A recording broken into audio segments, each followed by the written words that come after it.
Hello. Oh, Hazard is on a run. Oh. Okay, okay. Let me get in there. Okay, thank you for the heads up. Looks like we joined just at the right time.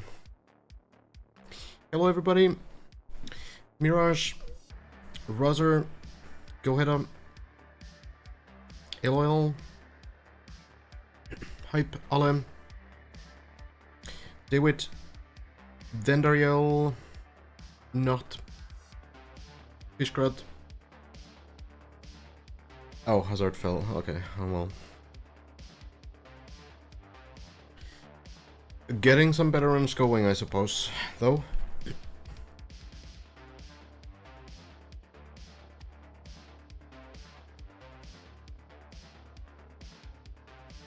Oh, well. Fell on water. Oh, so Hazard now on the, like, close to the plastic punch. If I'm understanding which water it is. It is probably the pool next to... Oh, in there. Okay, in that water. Okay, that's much worse. But it's okay. I thought it would be the floor 13 water. Well, we're gonna join the server. There's some big developments to talk about. And a lot of mechanics to talk about. Because Bren, just like floor 12, just like floor 13, has reached floor 14. Hello Hoods, hello Bun, back down, Zenadep, Average Gamer, everyone else. We're gonna check out what's going on the map. Oh, Hazard just make the snake. That's something Virtual also playing on the server, though not really playing at the moment, but it's cool. Okay, Hugo also doing the snake. Maybe this is a good time to really quickly take a look at what has truly happened. What have we done? Because yeah, what I just said is absolutely correct. Bren has made it to floor 14. So let's start with a quick recap.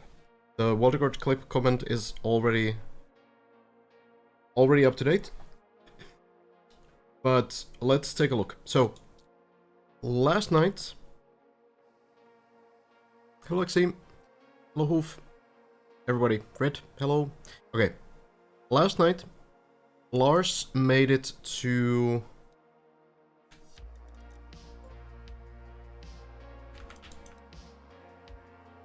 this point. The crystal floor, floor 13. Lars was the first to clear this wall, right? Jumped over here, landed. Hazard wasn't able to do this. Hazard did get to the wall right first, but Lars was the first to be able to clear it. Then went here and jumped around and did all of this. Jumped through here, tried to jump over here, hit the pipe in the wrong way, and kind of just fell down. And we were thinking a lot about, like, okay, is this really the way? Or are we getting baited? Because there's so much stuff. There was an idea of like going on this pipe and somehow gathering enough speed to jump to the pool instead. Because into the pool, you definitely need to go. So the main question was like, okay, is the mapper baiting us? Are we doing things right? Or is all of this just bait? Well, Bren didn't think it was bait.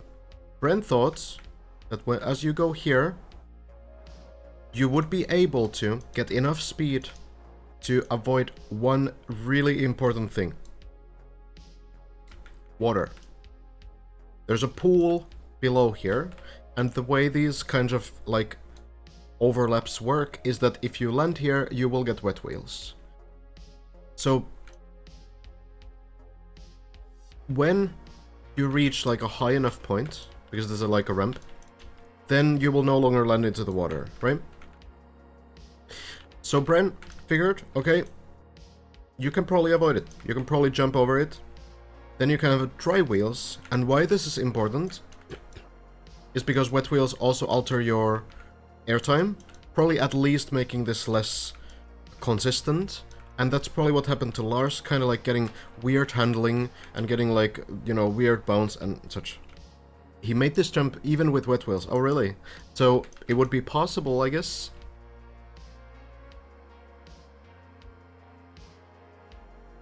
But if we take a look at the first clear,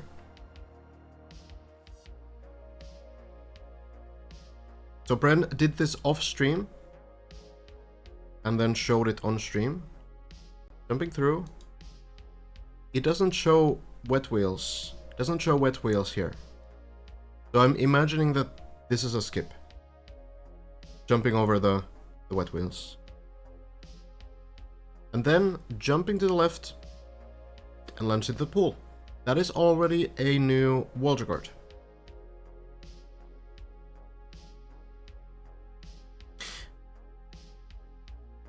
And that's not the only thing. Bren did it with wet wheels on stream. Okay, so it's possible to do with wet wheels. No, it's okay, I don't need the timestamp, I'll believe you. But maybe a little bit wonkier, I would imagine. But Bren got there later on stream as well, live. Made it a little bit further in that off-stream attempt, still on the run there, on the off-stream run, got to do a few parts, but here, ice surface, need to hit the hole here, and then clear these parts. So, second attempts at this section here. So this is the Vito floor. This is floor 14. The idea here, go over the sand, get enough speed, land onto the ice, and then make sure you don't fall off the platform. We have a lot of really weird stuff. That one is as simple as this seems to go. So you jump, land on ice, avoid falling down, but then you have this hole bounce, right? You have to bounce off a hole over this border. So that's something. This is from today, yes. So after that, Bren made it further, but failed something and then recovered. So went back into the start, and this is so far the best attempt we've had. So what you need to do is these turbo tricks. These look very goofy, and I'll kind of go over what these are. I'll show these sections here now, and then we can kind of talk about what this actually is, what is actually going on. That jump seems to be just a speed check, a little bit simpler, somewhat similar to the Lentillion floor 2 jump. But then again, a turbo wall. And this is not the last one either. So this looks very goofy, very weird. I could have maybe guessed, yeah, I could have maybe guessed that this is Vito's floor. Potentially would have guessed it. Quarter pipe jump. Can recover this, so you do need clean speed here. So Bren goes again. I don't think this jump will be much of a problem. It's very similar to like the floor 12 speed checks that these guys are doing like pretty often.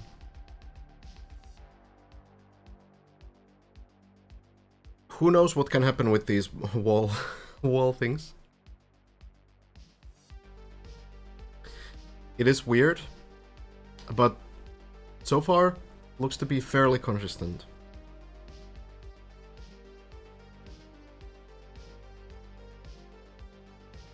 So this is the last attempt that Bren has had on floor 14, as far as I know. Jumping onto the beam.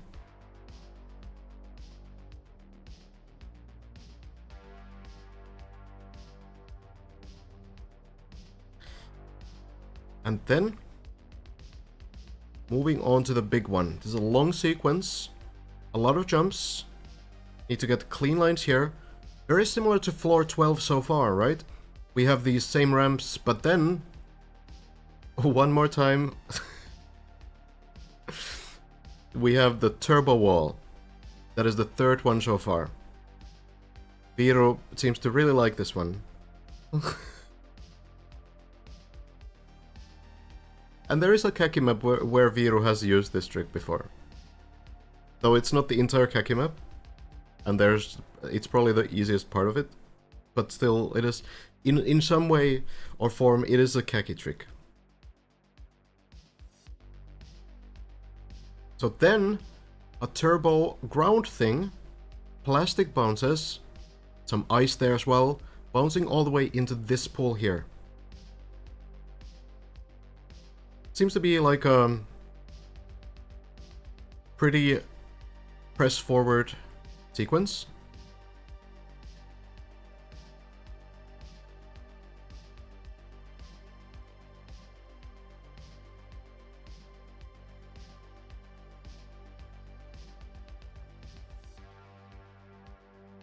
And then there's more. We can skip ahead a little bit. Bren scouting. We will talk about all of this in just a bit. And explain what on earth is happening. Now this jump looks kinda rough. Water pipe jump. Somehow. There's a recovery here. You can drop back down and you can go back into the previous pool. So at the very least, a lot of these tricks seem to be recoverable again. Similar to floor 12. So this is kind of like a dank version of floor 12 so far, from what we've seen. Going through these parts, yeah, lands the recovery, doesn't seem super hard.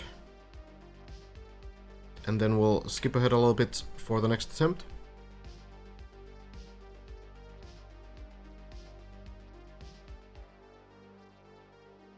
We'll skip ahead. Bren gets on this platform as well. It is actually kind of evil to put these small, like, precision check things here. Just to make you spend more time on it. Artificial extension of playtime for the mapper's floor.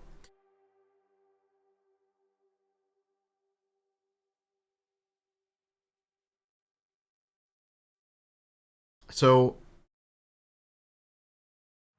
we'll have to scout this out a little bit and see how exactly this floor continues. But yeah, unfortunately, this attempt from Bren ends here. There's one of the wilder falls we've had.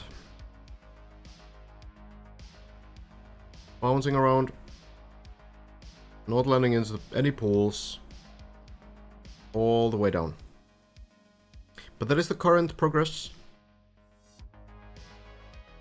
It is the wall record fall, and also a wall record height, and also a wall record progression. All of them at once. So, let's now take a look. So, alright.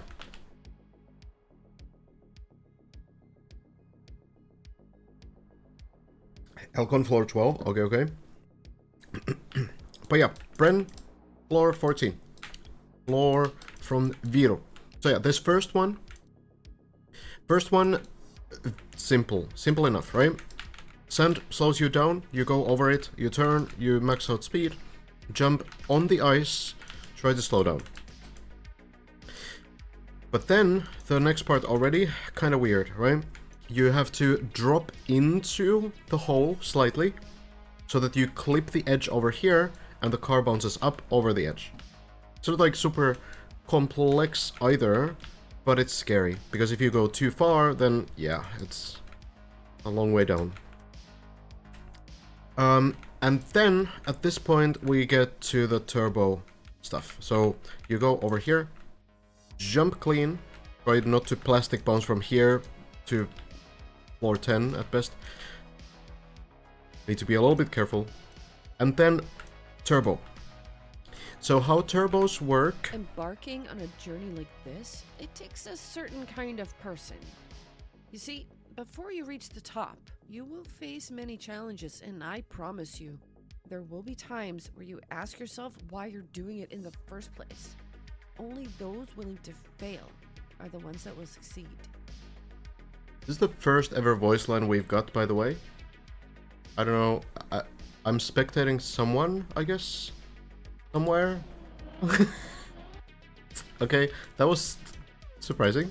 I guess they updated the plugin or something, so we can hear them too. It's kind of interesting. Oh well, I mean, it's not a problem at all. Good reminders. Anyway, so how turbos work is you require two things. A couple more.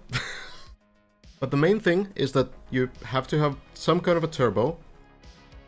Turbos have two directions. One boosts you, one slows you down.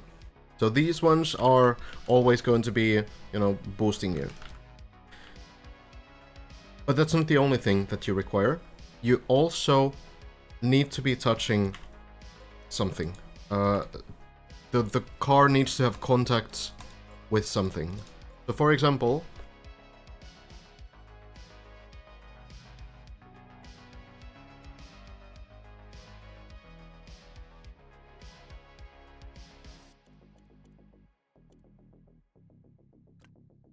If I do this,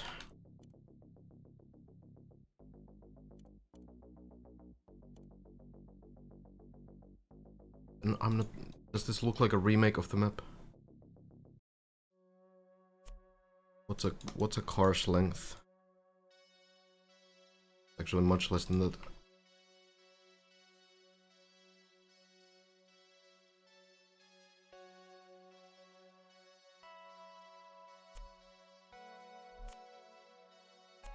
So if I do this,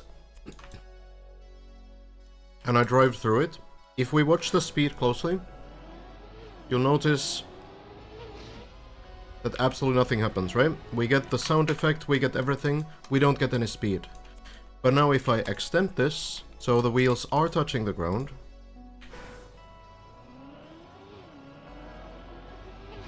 we get quite a bit of speed. So, for whatever reason, these turbos were added pretty late into the game. Both the gate turbos and the ring turbos. No, you don't get speed. It's... If you really want to check it, we can check it. I'll place a checkpoint that will show me my speed. Am I gonna land that? I went to 200 because of gravity. So here, 182 speed, yeah? That's what the plugin tells us. Can I remove these? Oh wait, I don't have a start point. I can't compare it like this. Let's place another checkpoint here so we actually compare the speed properly. So 180 speed now. And then we remove the turbos. Yeah, we can check in with hazard in just a moment. Just showing this mechanic. 181 speed. If anything, I was faster without the turbos. Which doesn't make sense. I think it's a rounding error, to be honest. But yeah, you don't get any speed if the car is not touching the ground. No, it's a rounding thing. Don't look too much into it, guys. It's don't worry about it. So yes. So turbos, you need to have ground contact. So when you have these wall turbos, it's only going to affect you as soon as you touch the wall. So that makes the wall touch more important as well. Because as you jump towards the wall, you need to usually have like a specific line as well. And the contact with the wall is what makes the turbo actually work. So that's pretty important on these turbo tricks. If you hit the wall with only like the front wheel, like one front wheel, or if you hit it like dead center, then the turbo will not really do much. So we can check in with Hazard right now, and then talk a bit more about the specific tricks there. But that is kind of like, you know, the main way. And now you might ask, well, okay, why do we have ring turbos, for example, which literally cannot give you speed if you don't combine them with another block? And to that I say, next question. I do not know why they made it like this. But this is how it works. This is just how it works, okay? And we'll just need to accept it. Elcon beats personal best, okay? Is to just give it one more try. The only way to fail is to give up. Every time you fall down, just tell yourself, just one more try. If you keep that up, you will succeed.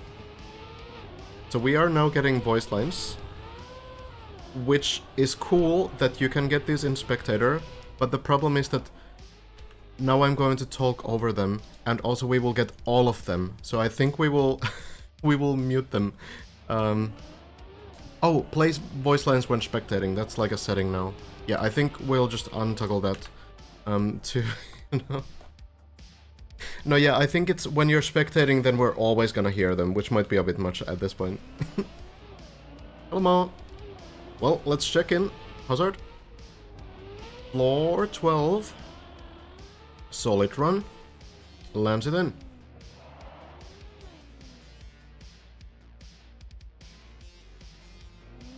And floor 13. Here we go.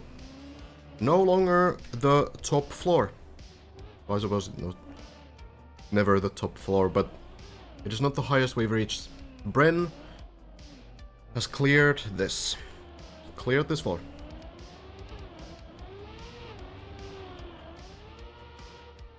Make sure also, I don't know if Hazard is streaming right now, but make sure to check Hazard stream. If Red is here, maybe you can get the shoutout going.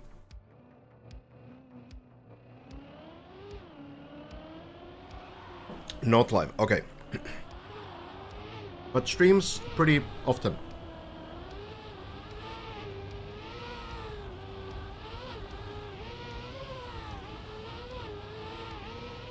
Bobsleigh loop, going around 4 times and then jumping to the pool. Here we go.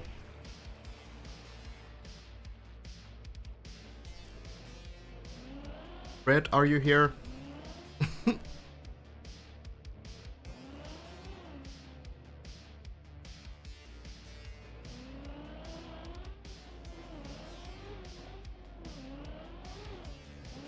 Someone ping him. Into the wood. Thank you. Right. Hi, Ghost. There we go. There's Hazard's switch as well. So the shortcut is next, jumping down here, and you know, maybe it was unintentional at the end of the day. We don't know. Even though the floor has been cleared, we still don't know. We're just gonna keep doing it. The plastic bounce was figured out. We have a way through. It's good enough. And it doesn't seem that inconsistent anymore. Jump up to the left then. And now to the plastic bones. That was a big choke point.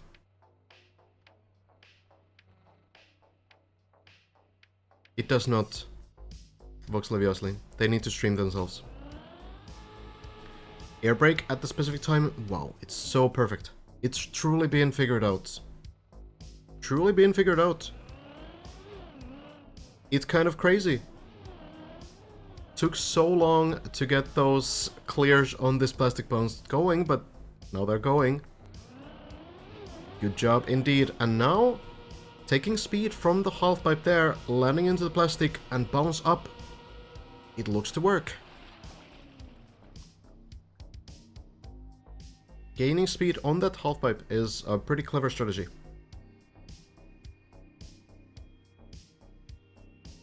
Then, over the wet plastic beam here, jumping through. And I think that is as far as Hazard's personal best goes. Failed the wall ride, was the first to get to the wall ride that comes just after this wet wheel pipe. But the landing to the wall ride was a little too slow.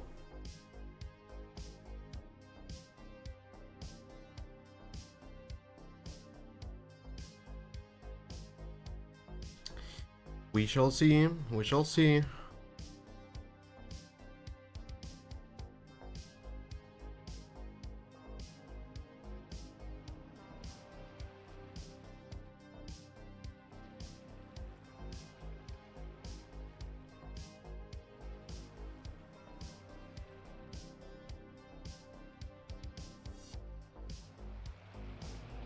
Carefully lining up. Oh, lands it. Jumping through and goes on to the tight personal best then.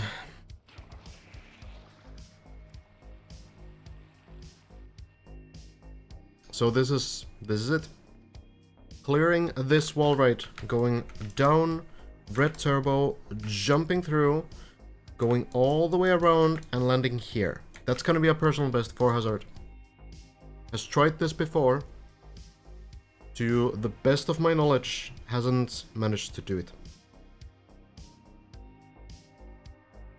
2 days ago, got the wall record by getting to this point, but now 2 players have gone further. Lars got to the very end of this floor, and at that point we were still a little bit puzzled if the shreds were correct, if we knew what was supposed to be done, but Bren proved that we were on the right track.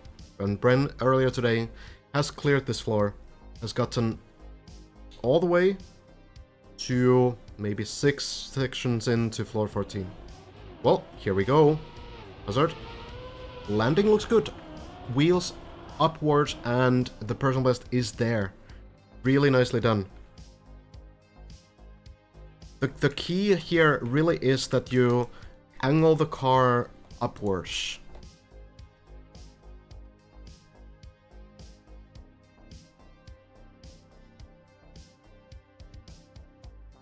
Did you see the new messages after bounce? I can't see them here, unfortunately. Impressive and not bait. Okay. Well, hey, the players still cleared the floor, right? Players 1, Plexity 0. So it is a cool floor. I really like this one.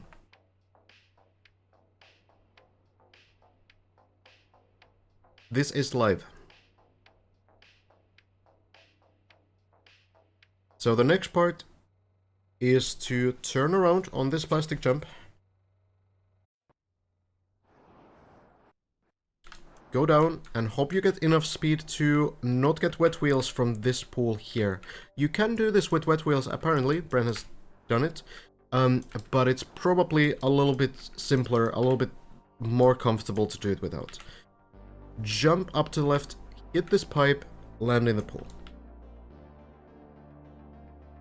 And then, as long as you hit this pole on the ice section, this is floor 14. Bren was the first to clear floor 12.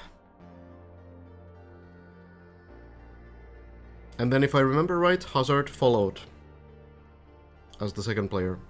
Bren was the first to clear floor to get to floor 13. Hazard was the second one. And now, floor 14. Just a couple stunts away, gets the lineup, no wet wheels from what I can tell, and lands the pool. Hazard has managed to get so close. It's already at the second place now. And all you need to do, jump through here, hit the pole, get on the dirt.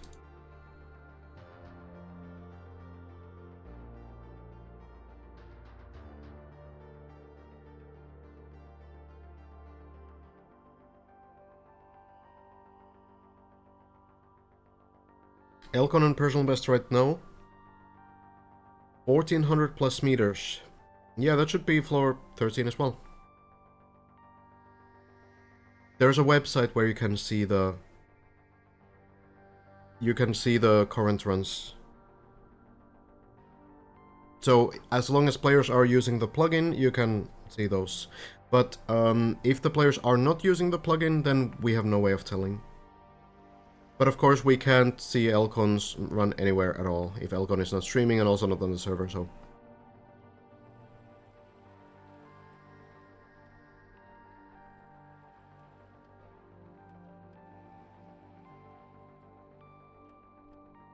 But Hazard jumps to the left, oh, clips the wheel and slides through. That works just as fine. Spider Sense, name of the floor, built by Viro. And here we go again. So we kind of went through this already. Checked the Bren best run. You need to do a whole lot of stuff here.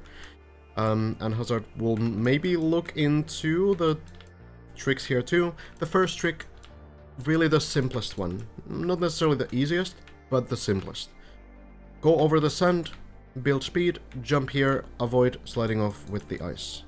And then you line up here, and then it already gets pretty dank, because you need to clip this hole, fall slightly into it, and then bounce back up from the edge over here.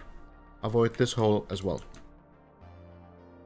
Then you keep going, jump through here, and then we have the turbo tricks that we talked about. So, contact with the wall, the turbo will affect you as soon as you hit the wall, and you will backflip with the power of the turbo. It's going to push you towards the wall, front wheels go up, and then the car flips over, and you aim slightly to the right, you land here. Mega dank, but that's what it's gonna be. Jumping here, jumping here. Another turbo wall here. Slight ramp, I suppose, with this one to get you onto the wall. And again, when you go into this, the turbo still keeps pushing you. As long as you're in contact with the turbo, it's going to keep pushing you forwards. Which means that at that point, you fly, get another backflip, and you land.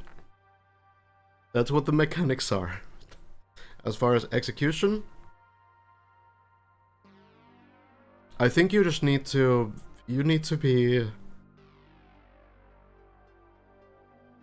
very... brave. You just need to send it. I don't think there's really, like, redoing those. It's not like doing them carefully, you just go for it. It's gonna flip. You just need to trust that the game works.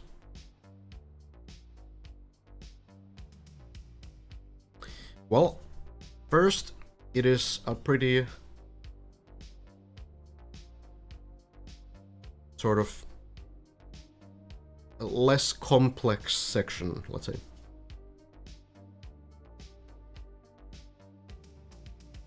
Viro is a Finnish mapper, yes.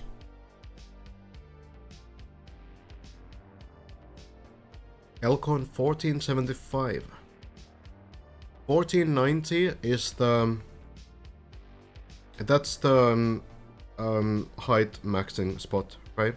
Just before the shortcut. So once Elcon hits 1487 or something, that's gonna be the shortcut. Yeah, the ice loop sounds right, yeah. Well, it's not... Well, if Elcon hasn't hit a higher higher height yet, then it's probably not here just yet. But Hazard, builds the speed, lands. Very nice job clipping the hole there. Slow down. Worked pretty nicely. 1487. Yeah, okay. So that's the shortcut. Okay. So we have this sort of text progress of Elko right now. Well, Hazard knows the strat here. So 1500 meters needs to clip the hole and jump through. Doesn't quite get it, but doesn't land on the wrong side of the hole. So this one you can retry without like huge sort of slowdowns. You don't need to redo any other section. As long as you don't fall into the hole, you should be fine. Of course, if you somehow flip upside down, that's another problem.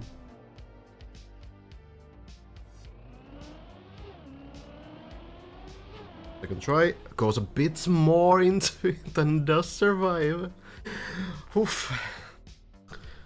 Well, you need, it does seem like you need some balls for that one. That was kind of scary, but it works out. Hazard through the hole, and now for the first turbo wall. So I think all you really need to do is just aim towards the wall in the right angle and trust the process. Don't question it. You don't need to understand how the game works. You don't need to understand what's even happening. You just need to trust. Jumps. Car. Flips. It works.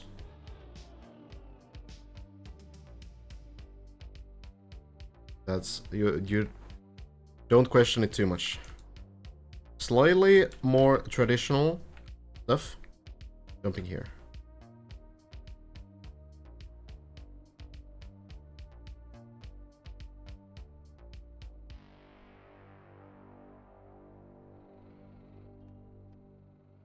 This is the first time for Hazard on this floor.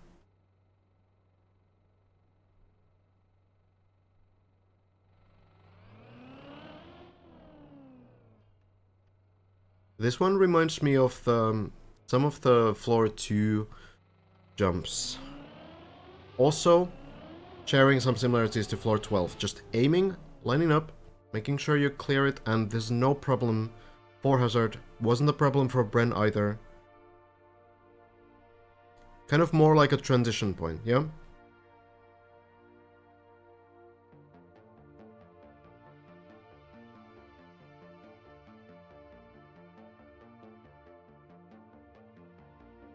And then you have the second turbo wall. Again, you just trust the wall, trust the turbo. Gonna flip you.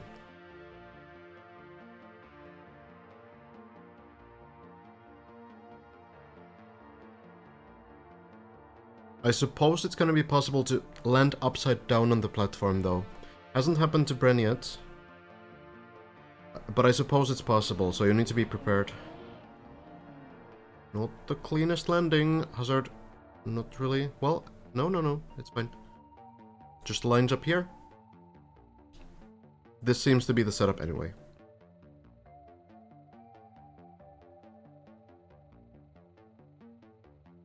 Don't think you want to chain that until Wildguard attempts either way. So, into the wall, it flips and it lands. Honestly, as weird as all of that looks, I don't think these are the hardest parts of the floor at all. It just looks ridiculous because of how turbos work and how, you know, these walls work. But I think it's going to be consistent. But now, tricky part. Quarter pipe jump, land here, and then jump onto the beam. Pretty heavy speed check. This this floor really seems like it combines the, like, heavy speed checks of floor 12 and the very dank stuff of, like, floor 2, maybe. Oh, Hazard, a little bit off with the jump. Not enough speed. Is this gonna land anywhere at all? Floor 10 is below, but it will land in floor 11. Just before the big jump, right? Oh, wait, what is this floor? This is a new... Wait, this is a new pool. A bit passive-aggressive, I will say. But we are somewhere above floor 11. The question is, I guess, what do you do now?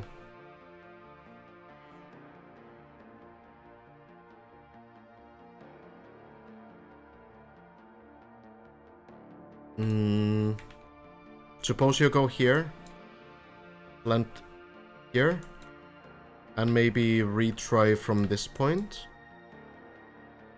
Maybe there's something better as well. Landing directly to the ring, I guess, could be something, but looks kind of scary.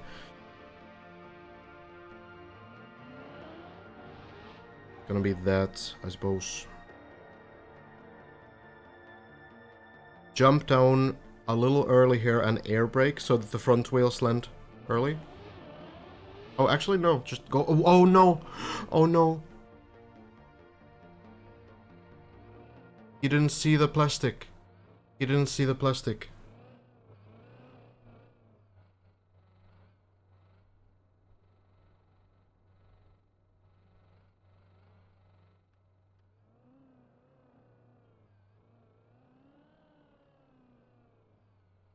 Backwards turling. Not gonna work this time. Well, I don't know if the car's really gonna move anywhere. Yeah. So, this thing, it's easy to miss. If you're looking at it, you know, from here somewhere, it's easy to miss that. But it is there. So I think the intended save is maybe to go here, then drop to the side, and then go over this. And there's a small edge here. So I'm guessing that the small edge is supposed to be kind of like a ramp to land onto this ring. Unfortunately, yeah, missing that one. But it was a second place run. Second player to get to floor 14. So there is some progression. And I think, okay, at this point, we can sort of like move onwards and kind of check the rest of this floor, see what's actually happening. So yeah, the turbo, as I explained before, you need to be touching the turbo and the wall simultaneously. It doesn't matter which part of the car is touching the wall, as long as it's wheels. It can be one front wheel or it can be one back wheel, whatever. But usually, like, you know, you want to have both front wheels for like a good sort of line there. Thank you, Ridiculous Fox, for the Prime as well. Very much appreciated. And Mo also for the gift up. You got him Mo earlier. Very much appreciate you. So, yeah. You can have like the back of the car touch the turbo and the front of the car touch the wall, as long as some part of the car is touching both of them at the same time, then this is gonna work. So then these parts we saw. Landing here, then this thing, jump up, and then this quarter pipe requires a bit more speed, it seems. A bit different jump. You can probably drive a little bit on the wall too, which might give you a little extra distance. But yeah, this looks like a very tricky, narrow entry. If you go too low, you're gonna clip this. So you need to be very precise. Jump up to the beam. And then from here, you take speed from this side, drive around the poles, land here, jump over, land here, jump to the right, and then a quarter pipe jump around here, jumping into this wall, and there's a lot of turbos here. So what you do is you turn the car sideways, upwards, so that the car will be getting the turbos and the wall. You don't need to like seemingly get a specific line. I feel like even if you're a little bit slower, it might be that you stick to the turbos and the wall for long enough that the car will kind of like get a stronger boost. Because if you land very high on the wall, you only get like 1 or 2 turbos, right? But if you get down on the wall, you might get like 3 or 4 or 5. So this one, there's a lot. Bren failed it once, yeah. It's a long sequence that ends in this kind of a khaki trick, right? But I feel like the strategy here is pretty clear. You need to turn the car sideways. There's no question about how this works for these players. It's mainly like, is the car going to stick to the wall, or is it going to like bounce away from it? I think what you need to be very sort of very clean about is landing on the wall so that it doesn't immediately bounce off of the wall. Because, you know, if you jump very far from the left and you hit very early here, then it's maybe a higher chance that the car kind of like loses contact with the wall, rather than if you jump like a little bit more in a shallow angle. But it could also be that, you know, the turbos kind of push you against the wall too. So we'll see what exactly the inputs will be, like what exactly the line will be. I guess it requires some experimentation. It's hard to say just by seeing this. But you do jump up, land into the pool. Bren has done this, so we know it's the right way and everything. And then you go here, and there seems to be a pretty good like setup for this. It doesn't require any like weird lines. What you do is just line up for this, go forward, and then these turbos once more, there's like a billion of them, will affect you once the car touches the ground. And what happens is you touch it with the front wheels, and the car will get like a boost on front wheels, which will make it kind of do like a backflip. You land upside down on the plastic, jump over the ice, still upside down, bounce on this plastic, and bounce on this plastic, and land into the pool. So this one also Bren has done. But then we go here. You climb up to this point, some dirt, and then you have this quarter pipe. This hasn't been cleared.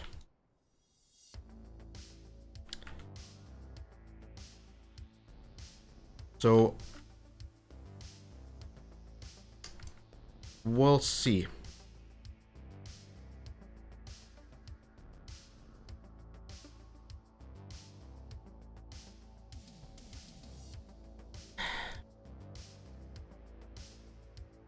It does seem like you might just need to land up here. But yeah. Okay, let's disregard this right now. Let's just try to check what's ahead, yeah? I don't know what the end thing is, by the way. The end tick here is new. Wasn't there before. So it's... Oh, yeah, it's end of floor 16, I guess. It's a bit weirdly named. Yeah, so floor 16 ends here, and then it's the final jump. Yeah, okay. Yeah, end of floors. End of floors, basically. Okay, so let's say that you get to this point.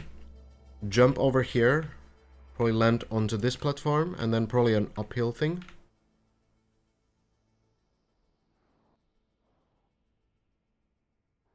I think you just land here, and that's the end of the sequence. Then you... no. No. Because you can't get on this. This looks like a path, yeah? What the hell is happening here? What even is this?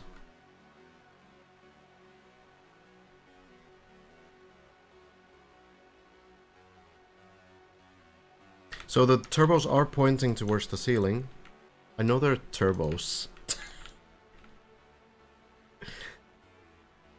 I think that from... It would make sense, I guess, that you jump from here, turn around, and then you land here, But there could be something else too, I suppose. Backing into the turbo and then zooping up, and the turbos will push you upwards, and then you steer and land in the pool. Maybe. We'll see. We'll see. Let's see if this makes sense at all. Then going here, clean landing. So I suppose you take speed from here, clean landing, jump. Can you make this? Looks long. Let's say you can. So you land, bounce on the ramp, land here, and there's a exclamation point. And here's a dragon. It's in one of the loading screens. Impressive. But I'm more concerned about the roads right now. Do we need to go into the dragon? Jump here? Up here, plastic bounce on ceiling? Oh, this looks scary. Another messy jump. And there's a voice line. Okay, so... Dragon is on the second time there. Okay, so yeah, you take the turbo from here. Alright, so on the first time, I suppose... I suppose we do something else. That makes sense.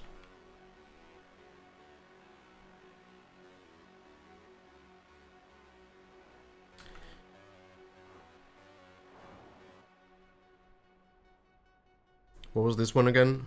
Is this like a phone, old phone thing? What is this? I don't remember the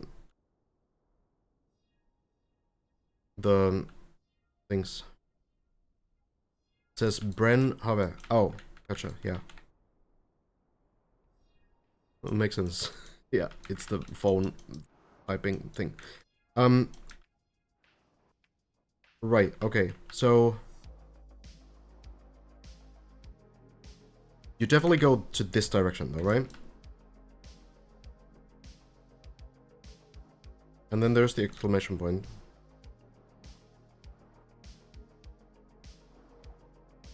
On the first time here, what do you do though? This is probably being scouted by the players already. You clip to the roadblock upright. You can make this here. That's a big jump. Okay, looks scary. And now you're here, okay.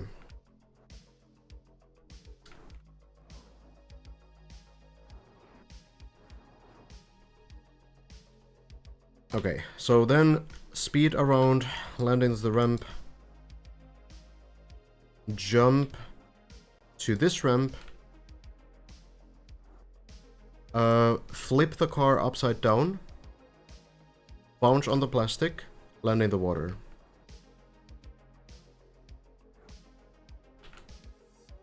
But then, more turbos on plastic, go upside down.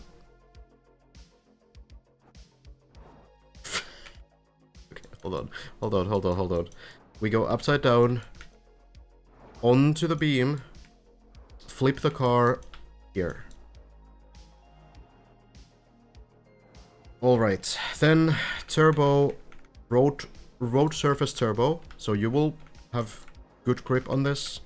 Line up probably against this wall here, flip the car over here. That it? That looks scary. Why is there a hole? Why is there a hole every time?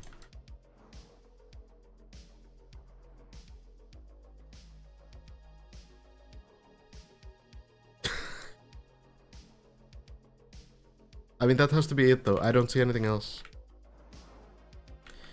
Bounce through, and then onto the beam, and now we're on the turbo. Land here. Dragon. Bounce. Land here. Then you go into the dirt. And is this then floor 15?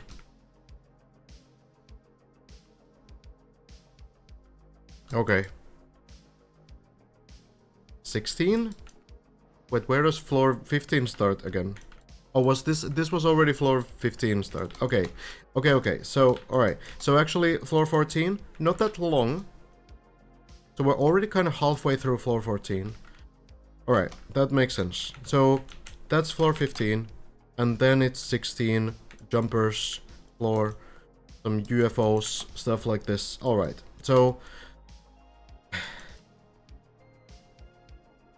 we are getting closer. I think I need to start catching Brent's runs as well on these sessions. Well, I suppose there's some question marks about the end of Virus floor still, the floor 14. How exactly you need to do everything. No, I'm sure floor 16, you know, is rough. But floor 16, it's still floor 16, right? No sleep from now on. I guess that's how it's gonna be. More caffeine. I can't tomorrow though. I'm not home until the evening, but after that...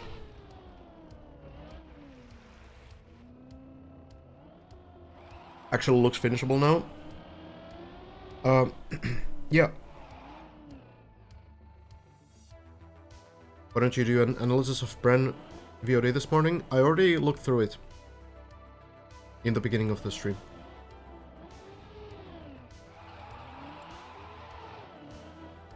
Talking about the personal best run.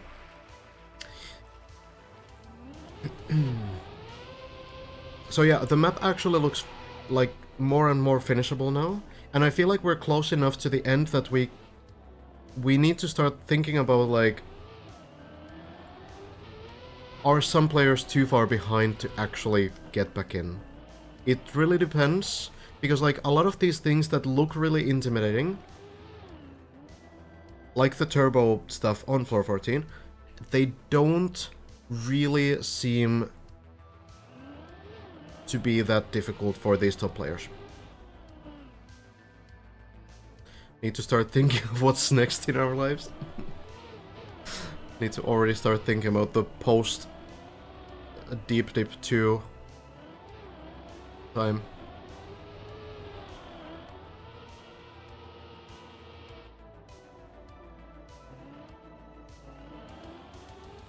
It's well built, yeah. I'm not surprised that a Vero floor is well built. Very good mapper. No one has reached floor 15. We're still in 14. But Bren has reached floor 14 and seemingly cleared, like, at least half of it. Maybe a little bit more than half. Like, it's not the longest floor, for sure. But... yeah. There's still the end tricks left, and we'll see how difficult those are. Maybe even Virtual is too far. Virtual is definitely not too far. Virtual is floor 12. Oh, Juliano. Fortunate. Oh, this will not land. It's gonna fall off. Virtual, absolutely not too far behind. I feel like anyone who's currently on floor 11 is definitely in the race. If you're in floor 10 right now, then you need to start maybe catching up. It's maybe time to pump those hours up. Because we see all these players, like Hazard and Bren and Elcon and Virtual. They are already very consistent on the ice floor. And they are getting much more consistent on 11 as well. And 11 is a difficult one. So if you haven't reached the sections on 11 yet, and you don't have any muscle memory there... God damn. Okay. It's cool that we can hear these when spectating now, but I'll just I'll just do this.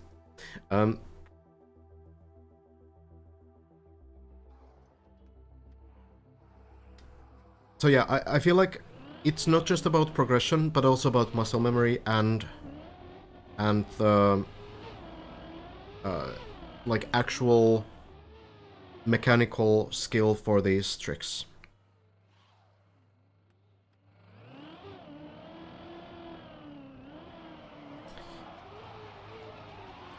We'll see. We'll see how this goes. Like, I feel like anyone who's currently even on floor 9 can catch up. But they need to pick up these next few floors pretty well.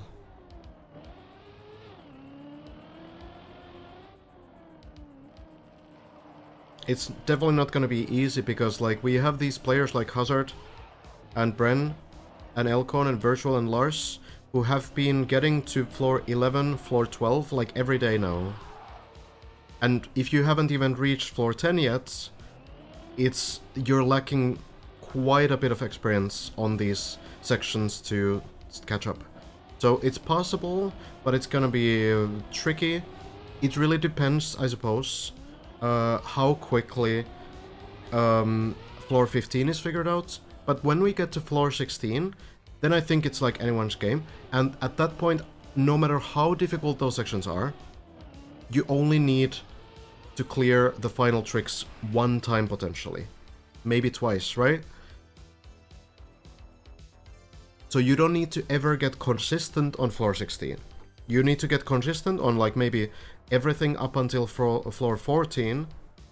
And when you have like the last 2 floors, then you can get a little bit lucky. You're allowed to get a little bit lucky with some saves. Maybe, you know, you just barely land, like get like 1 millimeter landing on some platform.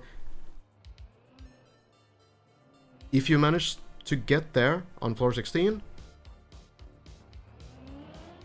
then yeah, it's absolutely possible that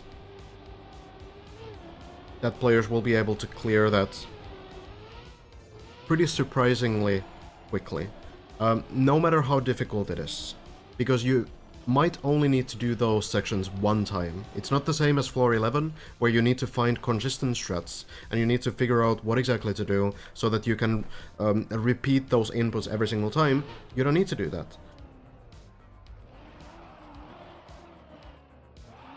Not necessarily.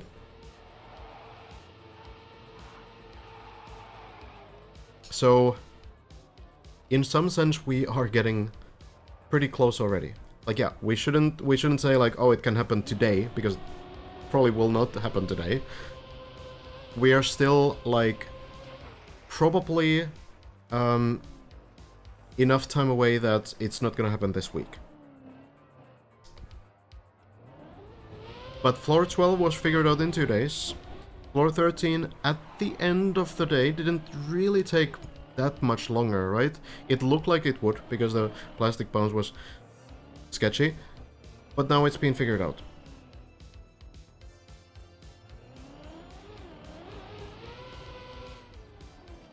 It could happen this week as well. Like, I'm not gonna say that, like, an absolute statement, but I'm guessing that it will not. Yeah, Virtual also playing on the server. Good to see. Good to see Virtual has been playing in solo because of FPS issues. I don't know if now Virtual is just dealing with those, or if they have been fixed finally.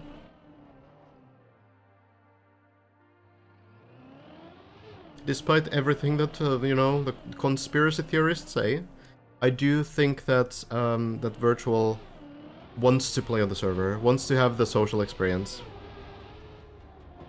Not streaming right now, okay. So I guess just keeping the muscle memory up.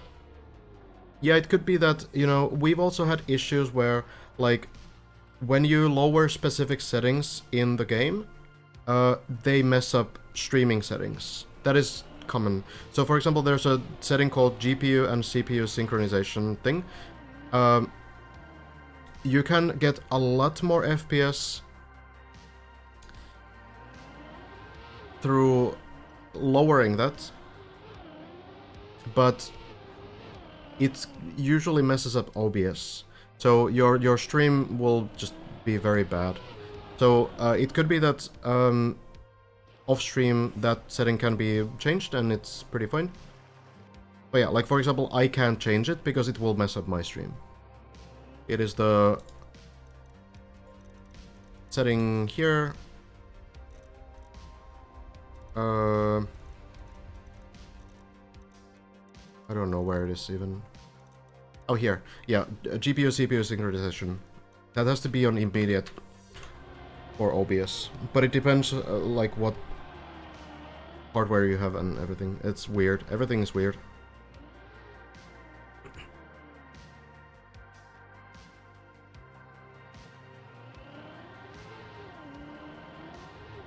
Simo, still grinding though. Definitely check out Simo as well. There was a shout out just a moment ago. Maybe you caught it. Streams, all of the progress too.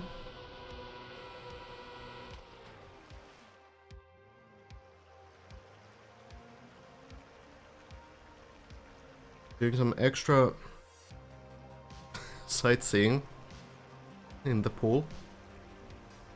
Getting used to underwater driving perhaps. Getting even more wet wheels to make this next part harder. Just too easy for Simo. Getting 300% wet wheels.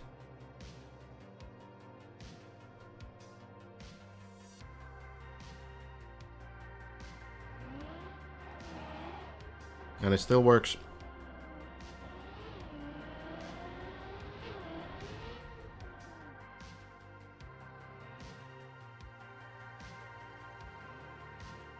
Has been doing pretty nicely, but the ice spin is still yet to be cleared. What will somehow seem to be one of the hardest whales to deal with? Yes. So it depends on the surface to an extent.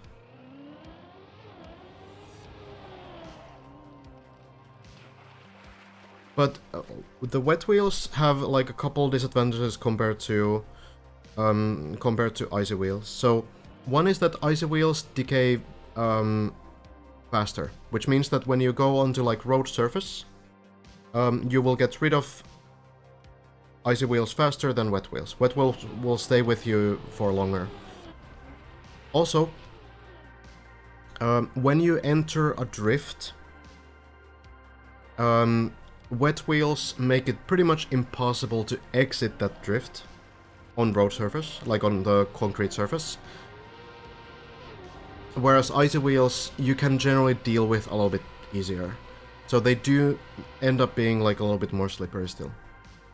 Also, plastic retains wet wheels, which means that as long as you're in plastic, you will always have wet wheels. Icy wheels will disappear on plastic, just like on other surfaces. So there are like a couple differences that do make wet wheels a little bit more difficult to deal with, but usually the map is built to like specifically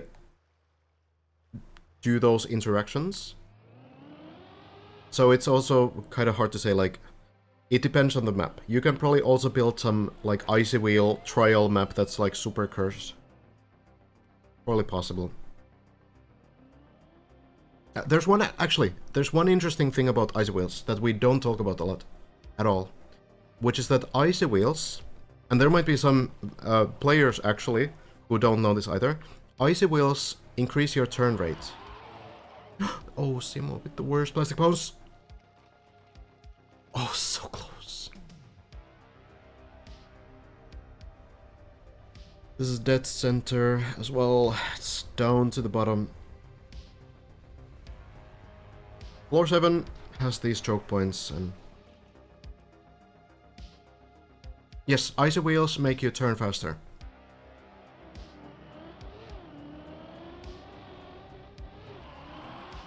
As far as your nose sliding on road, you will turn faster with icy wheels. Yeah, a lot of people don't know this. It's kinda interesting.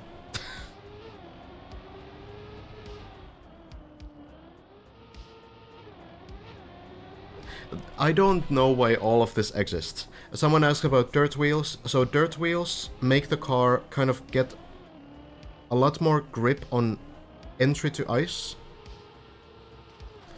Which essentially means that as you turn on ice with dirty wheels, high percentage dirty wheels, you're going to get like a small zoop sideways.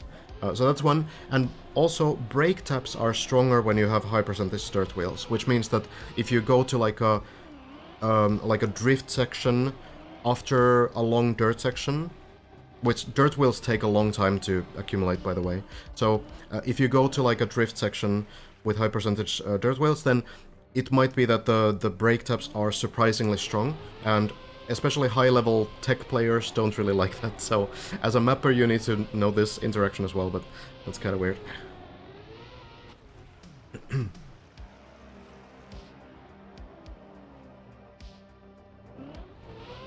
have a question. Is the weird multi-plastic bounces on 414 close to how Khaki Reloaded map 268 worked? I don't remember 268 exactly. I would say that, like, just in general, this map will always be much more consistent than any Khaki map in existence. Because the thing about Khaki is that you want to make your map inconsistent, but on this map, you just want to make it tricky. You want to make it so that mechanically it's challenging, strategically it's challenging, so you need to find setups and you need to find the ways that work for you personally. But it's not built to be random. It's not built to be like luck dependent. At least I would be very surprised if they built something to be actually luck dependent here. So that's gonna always be the difference. There's many plastic bounce maps on Khaki that essentially there's so many variables and the setups are impossible to get consistently that you will just never be able to do the maps consistently. The low input maps, yeah, that's a different thing, of course, but that's not an intended strat, right?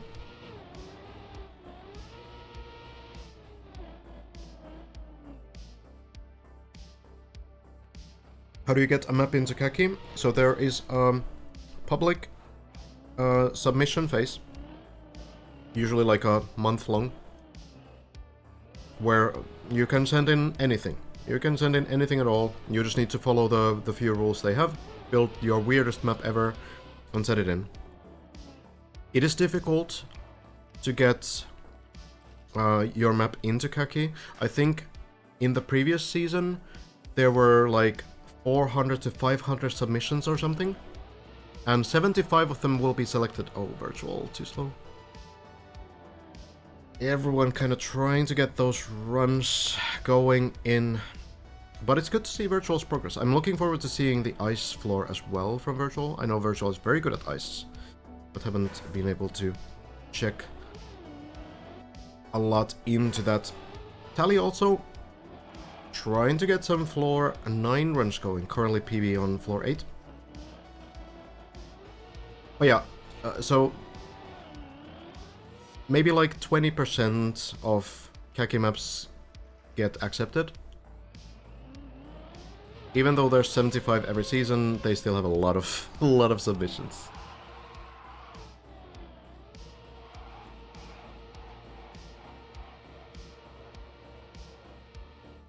Ooh, thank you so much for the 45 months.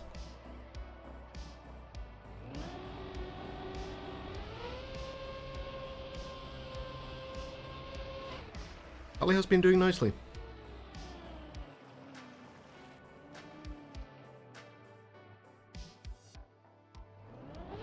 Can Moch maybe do a Tally shoutout? Streams a lot as being getting some good progress in.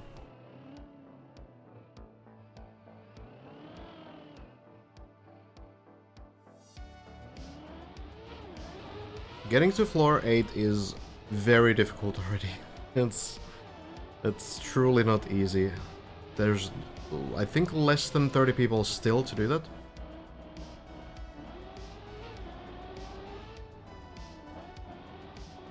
Yeah, definitely. So 876, that is for sure floor 8 already. The highest point of floor 7 is kind of in the 860 range, so it's kind of hard to say. But I do think there's probably like 25 people roughly who have made it to floor 8.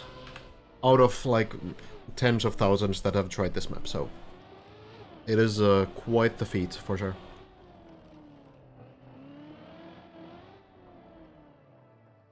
Virtual's on the server right now, apparently not streaming, but maybe able to get better performance on the server without streaming. It's very individual. Glad to see some runs from Virtual here though. One of our top players right now has made it to floor 12. And there's only a couple people who have done that. Lars, Bren, Hazard, Elcon, Virtual. And I believe that might be it. I am not 100%. If someone else has also made it, like earlier today. Has even made it to 13. That's so? Don't think I saw that run. Yeah, the height person for best we don't trust, because there's often a high point. Oh, okay, well, the messy doesn't work, but a recovery is there. Virtual still in 12, yeah. Don't look too much into the height, because there's often going to be a high point in the middle of the floor. You go up to the highest point, and then you go lower again, and the next floor starts a little bit later. This happens on floor 9, for example, where you actually get a little bit higher than floor 10, just before the ending of floor 9, and it happens on other floors too.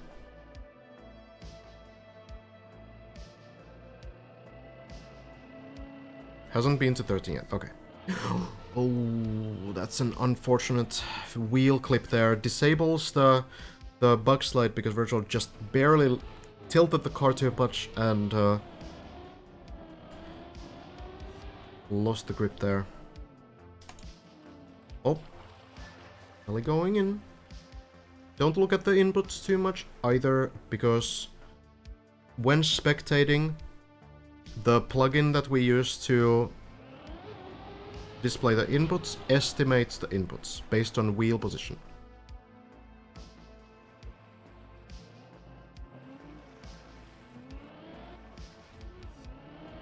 So the player will see these inputs a little bit differently than us, so don't look at them too much.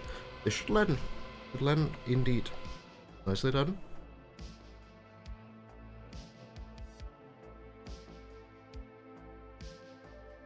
Getting a different setup for this. Lining up from here. And it seems to work. Nicely done.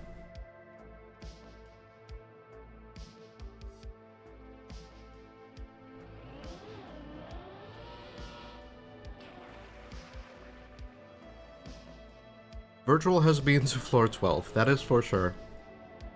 We have seen it with our own eyes. Third or fourth jump, yeah. I think somewhere out there. Yeah, clearing at least the first section. And maybe the second one too, but that I'm not 100%. Tally, oh no, it's the same plastic bounce as Simo. It will land at least, so that's something, but this turbo tunnel right here. It's really shaky for so many players still, and you have to wonder. This floor has been officially released as a practice floor, right? Floor 7 is the last practice floor we have right now. The organizers felt like it was time to release this, and you can play it. Completely fair game. You can practice it. So, I think a lot of these players need to kind of ask themselves, like, okay, should I try to just practice this floor so I don't mess up this section, so I don't mess up the final jump, so I don't mess up the plastic, and to an extent, of course, like, you will never be 100% consistent on absolutely everything. That's never going to truly happen. But I think it's maybe still valuable for some of these players. Because we've seen, like, Lars have big problems with it. Maybe not in the last 2 days or so. Lars has been doing really well. But, like, let's say 3 days ago still had, like, 3 failures on that turbo tunnel. And the problem is that, unlike when you fail something on floor 6, you don't get a retry. You fall all the way down. So, you just fall down to floor 4, maybe, or, you know, maybe all the way down. So, on floor 6, a lot of the sections have recovery paths. Floor 7, you like full commit, and if it goes wrong, if you don't get lucky with these turbo tunnel plastic bounces, that's gonna be kinda rough.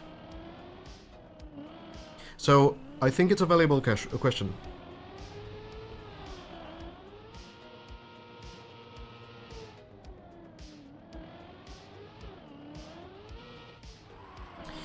Virtual.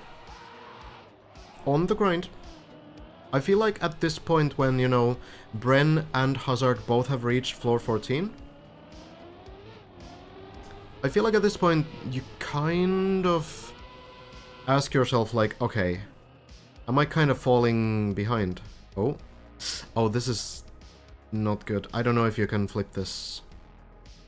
I'm gonna try to gather speed and go forward, I guess, but the small tilt on the floor, that makes this really awkward.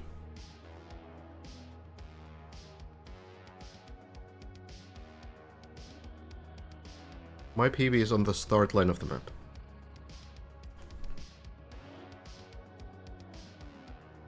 Yeah, I don't really know. Is this savable at all? I really doubt it, actually. Janik recovered this on shallow dip. Interesting. Is it the same design?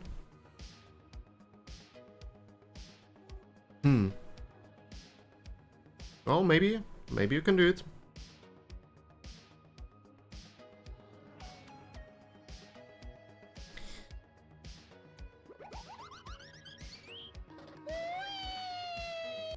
Kuba's probably having a good time now that Kubas can also do floor 30.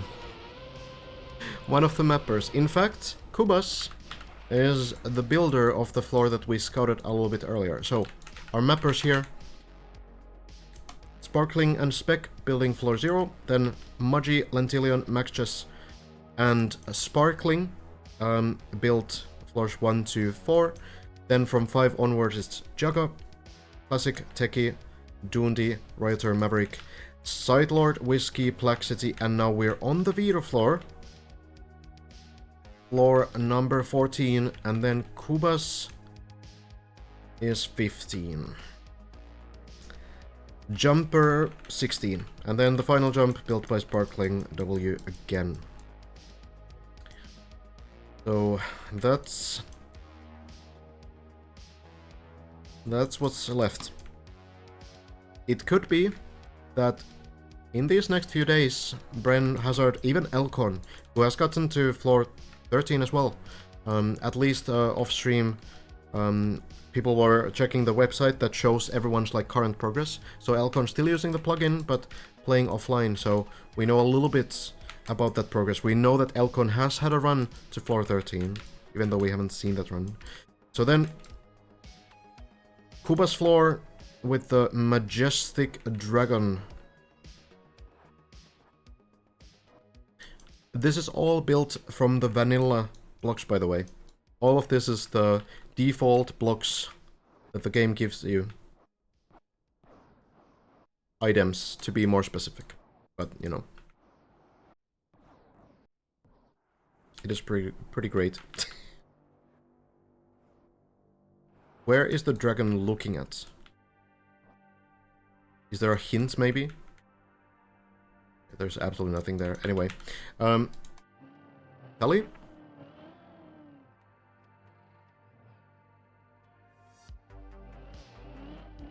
Getting to floor 8. 1 jump remains.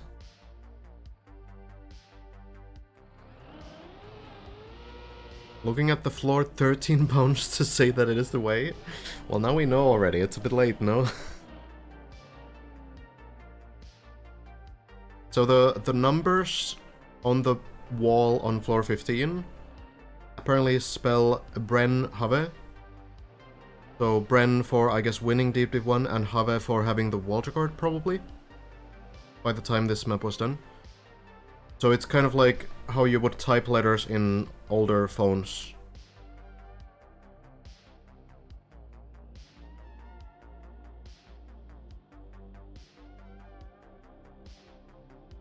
So small show of respect for the two players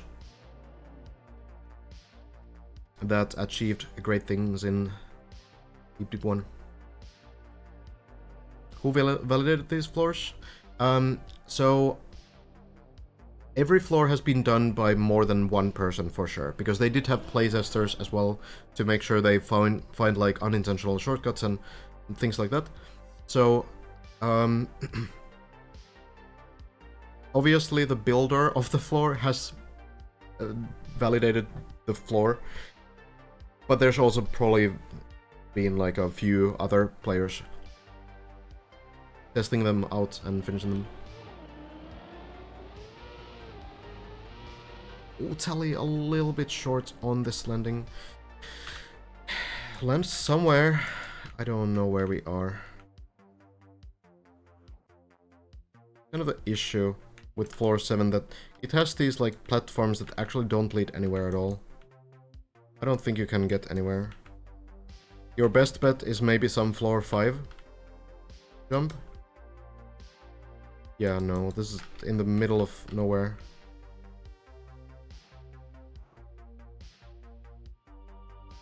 What is this kind of a ramp even meant for, really? How can you even fall down into this? What would need to happen? I guess you would need to fail something really weird on floor 8. But this recovery point, yeah, not much help. I think you try to drop down to floor 4. Well, the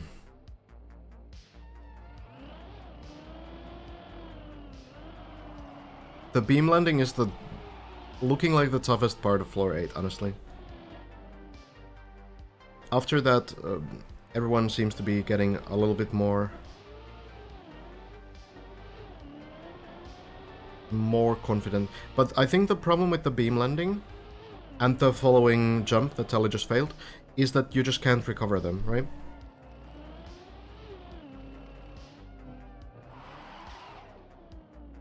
That's it. I added it just in case one guy lands there somehow. Okay. It's sort of like an Easter egg landing. Fair enough.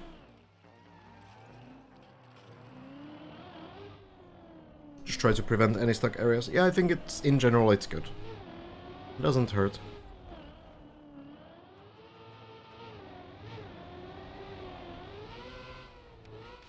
Timo has been doing pretty nicely. Pretty good runs overall. Has been getting to the ice spin more and more. But the ice spin itself, that is a tough one. Timo, not really an ice player, right? Not really an ice spin player either. Those 360 timings, difficult to pick up. The good news is that there are a lot of clips that you can check. Virtual no longer on the server, yes.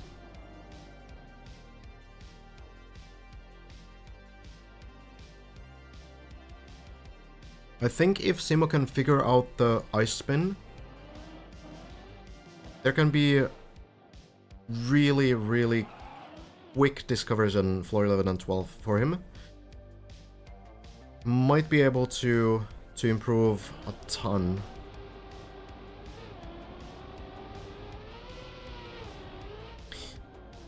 But yeah, it's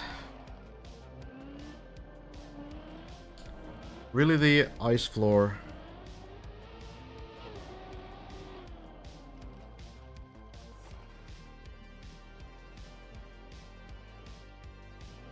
We'll see how it goes. We'll see how it goes. Just really waiting for the first spin clear, and maybe then it clicks. Timo has definitely studied the strats, studied the ideas there. I think would be really strong on floor 14. And it's gonna be interesting to see if we will get Simo into that area. Hugo also has been getting to 1,000 meters. That is floor 9. So that's gonna be in the middle point of floor 9, roughly. Close to the ice floor.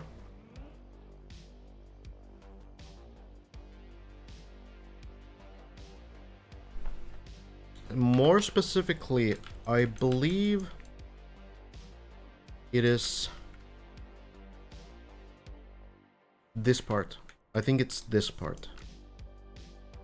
But I could be a little bit off.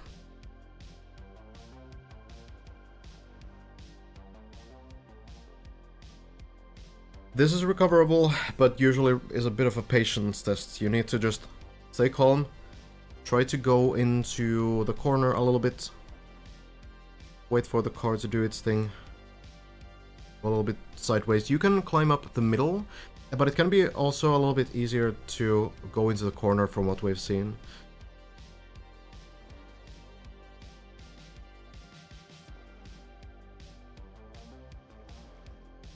It usually takes a while, but that's what it's gonna be. Oh, down just like that.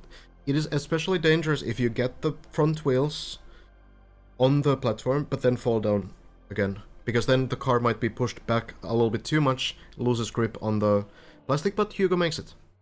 Hugo does make it. Manages to climb up, eventually. Timo falling down, Giuliano falling down. We'll see if maybe someone can get those PB runs going. Maybe it's Hugo.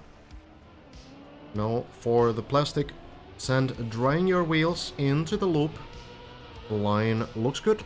I think this will land. First of the 3 choke points cleared. Next one right after. These 2 jumps here. Need to get this first landing clean, otherwise you will not have the speed. And Hugo, great line there. Not going too far. Current world record belongs to Bren. Hazard has made it to floor 14 as well though. Not too many sections behind, but a few. So, we'll see.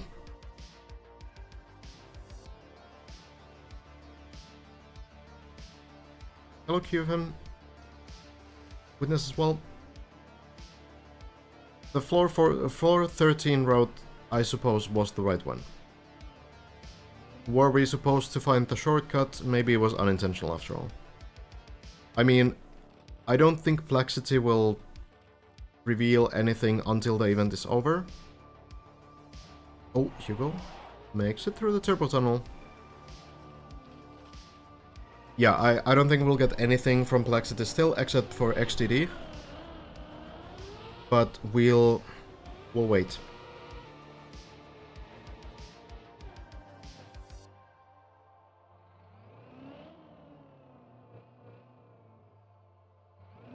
Elcon made it to 14 as well. Oh, Hugo might flip the car. Yeah. Gets to retry this. This is one of the more generous floor 7 saves. If you fail these plastics, you often fall down back to this plastic post, so you can do this. So, do you have, like, has Elcon done that on stream 14? Because we know from an earlier, like, data, Elcon playing not on the server and also not on stream, we know that Elcon made it to at least the shortcut part of floor 13. But what are you basing the 14 on?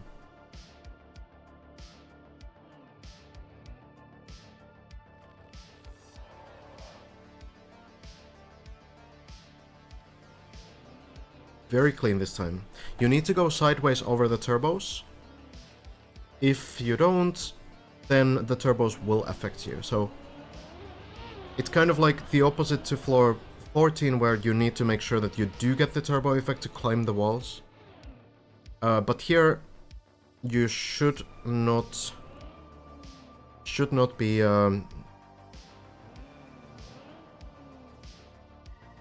going forwards or backwards, otherwise the turbos will affect you. Hello, MG. Yeah, if the leaderboard says 1487, oh, Hugo, not to the hole. Oh, was it? Nicely done, nicely done. Back we go. So, yeah, so 1487 is the shortcut height. That is just before the shortcut. That could be still, that could mean that Elcon has made it a little bit further, but it does not mean floor 14, and it is not floor 14, because the shortcut is here. And as you notice, it is pretty much on the same height as, or even a little bit higher than floor 14 beginning. But if you get to floor 14, you will also get to do this jump. And this jump will be higher than the shortcut. So if you make it to floor 14, you will absolutely get also a new height personal best from here. So, or I guess it's possible that you also get that same height from the final jump here. Probably not though, I don't think you fly this high. So yeah, we can kind of tell if it's 1487 or 1490 or something, then it's gonna be this. It's gonna be this, the next personal best. So shortcut over here, but there's still like half of the floor to clear after that. So yeah. I think it's gonna be 1500 roughly when you get to floor 14, clear this first jump. Or even try the first jump. You go in a recovery spot. It's possible to do this jump over here. Or if you want to take it safer, you can try something else. Hugo is gonna try this, I suppose. Hazard has done this, but it looks very sketchy. It's scary and very close. Jump. Oh, really good line. We'll fall into the quarter pipe, but that's okay. We'll flip back up. Oh, very close to falling off, but saves it. Nicely done.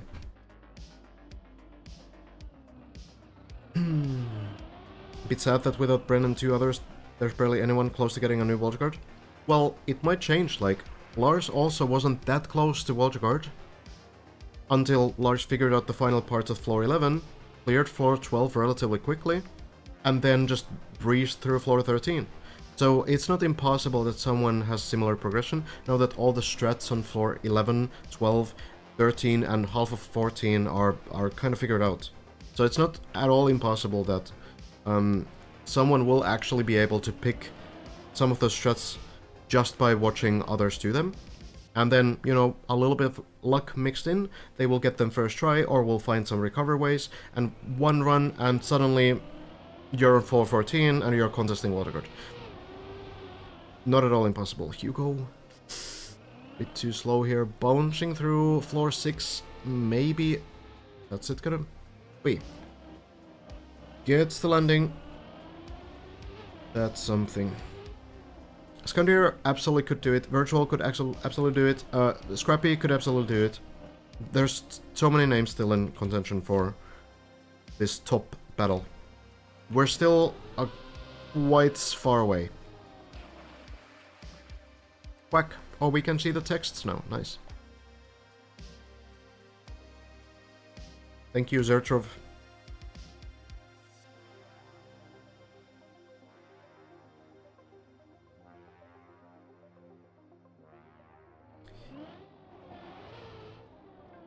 Bren and Hazard are the only two players to get to floor 14, yes.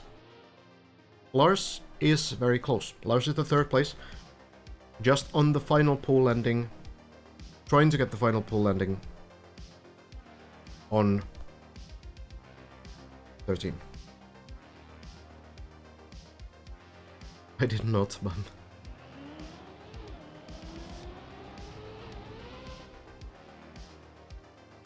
The streamers are streaming their own POV. and you can check them out. Sammy, probably streaming as well right now. What's the difference between trial and RPG maps? RPG maps generally include a little bit more pathfinding. They don't need to necessarily, but they often do. And in general, those tricks on RPG maps are just easier. It's more about like being able to like speedrun those maps once you figure the route and once you figure out the tricks. And then trial maps are more about like surviving the map, you know? So in a reductive way, you could say that the main difference really is just difficulty. Yeah, the bound strategy has been figured out. Back we go to the save.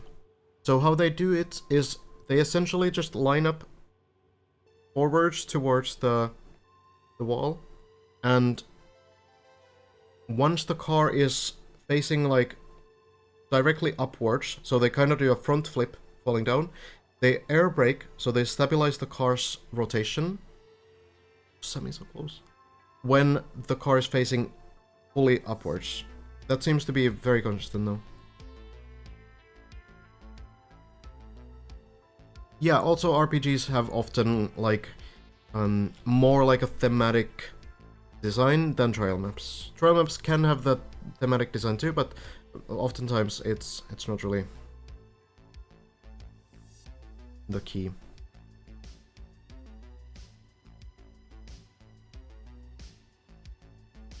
I mean, find the corner, climb, has for sure done this before and does it again. Nicely done.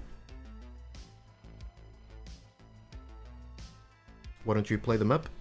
Because I've assumed this role of a caster explaining tricks, providing information about the competition, and giving people like an entry point into this map that might be difficult to gather from watching POV streams. POV streams also, definitely check out. So, on the plastic bunch. My pleasure. Slaughter. Here it is. The question mark plastic buns.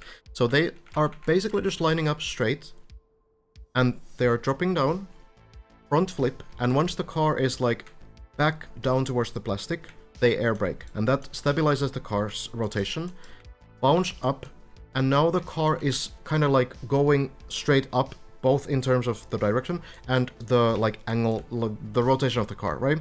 So this is a wooden surface, which means that if you end up like sideways on this wood at all, it will full stop you, because wood works in like a very strange way. I can really quickly show like a really sort of small example of the wooden grip surface. It's super goofy. A lot of players are still kind of debating whether it like fits the game, but you will understand kind of like what sideways landings do once you see this. So we can just add like a billion turbos here, and then we add a wooden platform. I have a custom wooden platform somewhere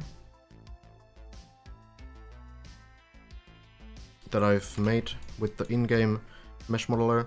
So here we have like a wooden platform, right? This is the same material as the walls are. So this material is the same material as this material. They look different, but Nadio said this is the ideal way to make the game. So that's what it is. So if I just land forward here, hopefully I don't overjump it. Yeah, almost do. You notice that it doesn't really affect my speed at all, right? So you can tell from the pattern what material it is. So even though you can have different colors, you notice that the pattern of the wall is the same always. So for example, if we have this kind of a wall, then you can tell from the pattern that it's gonna be a different type of block. So this like wooden plank structure, that's gonna be the wooden surface. So yeah, if I just drive forward, it's gonna like keep the speed, right? But watch what happens if I turn sideways.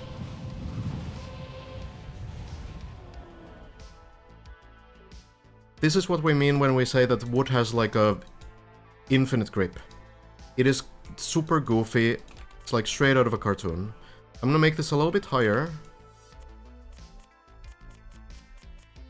so that I can land fully sideways, and then you will also maybe better understand why the full stops happen on wood.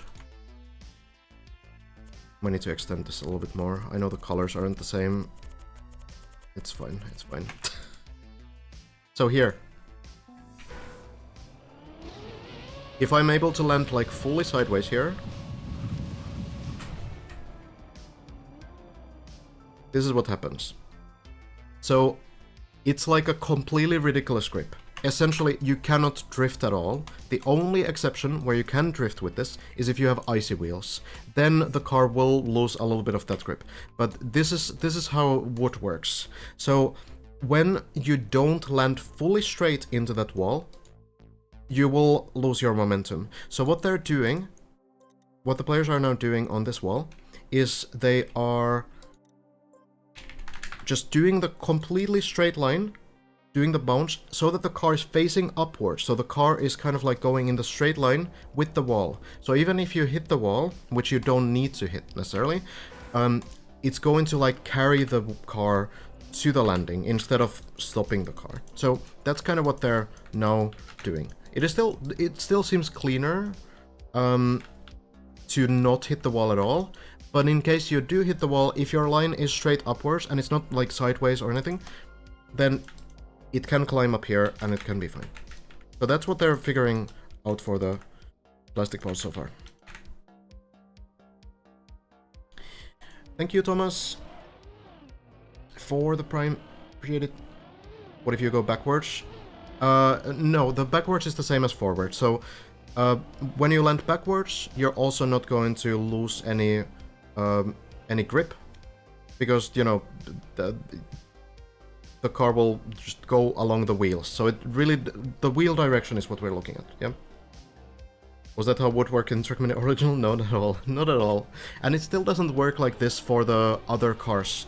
So every car has like a different interaction with different materials, and the only interaction with wood is with the stadium car like this. So the wood surface is really like a normal surface for the snow car and rally car that have been released in the last half a year. But for the stadium car, they made this super goofy surface interaction. Can you show the finish? Sure, in a moment. We can check in Hugo here, trying to get a floor 9 attempt. Thank you, bro, for the tier 1 as well. Much appreciated. Desert car is coming tomorrow, yes. There's a third car we're getting. We'll probably stay in the dip and discover it a little bit later, but we'll see. Hello, Ion. Carpet service. We'll see what the desert update really brings. Maybe there's gonna be something interesting. I don't think that they're doing anything that affects this map. I truly hope so, at least.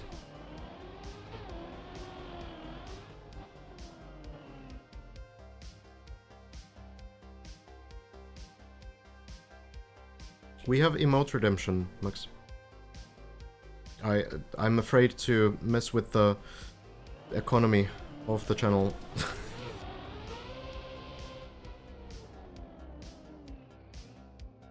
No, yeah, the goal with the wooden surface was definitely to try to make it like a little bit different, right? Wet wheels is actually interesting. Wet wheel wood is a completely different surface as well.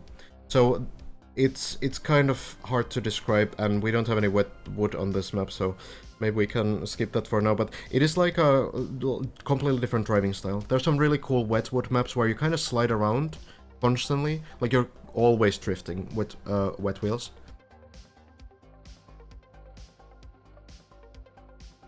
It is a cool style. I'm kind of new to it though, so I'm not super expert on that area either.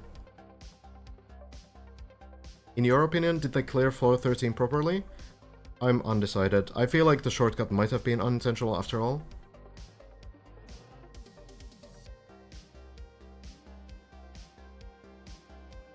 Why is Hugo going so slow? Hugo, very experienced player on this kind of stuff. So, I think it's really just that he knows how to.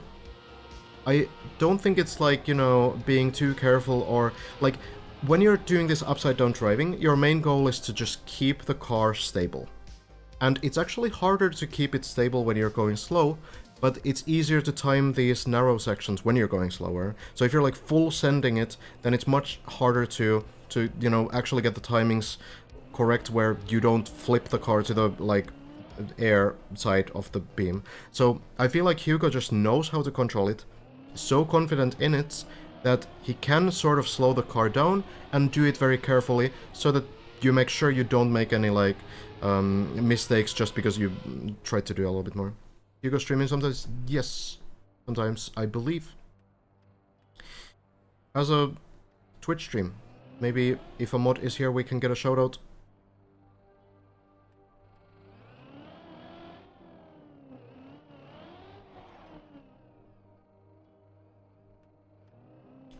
We were watching Hazard's run just a while ago. So it was on this stream. Hazard not streaming, but... Thank you, Token Toker, for the 100 bits. Waltergard floor is 14, and I believe we might be past the half point there as well, already. Oh, Hugo. Well, luckily, lands here, and you can get a recovery here. Has made it past that point, judging by the height. So, it's a tricky landing though. You do need to air brake at a specific point, you need to have a very straight line, otherwise the turbo landing, which, you know, this block is not really meant to be landed on, it can be a little bit unpredictable.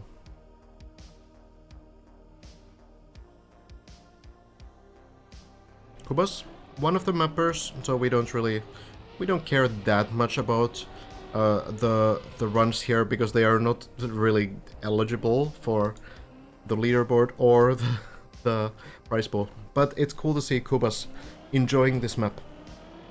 I think one of the greatest things as a mapper, one of the things that shows that you've built a good map, is that even after the release of the map, you don't just move on and play something else, but you actually still enjoy playing your own map. I feel like that kind of shows that that you've done a good job. Of course, Kubas built one floor only, but playtested quite a bit, so it's good to see. Hugo, second try now. Thank you totally for the 100. The stream, I've learned more from this stream than from 2 years of playing Trackmania myself. As a mapper, you learn a lot of weird things. So it helps. Well, line looks good. Then just the air brake. Gets it nicely and onto the beam. Slows down against the wall. Well done.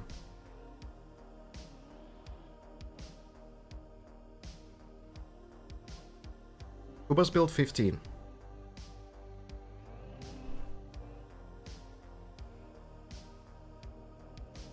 Kubas is not racing. He's just vibing. You know, just playing the video game, yeah?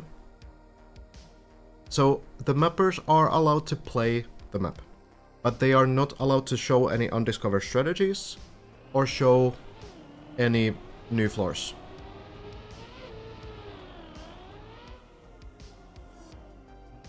Oh, Hugo, very rare case here of turtling. Oh, this looks really difficult to save. I think you just need to drop down on the part before. Turtling uphill is possible, but very difficult. Great line from Hugo. Saves that nicely. Really good, quick thinking.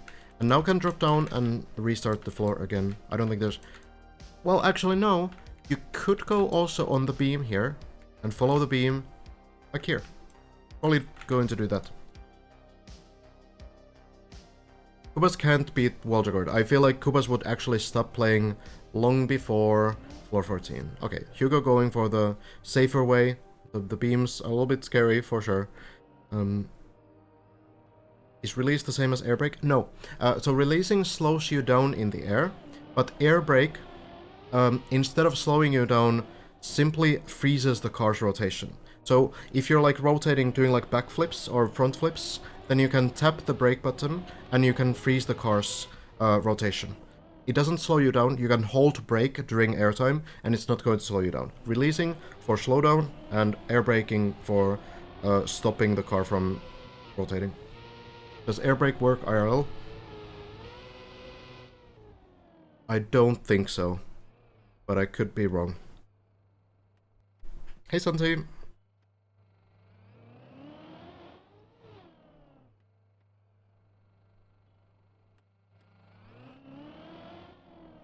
Here we go. The physics for TMNF or TMU were different or equal to this Trackmania version. They're very similar.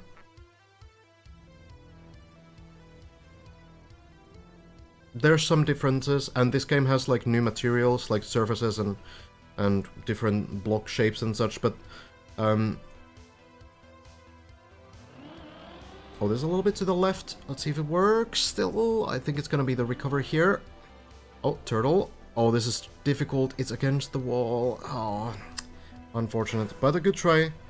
Good try from Hugo for sure.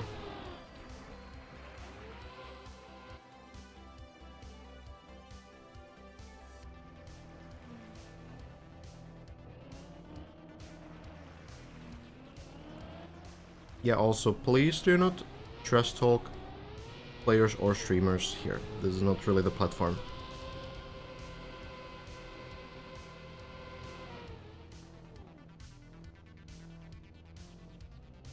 Oh, I got you, Max. Actually, if there's another mod they can edit as well, you can try pinging Uhu, Argos, or Red.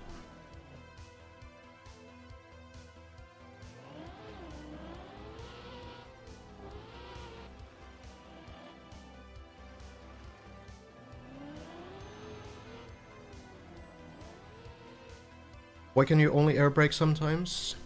Seems like I try on occasion and it won't stop my rotation. So there's like two different types of air time. One is that if you're doing like a sideways rotation, like you're spinning sideways, then generally you need to counter steer to stop the rotation. So you need to like press left or right, and which one it is, it depends. Sometimes it feels like it's almost random which one it's actually going to be. But when the car is doing backflips or front flips, then it's gonna be air brake. So if you have like some weird quarter pipe spin thing that's not really like a straight sort of jump, then it might be that you need to counter steer instead of air braking.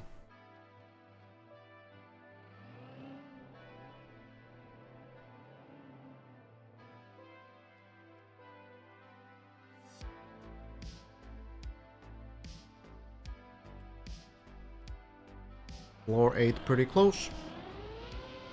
And there we are. Back to the turtling. Turning the car upside down.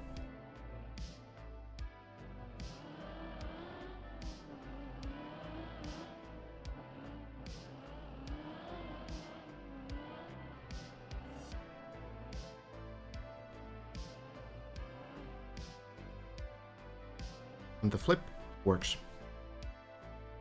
Only front flipping doesn't stop back flipping. I need to probably go into the editor. These things are kind of weird. I think it's kind of specific. Also, there's like if you're driving backwards, then yeah, that's gonna be kind of weird too, because you have backwards gear and you can't really air brake when you have backwards gear. You could be right though. You could be right. It could just be that, you know, when you're going forward. Oh, virtual doing the shortcuts. Very nicely done.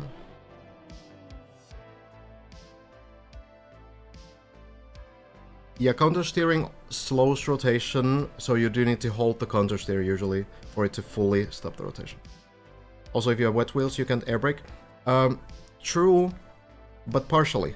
So basically, wet wheels have like a set amount of time during airtime when you can't air brake. But after like 2 or 3 seconds, you can again air brake. So you can have wet wheels and air brake, but not instantly in the air. Well, this game sucks.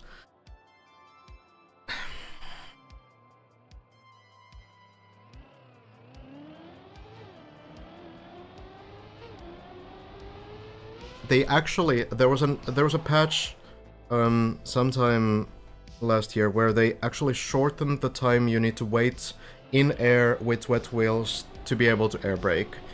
So now it's like maybe 2 seconds of airtime with wet wheels, and then you're able to air brake again.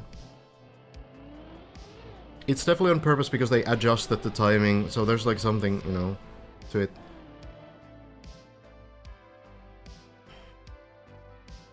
So the wheels will stay wet.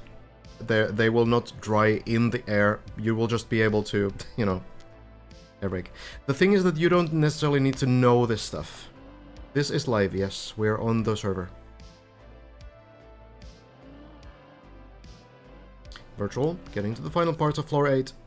Keeping the car swinging from side to side so the wheels grip the ground. You're able to do this. How do you know if you need to turtle or just drive straight? Well, here, it's because of this platform, right? So if you drive normally into this, you will just crash. There's really no way to climb it. But when you drive upside down, you can flip the car so that one of the wheels will go on the platform, and then from there you can climb. So the turtling is necessitated there by the fact that you need to climb that small platform.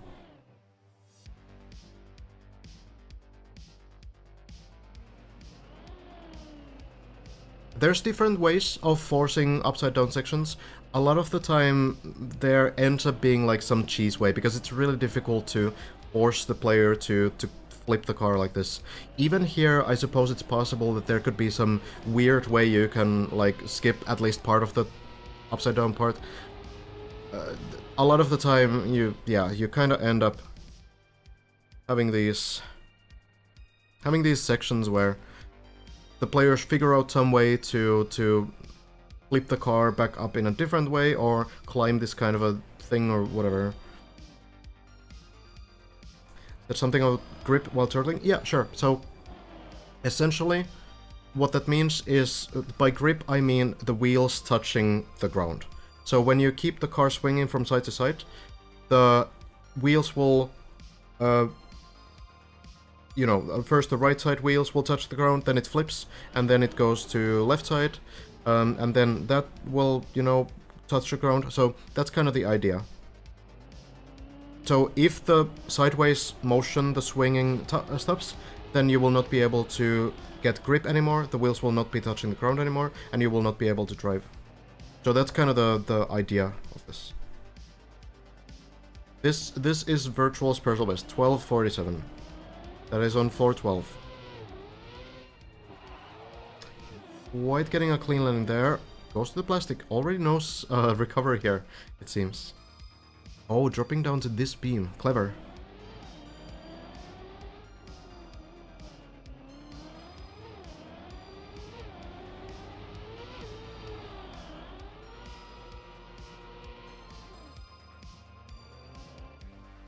Oh, so Virtual has actually PB'd. Okay. So the plugin... Alright. So, does anyone know which part that is? Don't say if you don't know. Which of the 6 sections on floor 12?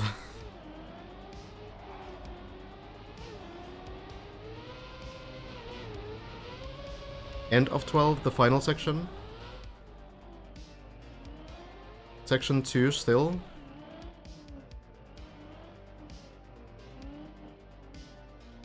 You want to say but don't know. I appreciate that you didn't. Before the boost loop. Okay, so having cleared the second section.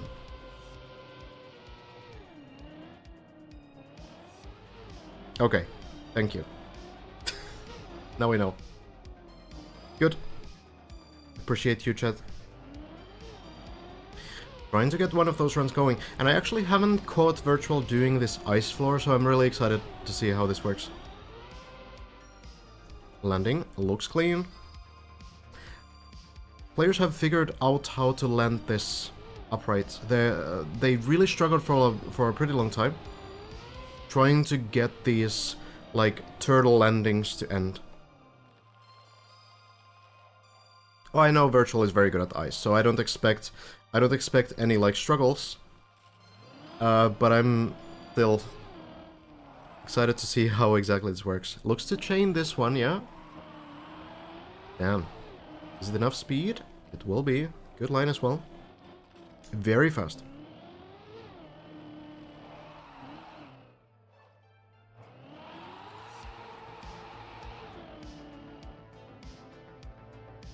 Ice spins, if you know how to do them, on a map like this will probably be a little bit easier for you, for the reason that when you have like very difficult techniques on a map like this, they're never going to be maxed out.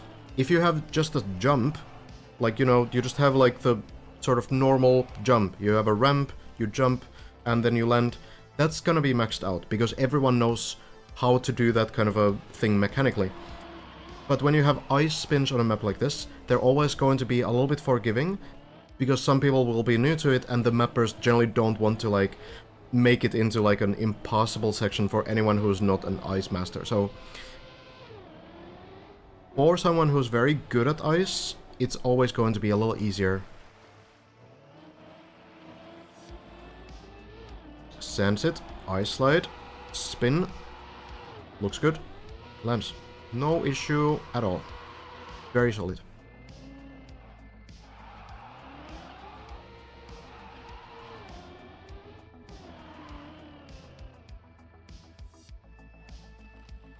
Super fast. Landing sideways on the plastic. Ending the speed there. Great. Then a little bit to the left to give room for this turnaround. Looks great. And now the plastic landing looks great as well. A little bit of a correction towards the right. The icy wheels. Oh no. The icy wheels do slide the car a little bit. Oh, that's so unfortunate. The landing was good, but maybe not accounting for the line just enough. It's hard for us to like fully see that because we can't change the camera angle. So it's a little bit tricky to see what exactly happened there. But you have icy wheels because you go onto the half pipe, right? The ice half pipe first. So you will absolutely have 100% icy wheels. So then we see players kind of like try to land a little bit to the left side here. For the reason that the icy wheels will kind of slide you a little bit further to the side anyway. So then maybe that ended up being a little bit too far, or maybe not correcting the line just enough. It is a very difficult line still to get. It did look very good though, like I've seen identical runs essentially work out, so tough one, but you know, it happens. It happens.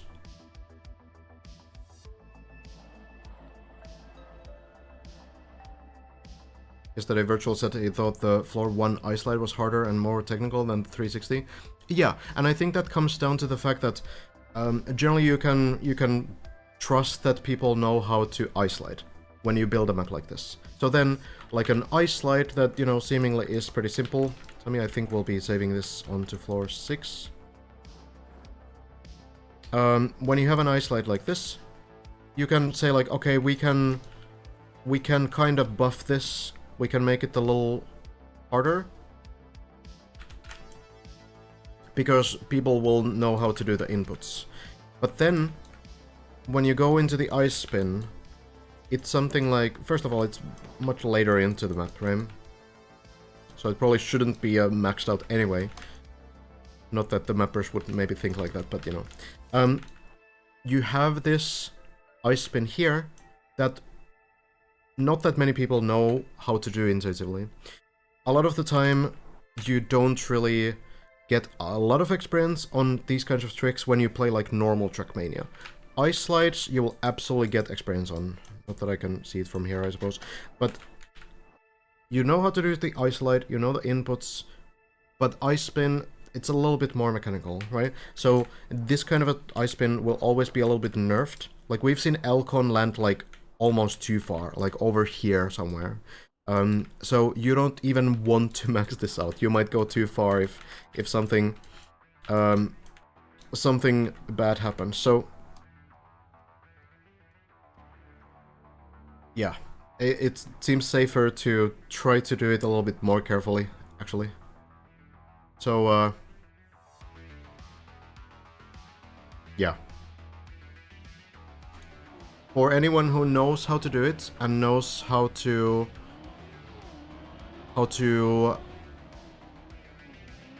sort of just mechanically do the inputs for an ice spin, it's gonna be fairly easy compared to like maxed out traditional jumps, I think. It's kind of something that we see in like many different maps as well, where the simpler a checkpoint is on some trail map, usually the more difficult it is to get the precision for it. So if you have like 10 jumps on a checkpoint, then that's usually going to give you a little bit more freedom. You can land a little bit, you know, in the wrong places and such. If you only have one jump, one ramp, and the checkpoint is like 3 seconds long, then it's probably going to be super maxed out. You need to do like a very precise, perfect line. So the longer the sequence, usually the easier or more forgiving it is, in a sense. And that usually goes to like other games as well. Kubas is the mapper of 15th floor, or technically 16th floor, because floor 0 is a thing, but floor 15, we will say. I am Finnish, indeed.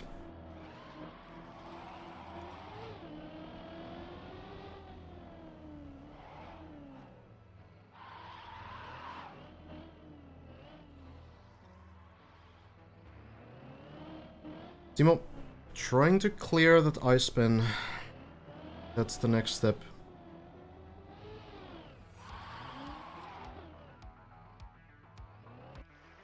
Trying to get some runs going. Why do you think Simo isn't further up being a khaki goat? It's basically because of the skill set. So yeah, you're completely right. Simo, insanely good at the old school khaki stuff, especially, and has won khaki seasons in this game as well. So Simo, really good at learning things, really good at like doing the traditional stuff. Simo's background is in Trackmania Nations Forever, the older game. But that's kind of the problem as well, because as good as Simo is on the old school stuff, it kind of also means that he's lacking a little bit of the skill set that's specific to this game. So you have these plastic backward speed slides, right? You don't really get experience on that kind of mechanic when you play TMNF, because it doesn't have plastic. You don't really get experience on ice. You don't really get experience on like these kinds of water sections that we have here. Of course, TMNF does have water, but it works differently. So all kinds of like wet wheel things and plastic bounces and everything, those might take Simo a little longer to figure out. Still doing extremely well.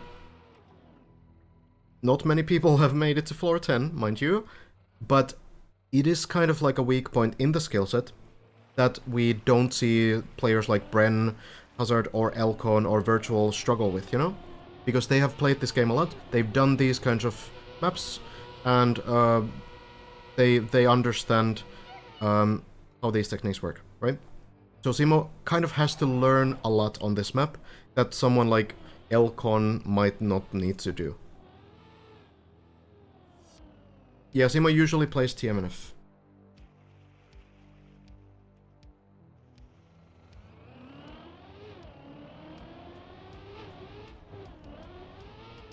Sammy a little bit off on the plastic jump.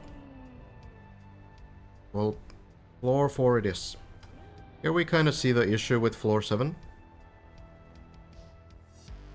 It is that the closest recovery point is like floor 4. And this time, fortunately, upside down landing as well, so not gonna help much. Kuba's vibing over doing the same recovery. Oh, everyone's doing this recovery right now.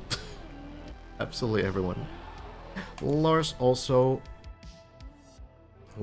here.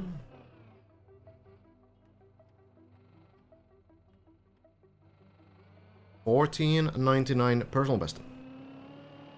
And that used to be the world record last night still.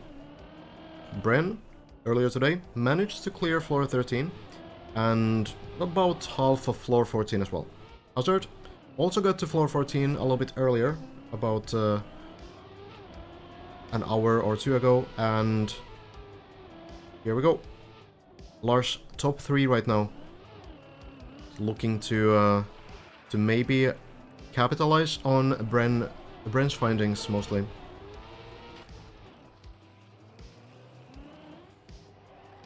Did Hazard get further than him on his runs today? No. So we can take a quick look at what's happening on floor 11 right now. Floor 14 right now.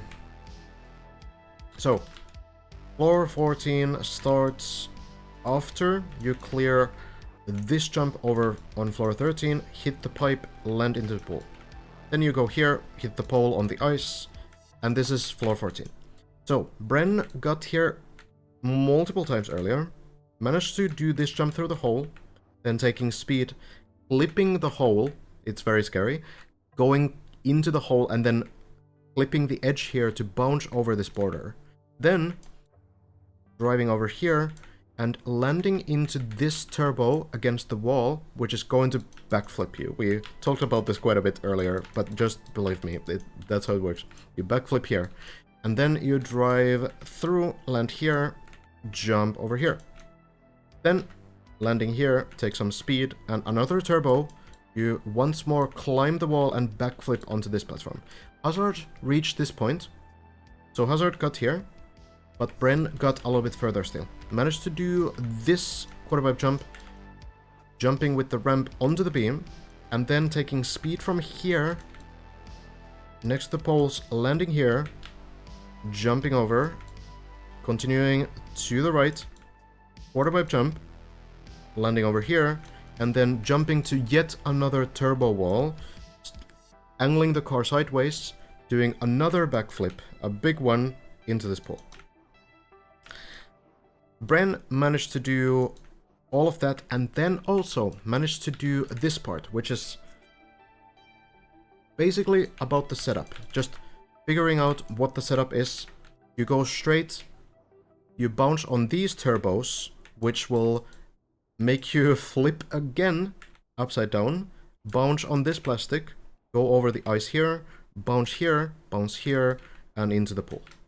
This is the furthest point that Bren has been to.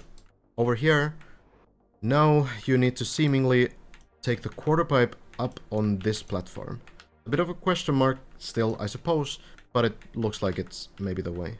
Maybe there could be something else too, but yeah. So then, we're pretty far into this floor already. Getting to this point, jumping here, and jumping here. And then it seems to be a jump over here. Taking speed backwards from the turbo, jumping up, and these turbos will again push you upwards, and you land into the water. I'm basically guessing. This is what it seems to be, but there could be something more to it as well. And then, final jump, going over here, and building enough speed to probably just land over here. This is floor 15. So there's a couple more sections. What exactly it's gonna be, we'll see. Maybe there's something else to this. I think you're supposed to jump left to the other black platform to use the curved thing to jump.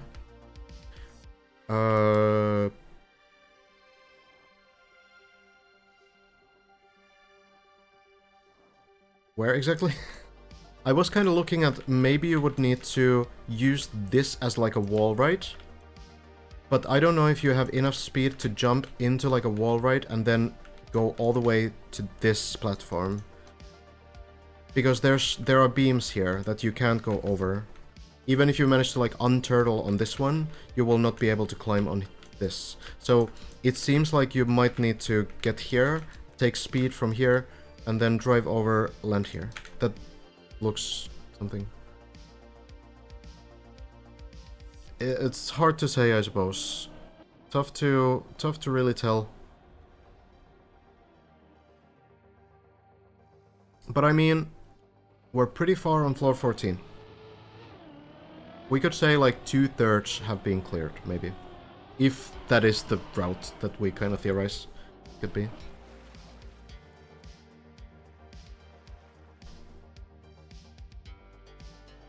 It is a very cool floor, and I like how it has this theme around the turbo. Weird turbo usage.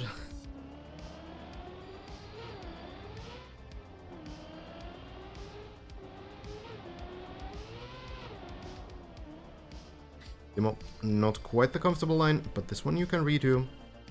Floor 6 has pretty good recoveries, but floor 7 is where it gets tough. When you get past the bobsleigh landing in the beginning of floor 8, that's kind of where it gets easier. You can start actually recovering your mistakes a lot more. We do have the quack thing, it's just caps lock. There it is.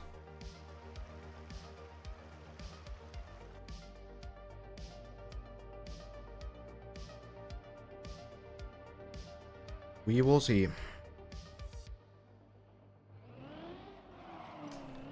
Come on. Clean lines. Day 19. Yeah, almost 3 weeks in. Wasn't it the prediction of some of the mappers in the very beginning that this would maybe take 3 weeks or so? They're not like, I guess, too far off. I don't think we're going to finish this week because, you know, there's still a lot to discover. But like floor 14 has already been pretty well figured out just by Bren. So if floor 15, as intimidating as it looks, maybe it turns out that it's easier than maybe it seems. I think maybe next week could be the week. But yeah, it's definitely a difficult journey. Everyone seems to be falling in here today. Like the 4th one so far. 4th person. Well, it's been it's been climbed before. Doing this sideways motion, trying to get one wheel up and then hope that you can climb with that. Hi Savius. There we go, Simo managed to do it. Deep Dip 1 was finished in 6 days by Bren. So we're on day 19 right now. No question about which map is harder.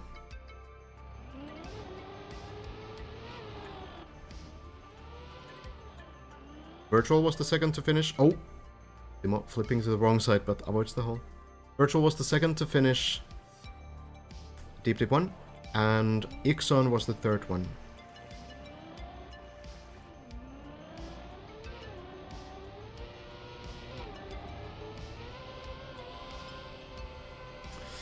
Bit towards the wall. It's once more the recovery. This is also very common. It's kind of a brutal recovery as well, because you lose like half a floor to this, and it's such a difficult section too. I feel like the later floors, like floor 12 and floor 14, do seem to be so much more forgiving, because you can usually like retry the previous trick if you fail in like a small way. Here, if you fail in a small way, it's all the way back to floor 6 again. So yeah, this floor definitely like a big choke point. Virtual also trying this. I think it was Kubas there trying to do that landing. I think Kubas also failed though. Virtual gonna get the line right.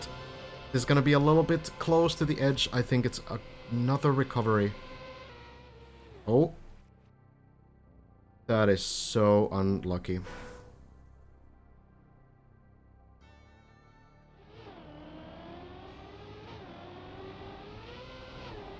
the small plastic piece that's supposed to help you there. We've seen this before as well. So what this plastic piece is for here is it's supposed to help you when you have to recover from here. You drive up and you bounce it and then you land here.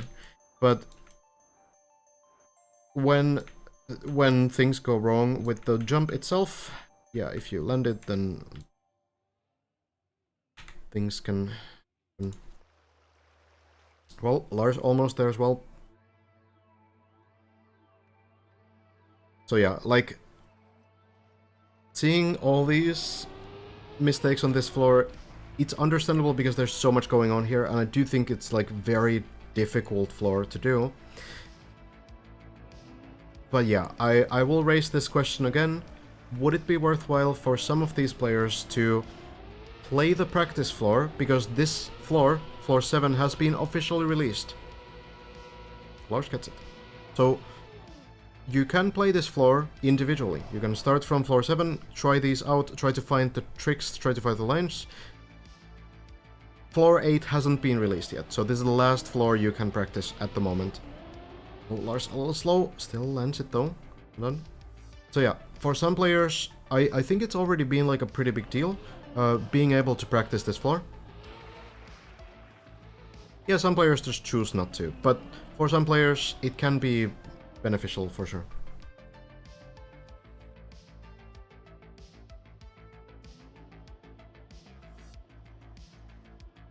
Any good wall triggers for floor 7?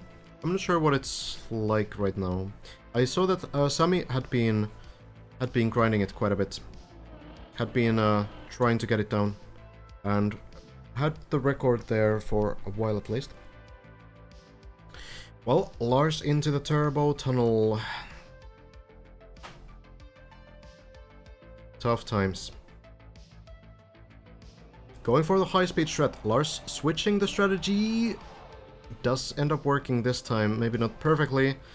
But yeah, this is kind of the question, right? This is the question. Like, Lars has struggled with this turbo tunnel so much. With the ice slide setup. Setting the car next to these plastic beams. And then starting an ice slide, moving sideways.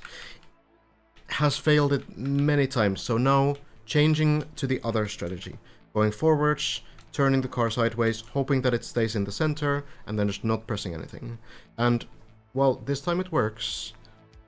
I guess, like, whatever is actually better, whatever is more consistent, really hard to say, because we see it go wrong with both strategies. But yeah, oh, Lars a little slow. Turtle is alive though, so you need to turtle here anyway. Maybe Lars just speedrunning. Doesn't need to go for the setup. This is actually faster. Saving a little bit of time there.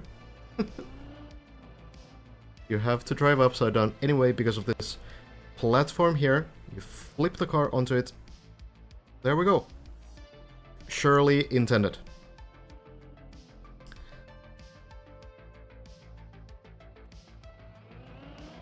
Just wanted to save that 5 seconds there. Well, now the beam landing. Tricky one. Goes pretty far. Is this gonna land on the plastic below? No, misses it. The beam landing. Still a problem for a lot of players. It's such a difficult section.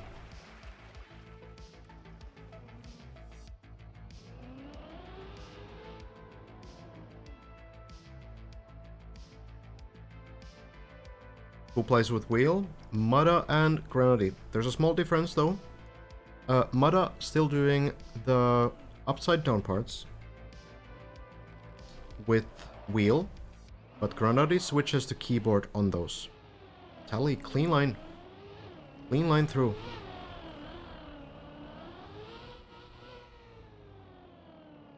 Hello Clips. Have you heard anything from Plexity? Not today. I don't think we're gonna hear anything about the floor until the end of the event, though. Oh, Tally. Shaky line, but watch out. Like, if I was Plaxity, I still wouldn't start talking about, like, oh, this actually was intentional and this wasn't intentional. I wouldn't say anything still. After the event, sure. Speed looks to be there. Oh, but doesn't get the landing, and a big fall again. Into floor 6. That was so close.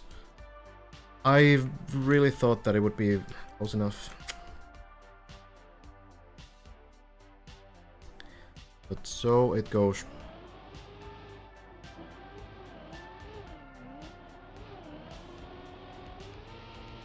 Yeah, there have been some new plugin messages with the plastic bones. One of them being not bait, so maybe that's something. Anybody know what Kuba's personal best is? So Kuba's is one of the mappers and has also been playtesting. So Kuba's probably has been pretty good on this map. Maybe even has gotten close to finishing it in playtesting, I don't know. But Kuba's is not part of the competition because of this. Kuba's just playing the map, you know?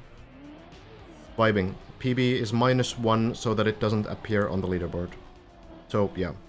That's why we're not really watching Kuba's. Because Kuba's is basically just chilling.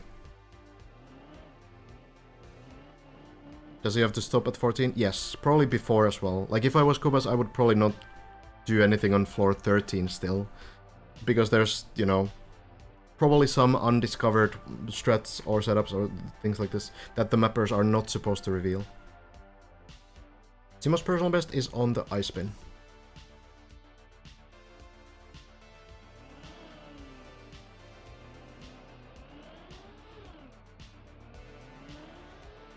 Lars still doing the double drift strat. We see more and more people switch to the one drift strategy. We can maybe check with Simo once Simo gets to that point. Doing the single drift strat. And then there's of course the wet wheel uphill line that Granadi, Elcon have been using. Some others have transitioned to it as well, saving a little bit of time. And then there's the Karlberg line, which is really interesting, kind of going next to doing the first drift, but then going next to the pole on that grass uphill and getting like a speed boost from the pole and then going through. This is live, yes.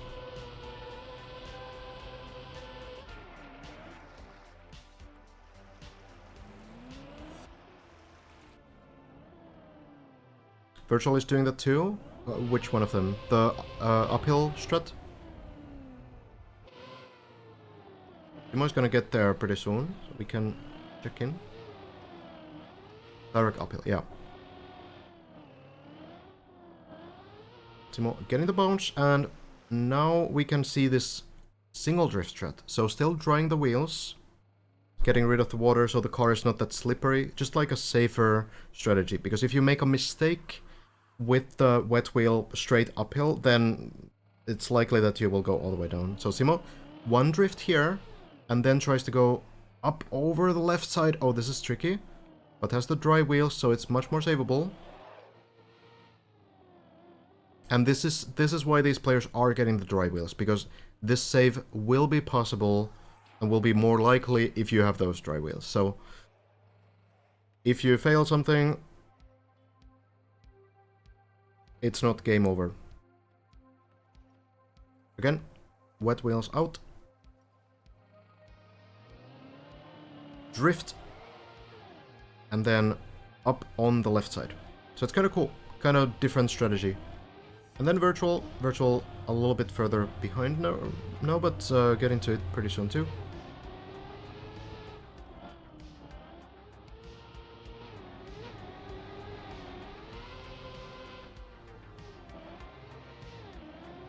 Elcom was playing not too long ago, but not streaming and also not on the server.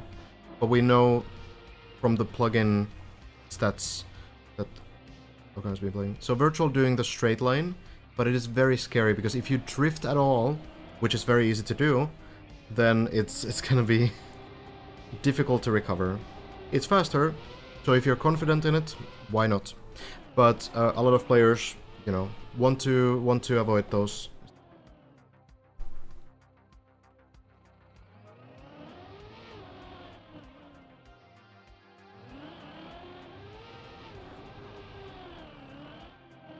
Have you done any runs at all yourself? Nope. I will play this map for the first time when the event ends, and we'll see how that goes. I know every strategy. I know absolutely everyone's different approaches to every section, and you will see that it will not help at all, and I will still be very bad. Haven't played the shallow dip either. That I can probably finish though.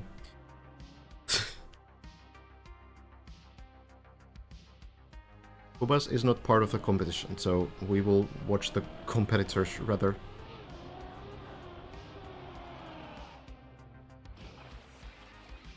I do believe that I will be able to finish the shallow dip in one day, though. Shallow dip is an easier version of this map that has floors 0 to 5. It ends at the end of floor 5. And it's very different, as in basically nearly every single jump and section and every pipe and, you know, landing has been nerfed. So everything is a little bit easier. And it's actually designed so that even if you're completely new to the game, you will be able to finish it. Unlike this map, which you absolutely will not finish if you're new to the game. So if you have gotten inspired about watching Deep Div and you might be new to the game, you could try out the Shallow Dip. It's in the same Deep Dip club. I think a lot of new players and new like variety streamers and or not new variety streamers, but variety streamers who are new to Trackmania have been trying it out and enjoying it. It's still hard. Yeah, it's not designed to be like, you know, you drive it and you finish and then you go log off the game, unless you're like an experienced player. But if you're new to the game, you still need to learn like how ice physics work and everything else. So it's still tricky for sure. Not designed to be an easy. I feel like you will still have to kind of grind for it if you're new to the game.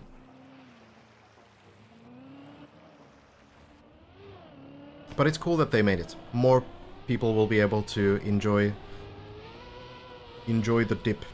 Lars, I think this will land just barely on the edge. Oh, so close. But we'll land it. Wowsile has Water Garden Shallow Dip. Not surprised.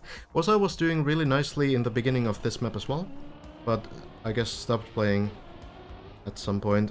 Has been playing some other competitions too, like the Formula E collaboration that Trackmania has going on right now.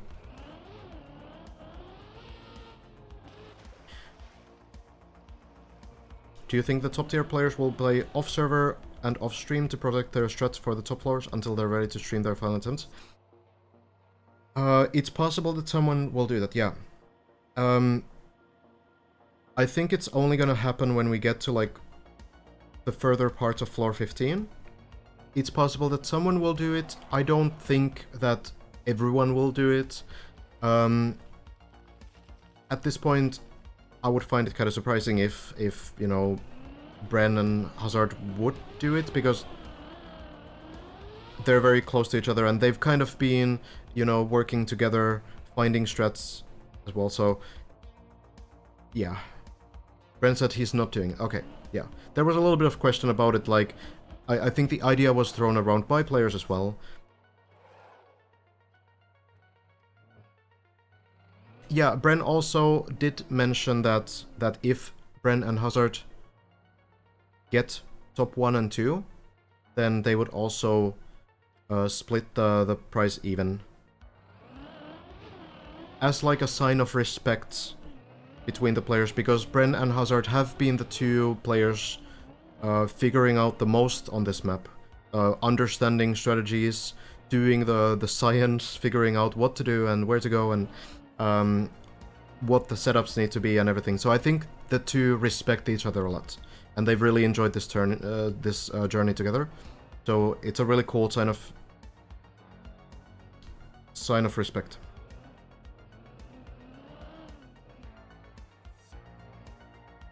They've been the pioneers, yeah.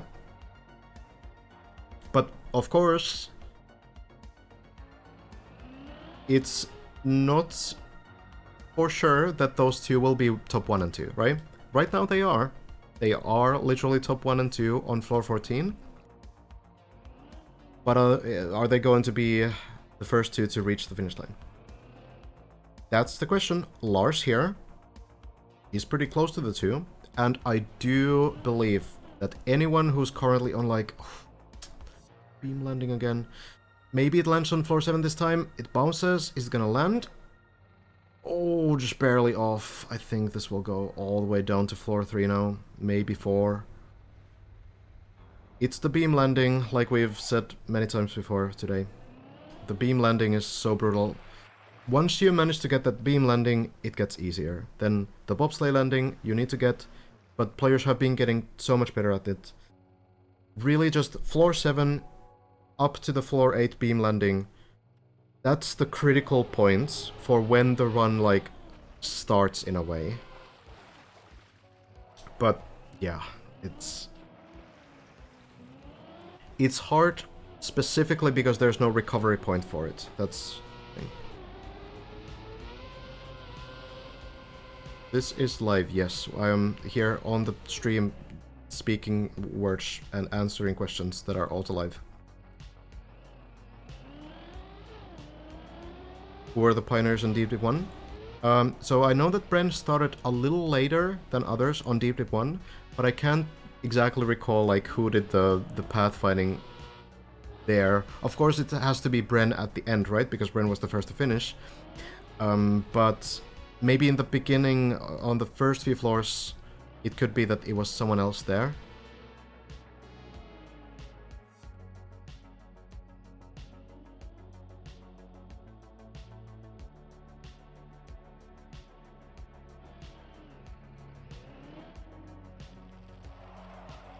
Do you think some people feel pressure now as Bren gets higher and higher? I do. Oh! What was that, dude? What on earth is happening? That... I feel like we had some spectator lag, honestly. I think we had some slight lag there, because the server, you know, when you spectate, it's a little bit different for us than the players. That looked super goofy, but hey, here we are. The netcode, a bit weird. Yeah, but for sure, yeah.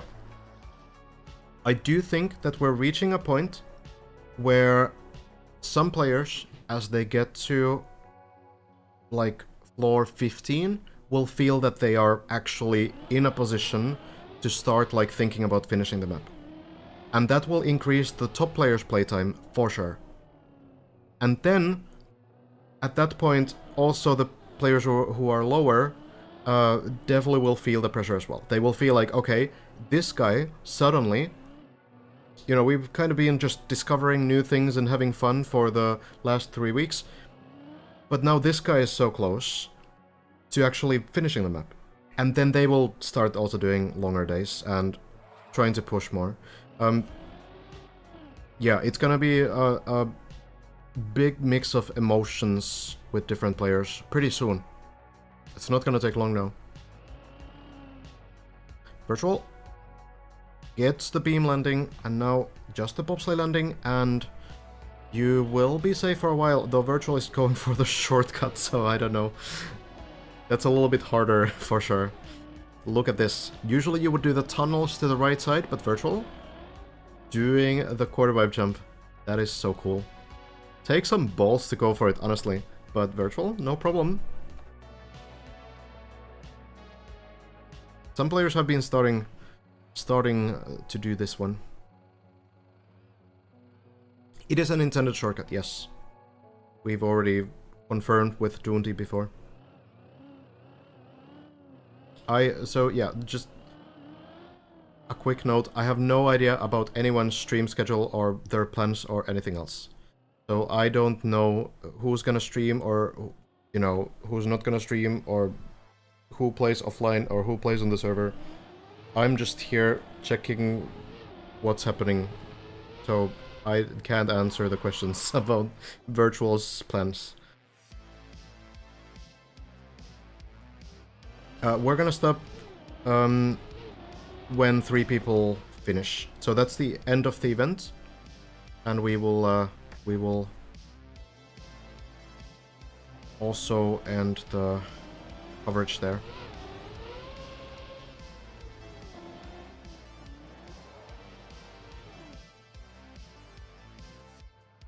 Deep Deep 1 was cleared by 12 guys. Do you think Deep Deep 2 hype will cause more finishers in DD 2? Yes, I do. Even though the map is harder, I feel like the size and the scale of this event has made this a much more prestigious achievement than finishing Deep Deep 1. And when the checkpoint version comes out after the event and all the practice floors are out... Oh, Virtual, loses the turtle. Where are we? Is it maybe going to fall? Oh, that is unfortunate. Might actually be stuck. Slightly missing the line here. Unfortunately. Fortunately, that's not really recoverable. You need to keep the sideways motion going. It's really the only way. Well, Simo close to that point soon as well.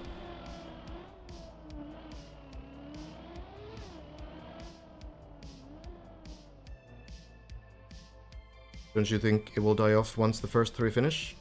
I don't think so, because I think not that many players who finish these types of maps are really like only following the content cycle. There's gonna be some streamers that want to finish this map no matter what. But then there's like a lot of the players and achievements that you don't really see. Like, you know, Hazard, for example, finishes a lot of trial maps, like really difficult stuff. But you don't really hear about those because it's not really about the streaming and, you know, the sort of like showcasing that for anyone else. It's more about personal achievements. And I think there's a lot of players who will value that personal achievement of finishing a map like this. Mo, through the second turtle. We'll continue this to the end. Flipping the car by putting the front wheel at the right time into the corner like that. Well done.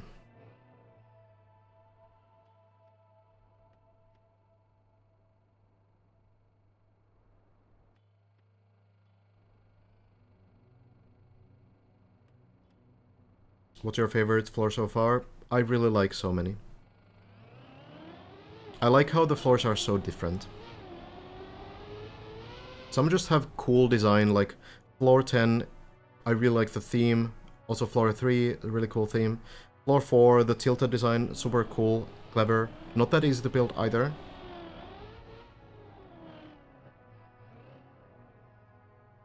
There's like so many good things to say about every floor, I feel. I feel like every floor so far has been very fitting.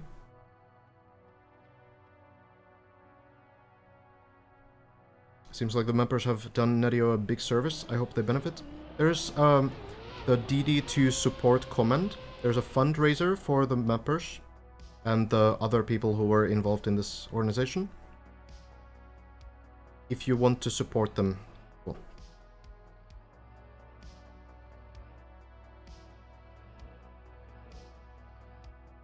Prize pool is also getting crowdfunded still. Currently, it is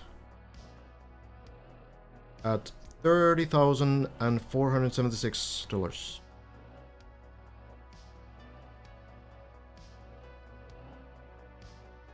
Timo.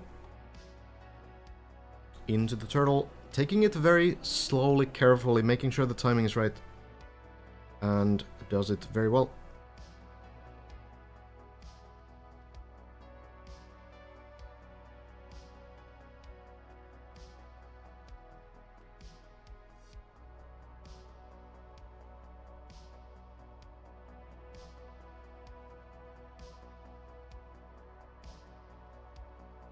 Trackmania have like a proper tutorial which would showcase every surface and their combinations.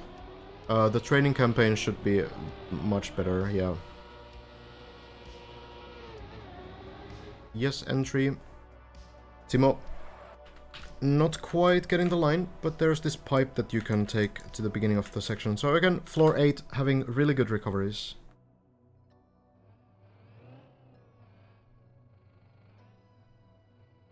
Only top 3 getting prizes rough. That's true, but you have to look at it from the standpoint of the actual flow of the event as well. So it would be cool to have something like a top 10 prize pool, right? But you have to then think like, okay, well, actually 10 people need to finish this map. And is that gonna happen within like a reasonable amount of time? So it could take like months, right? Because this is such a huge challenge. I feel pretty confident that we are going to have 3 finishes pretty close together, but if you have like 5 or 10, then maybe that's gonna like drag on pretty long. And of course, like, it would be cool still. It doesn't really necessitate that the hype dies down, and you know, the achieving the top 5 place or something else would still be definitely worth rewarding. But you know, I think this is probably a reason, one of the reasons behind it at least. Timo, taking the turbo, I guess testing it out. We still don't know why the turbo is there, I guess. I think Simo just taking a small break there. Floor 9. Could be a prize pool for the first to get to a certain floor as well. Yeah, sure, that could have been an option. But, you know, maybe deeply 3. Timo. Now the turbo landing needs to jump a little bit to the left. Line looks really nice. Still, the car steers a little bit off the platform, and this is why you want to land onto this part instead of this part, because this will turn the car sideways. This is savable, but it's very tedious. It just takes a while. So for a clean landing, if you hit this part of the beam, then the car usually turns, like, you know, in this direction, so you will be able to continue right away. But Simo has to take a long way here.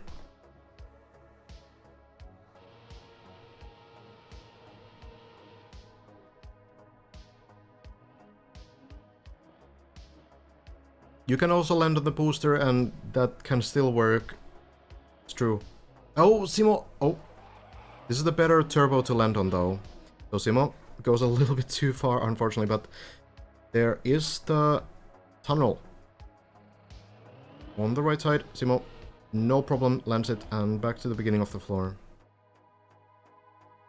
Did Bren get a new world card? Yes. Floor 14 has been reached. And, like, half of it has been cleared already as well.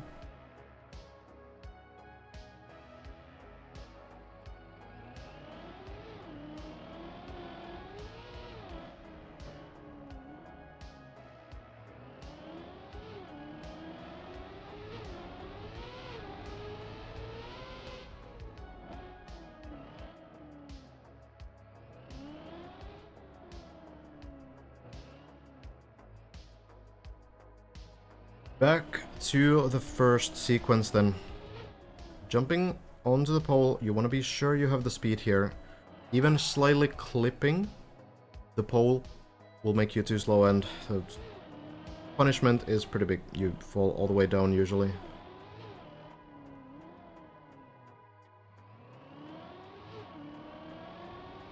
We'll check at one point what Bren and Hazard have been doing again on 414. We've kind of covered that a couple times already.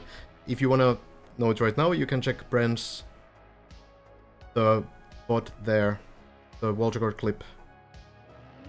That will show you exactly what the best run ended up being.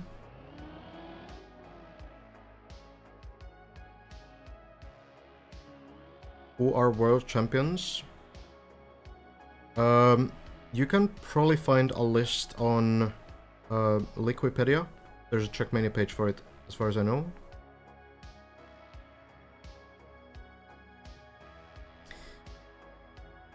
Mapping question, how do I drag and place items? Hold space.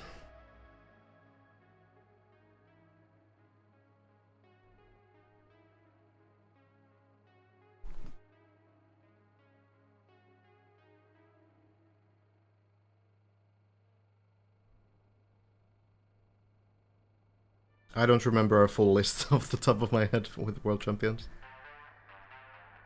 Doesn't seem to work. It definitely should.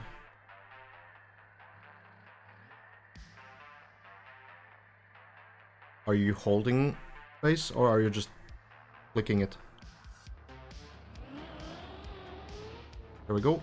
Timo, onto the beam.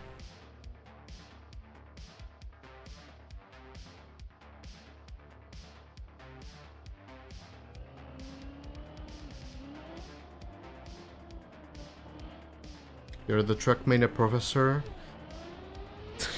Only the deep 2 historian. I'm actually like quite a bit out of the loop with like traditional competitive scene. I should definitely know more about it, like all the players that are less talked about.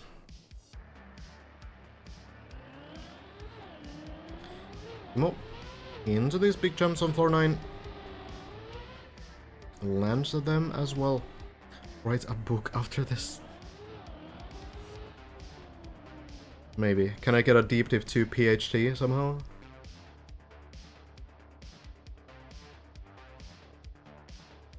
Oh, awesome. LOL. Thank you.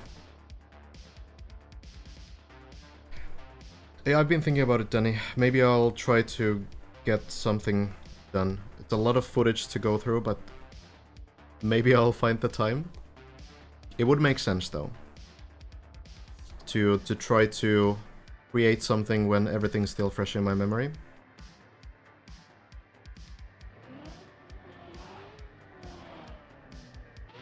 Oh, Timo already going again. Back into the quarter pipe. Now the low jump line, and if you haven't seen this before, I think this is our first time seeing this today, or at least, you know, haven't seen this many times. You can also line up on the right side of the hole here and do a higher jump. But Timo goes for this very low jump, as most players do. From what I've seen, only Hazard is doing the high jump still, but it seems to work for Hazard.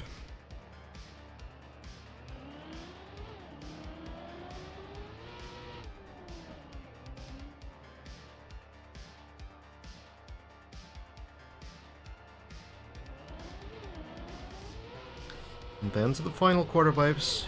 Just need to make sure the line is right. Jump through. And land. The end sign on the left here, on the tab, it basically just means that it's the end of floor 16. So from the end to the fin, it's gonna be the final jump. So basically once you get to the end point, then you only have the final jump remaining. That's what it means. Timo, floor 10. We'll see how the ice works. Maybe finally getting the spin. We'll see how it goes. Is your 20-minute map the favorite map you've made? Threat of Ariadne? Probably not, no.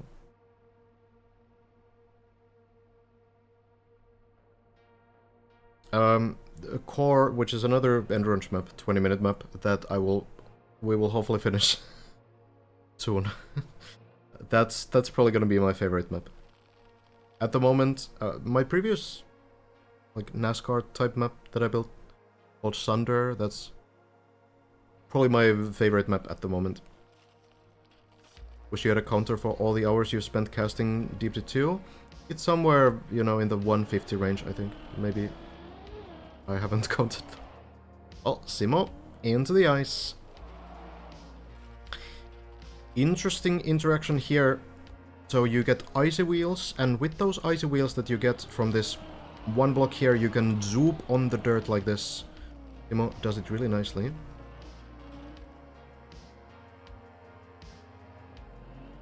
Oh, it's not just one jump. Okay, interesting. Timo a bit late on the ice slide. Clips the edge a little bit, but still works, fortunately.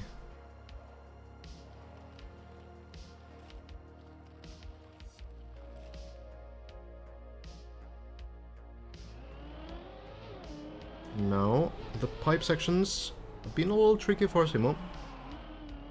So, Before we think about the 360, we do need to think about...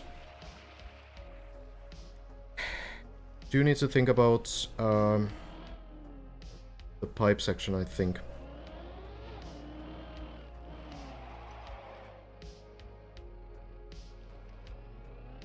That's a good call, Blue Matter. Try not to read too much into, like, the players. Sliding up. Oh, this is very barely gonna make it. As long as you get on the ice, you can accelerate on it. So getting over the snow is the main thing. Snow, very slow surface. Acts similarly to ice, but it is slower. So you can slide, you can kind of ice slide on snow, but it's pretty cursed. Then the pipes. And now the tricky jump to the pool. Simo lining it up. Is it far enough? It will be. Simo will get an attempt on this ice spin, and clearing this next jump, that would be a personal best.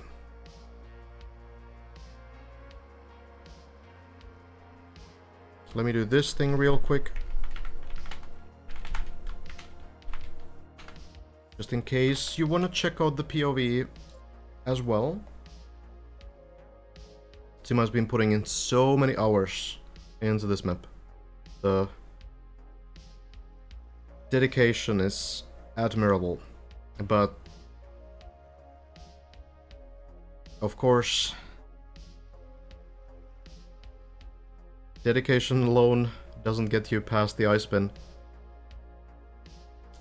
Has to be the strat, has to be the timing, has to be the inputs.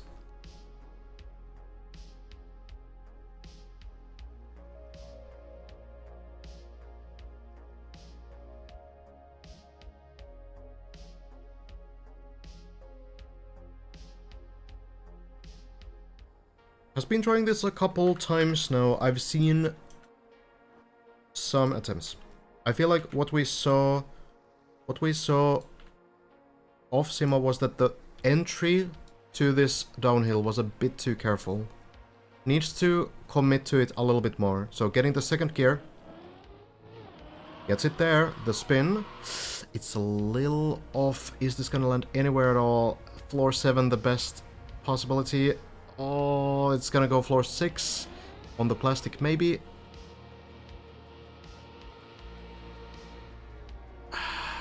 Missing every possible landing spot.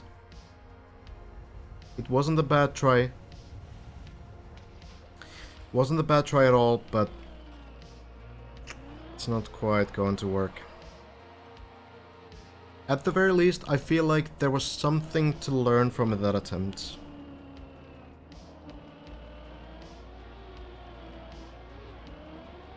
I don't think the timing was necessarily off, but the ice spin, like, timing in terms of, like... Okay. I don't think it was off in the sense that Simo, like, started it too early or too late. I think it was more about not letting it go far enough. So, starting the spin a little bit too early here, like, the line was good, just needed to let the spin go a little further still. So the spin was a little here, not here, so the line wasn't correct. Any more turning before starting to slide, you think? It's kind of hard to say. There's so much going on in it. Simo's reached floor 10 25 times total. 5 times today, and most failed on 360. I do remember seeing Simo's first few attempts on floor 10, and kind of like picking up the strats fairly quickly, considering like how new to these kinds of techniques Simo really is. But kind of got a little bit further and further every time. Some trouble in the pipe sections, but yeah, the spin is... That's the next thing.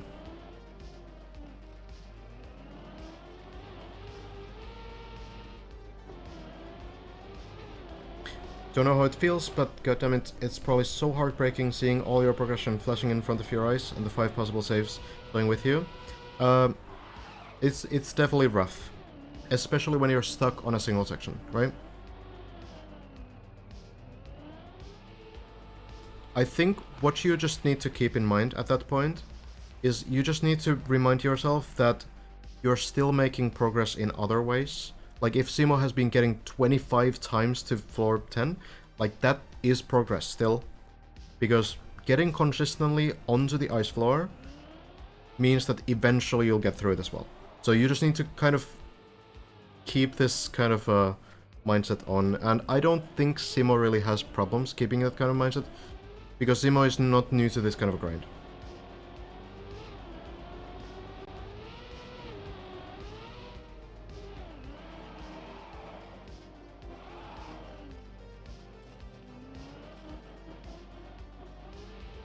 Thank you, Endearing. Haven't tried the map yet. I will save my first attempt until the end of the event. I have played Trackmania, yes. A long time ago.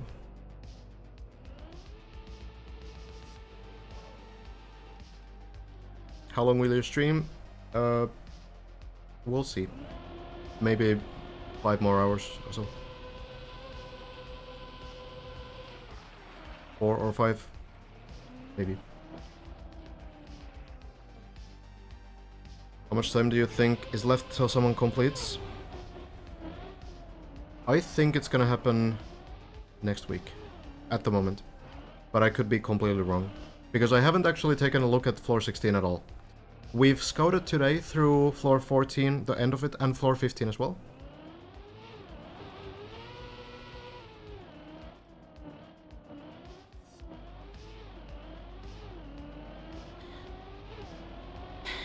So, yeah, but I do think that next week could maybe happen.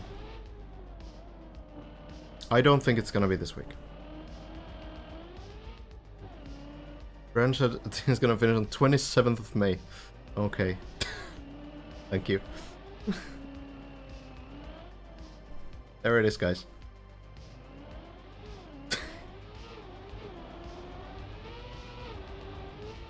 Kaki definitely causes like a Twitch spike in Trackmania. It's a big event every single time. But yeah, the Deep Dive 2 has been like even more so, for sure. It's been pretty crazy.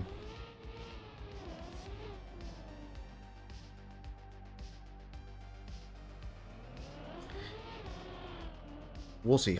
We'll see how this keeps developing. Right now, Simo and Lars grinding. Lars, of course, our top 3 player.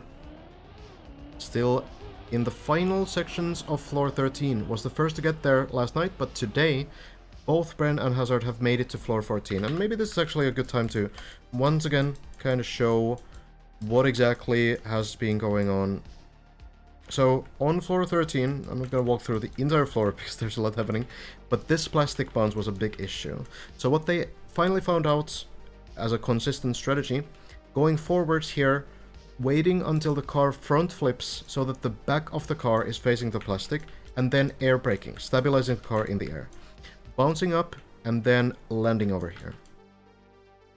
Then you go around, do this half pipe, you turn the car frontwards, it's still upside down, but frontwards, and you glide on the plastic upside down, bouncing on this plastic, landing into the pool. Then, with wet wheels, you navigate across this beam, which is also plastic, so very slippery. Go down here, onto dirt, and... oh, I get the bug text from Lars. And then drop down onto red turbo, land into the wall right, go all the way around, land here.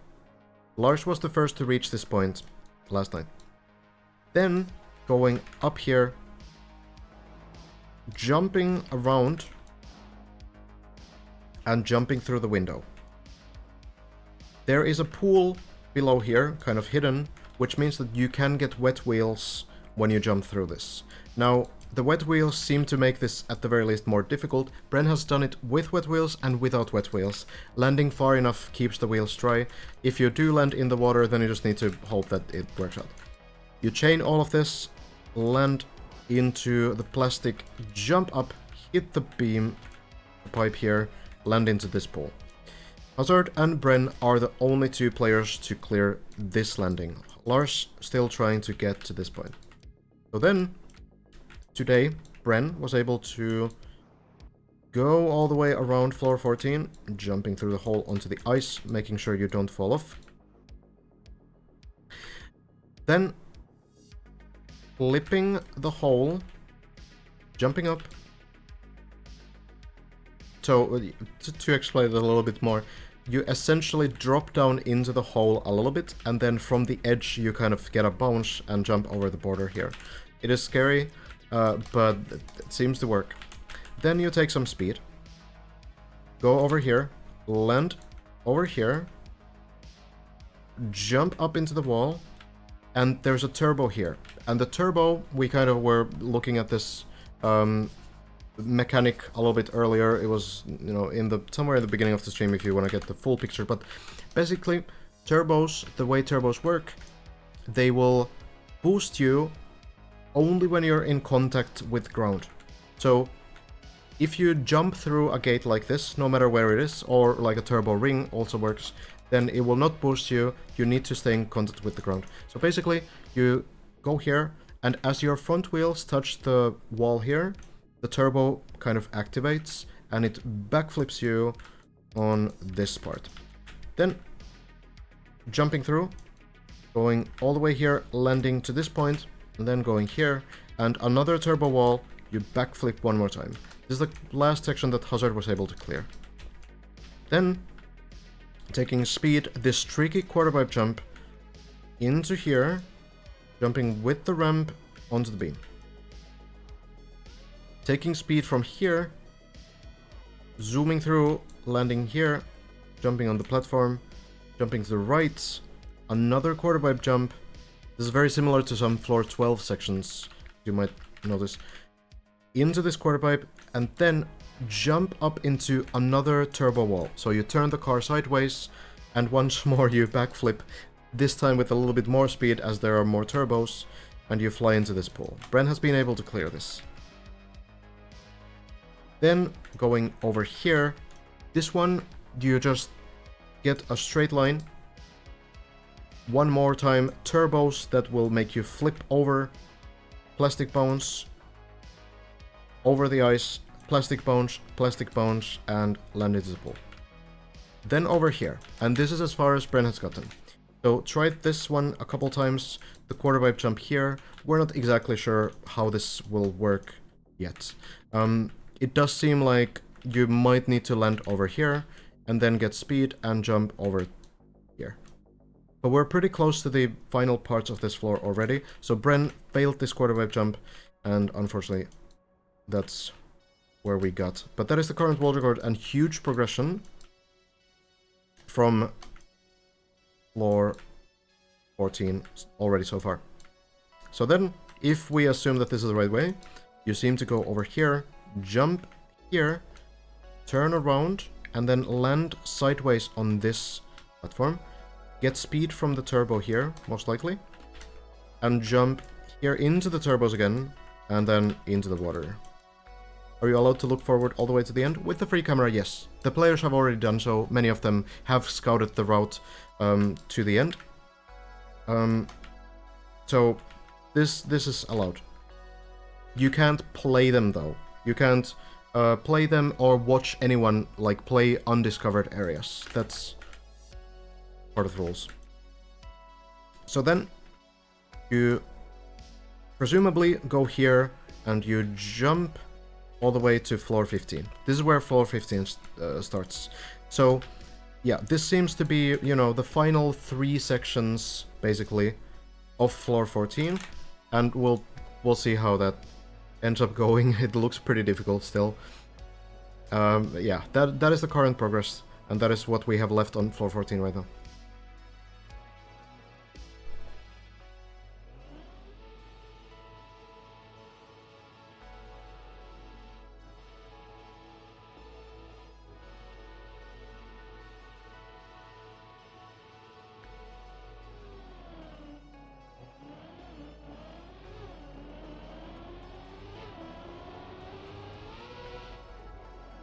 Did they find a consistent setup for the plastic bounce? Yes.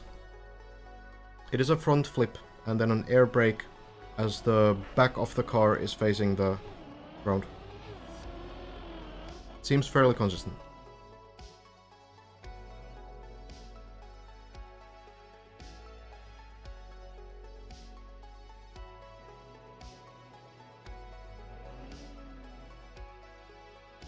Blessed by blep.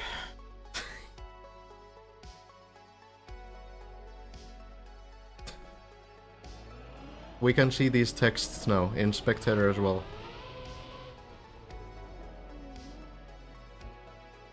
Well, it's the wrong, because this was like an old emote, the bleb. Now it's, this new one is blep, right?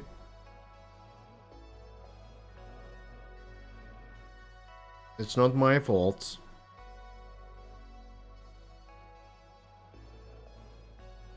You can't just make a new emote and call it like forehead, you know? Lars, through the turtles pretty fast as well.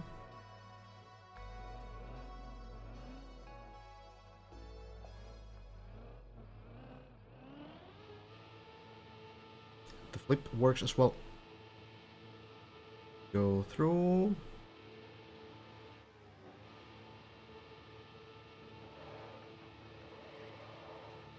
Do we? Looks unusually difficult to climb this one. Okay, there we are. It is kind of incredible how fast some people like Hazard are able to climb these. It's just like immediate climb. Into the final jump. I believe that players are still doing the hard jump. It's a little bit faster and everyone's used to it already, so why not? There was also this route that Mada discovered just a couple days ago, I guess. Going around here and then jumping here. It's a little bit easier, but hey, why not do the fast route if you can do it?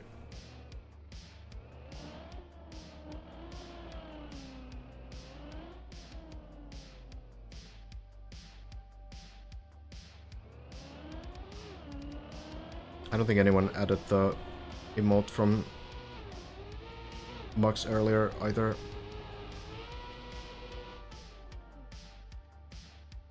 Let me add it real quick.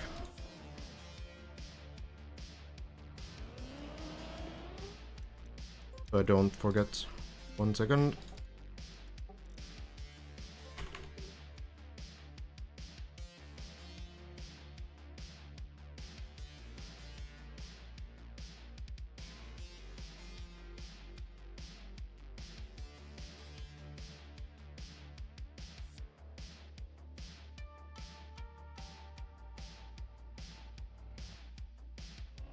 There we are.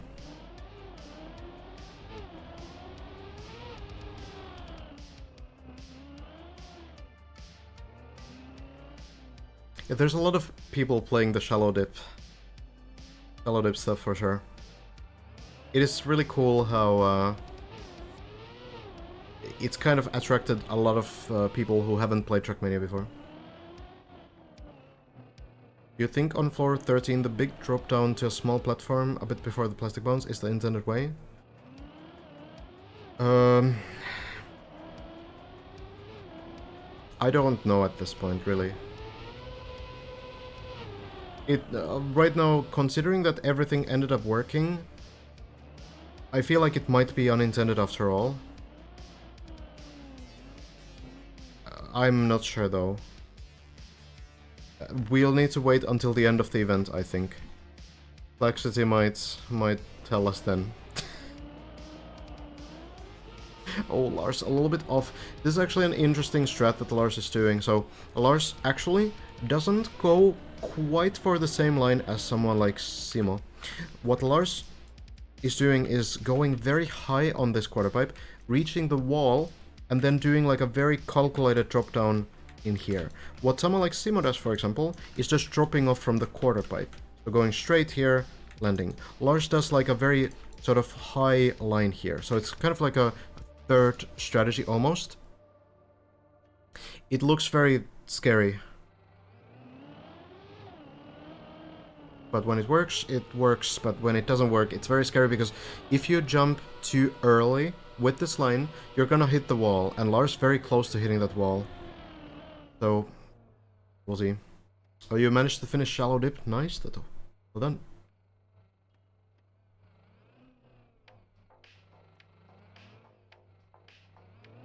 Up in floor 14, the area we don't understand. Are you not supposed to use the platform on the left, right across the quarter pipe? We can check in that in just a moment. But I didn't really immediately see any other path than what I suggested. Well, Lars makes it. Clean. So impressive to see how these top players can be so incredibly precise, like virtual watching a clip of a jump frame by frame and duping the keystrokes at the exact same times. Yeah, for sure. Like, it's a lot about not just like blindly copying the inputs, but you kind of like have the intuition from your Trackmania experience as well to kind of understand how it should work. Like, you understand why the other player, like Bren or Hazard, is pressing, like, left at the specific point. So then you kind of understand, like, okay, that's why it works, and they can pick those strats up much easier. So instead of relying on pure memory, they can also kind of, like, rationalize why the inputs are what they are, and that really helps with being able to replicate them.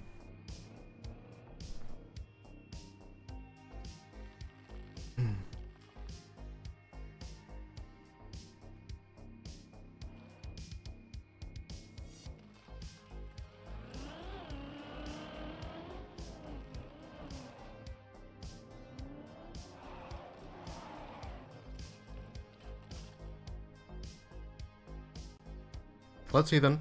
Lars. Floor 10. It is kind of wild how this floor is very far from where Lars actually is trying to get to. Like, has the run even begun at this point? I feel like the run still kind of begins when you get past floor 8.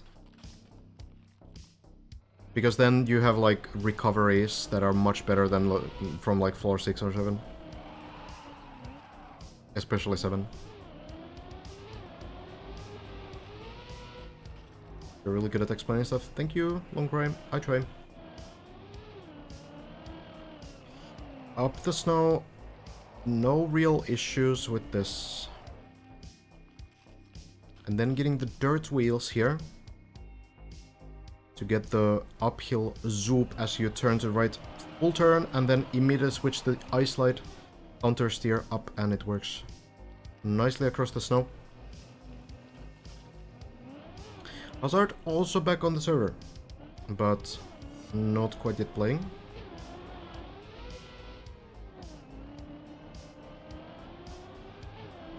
Then the pipe jump, getting through, and now the ice spin. Lars has been looking much more confident with this. Gets the second gear, starts the slide, starts the spin, and they should make it. No problem. Very nice.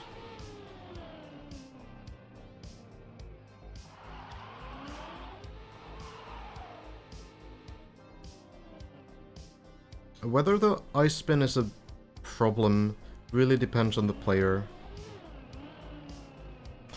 Oh, Lars almost clipping the plastic there. Oh, now actually clipping it, but still surviving. Yeah, some players definitely find the ice spin to be much harder than others. If you have a very strong ice skill set, if you've been doing these spins before,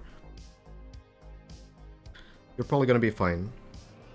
But if you're kind of new to the technique, then climbing all the way up to floor 10 to attempt it once and then falling all the way down is not really the ideal way to practice it. Halfpipe can be tricky too. Lars, turn around, looks great, and now the landing on the plastic a little bit aside, does still land, and no landing bugs or slowdowns, some wiggles as well to get the speed for sure. There we are. Floor 11 has been reached.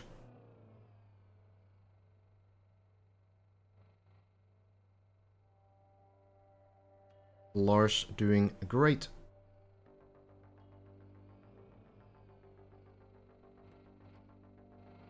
Yeah, for something like virtual, the ice spin is not gonna be that difficult, right?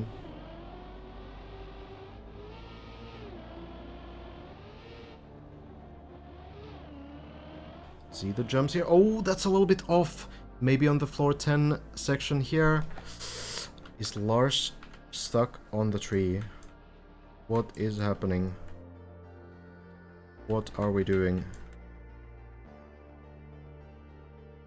I can't even tell how it's stuck. It's like one of the branches going through the car. What are we... What...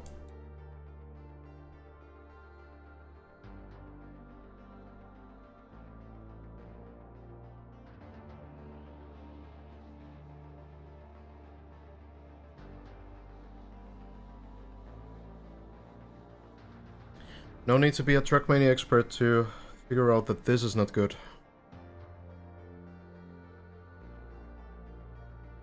Even if the car falls, it kind of looks like it might land upside down. But right now it actually looks like it's fully stuck. That is, we could say unlucky. Unfortunate, rare mistake on the line.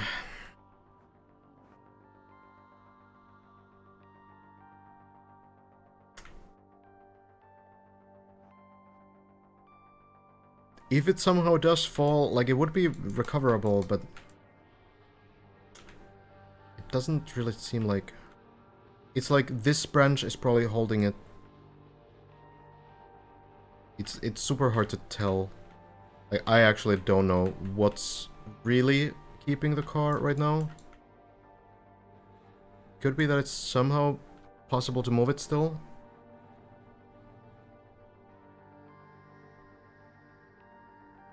Like, it is moving. Oh. Oh my god.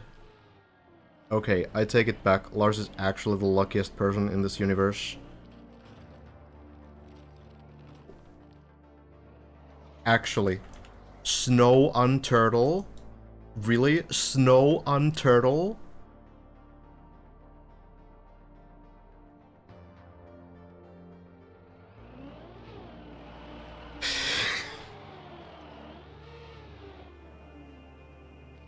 Alright, well, here we go then. We're fine. No problem, was just a little bit of a break. Back we go.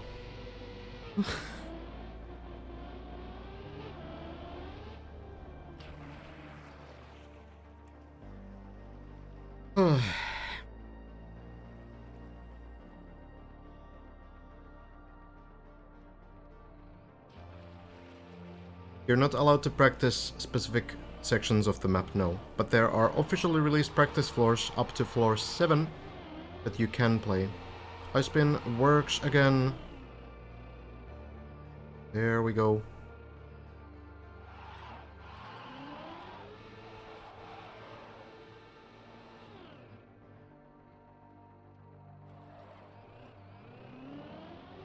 Walter Court is 2/3 into floor 14. Or so. By Bren. Earlier today.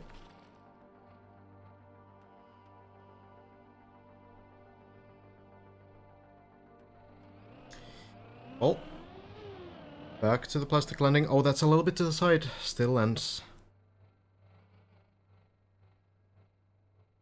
Scary always to clip these because the sides of these plastic items are unsurprisingly also plastic, which means if you're slightly off like that, you might get a bounce, and that might throw you off even more.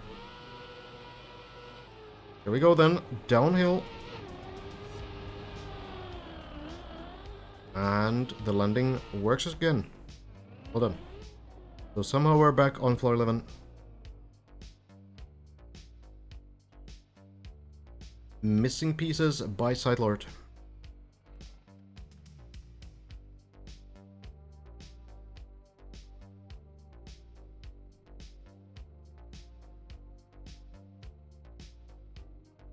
Don't think Lars needs to do anything different here. It was just an Unfortunate, rare mistake lining up a little bit too far to the side there. So, really nothing that you need to overthink here. Are you still doing map reviews? We're doing those on Saturday, yes. Unless there's like a huge development and we're, you know, actually trying to finish the map by then. We'll kind of see when we get towards it. But I don't think it's gonna happen yet this weekend. We'll see.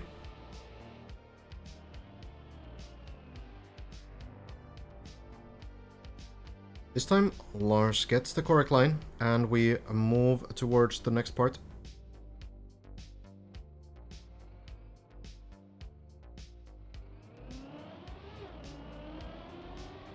Landing in the quarter pipe. Oh, clips it, and this is gonna go to the pool. No problem, there's a pool right below. So, back to floor 10. We go again.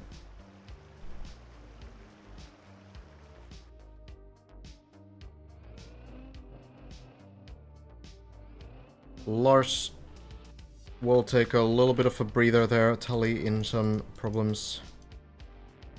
Here is the whole monster. Right now, floor 13 has been cleared and floor 14 is right above it there.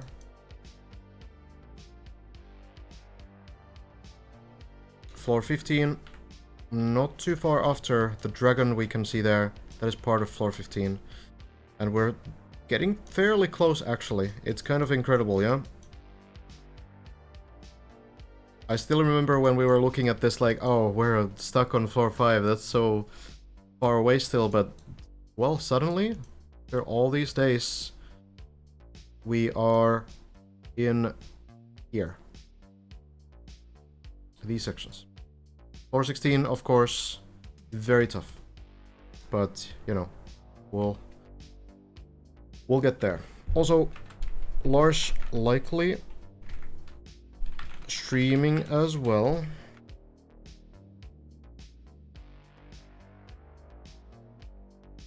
In case you want to check out the POV. Why is end and fin so far away? So the end, I think, marks the end of floor 16, and then the final part is, you know, reaching the crown. So it's not quite its own floor, but it is a, you know, still like the final push, basically.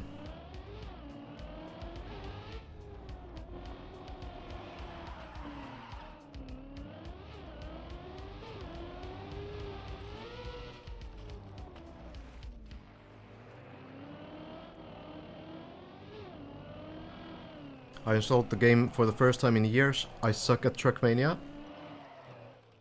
It's a hard game. So much harder than it looks. And it's so different to other racing games as well.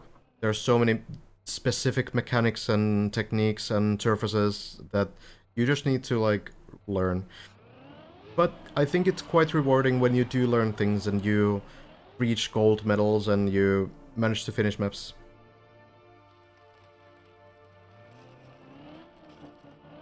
Oh, Scrappy playing as well. Good to know. And yeah, Hazard also on the track now. Tomorrow desert car, yeah. We get a new alternative car tomorrow. A little overshadowed by Deep Dip, I guess still, but...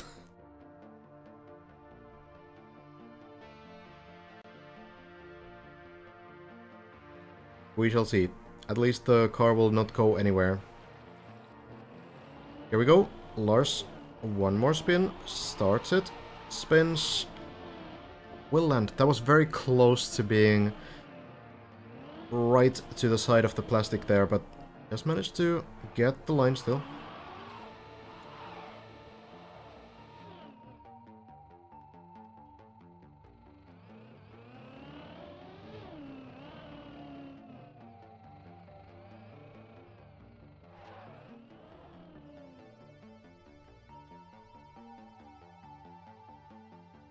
Getting again to the half pipes. Villa is the Finnish final boss, that's why it ends in Finn, I think. True. Yeah. When you reach the Finn point, then there's gonna be a boxing match. It's true.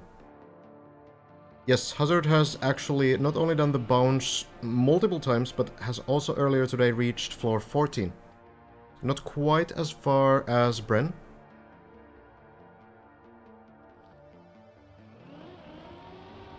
But has made it to 14. Then here we go. One more time. A little bit further to the side this time, but will correct the line. Should be plenty of speed. A couple wiggles to get the speed slides, increase the speed slightly, and manages to do so very nicely. There we are.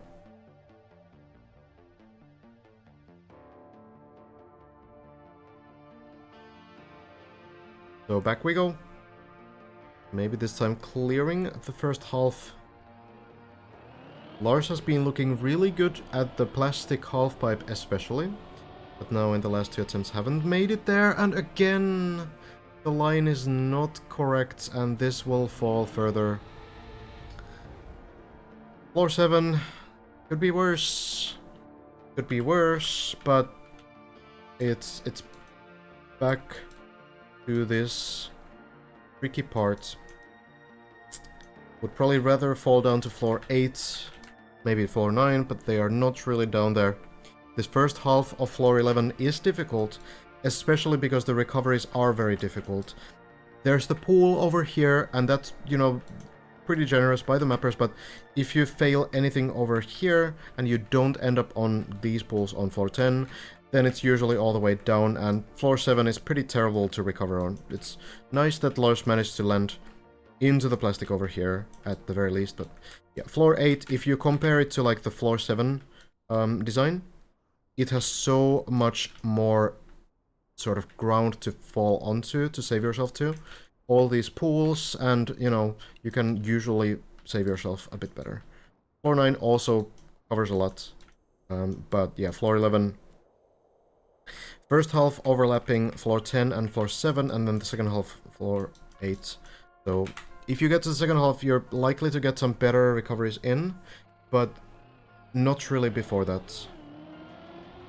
Simo, almost in floor 10 again, and yeah, Hazard is on once more too. 1522 personal best. That is currently second place.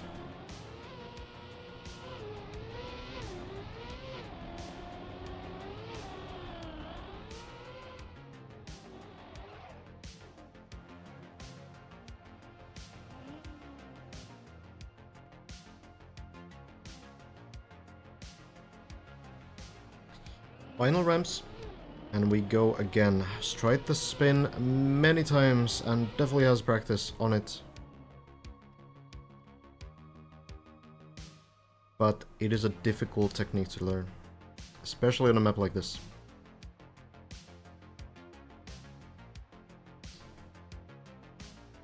Seems to be doing really well on these earlier floors, so I hope that the spin is going to click.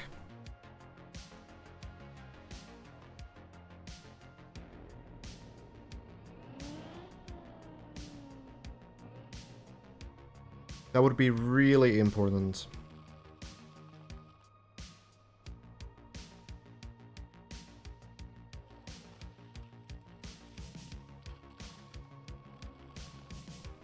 I'm sure Zima studied clips, tried to copy the inputs, tried to figure out the lines. Just hasn't worked yet. It would be a big boost in morale as well. Getting through that spin would kind of tell you... Oh, good save. Would kind of tell you that you can do this, right? And I'm sure Simo knows. I don't think Simo really needs that kind of confirmation. But it would still... It would still definitely work in his favor.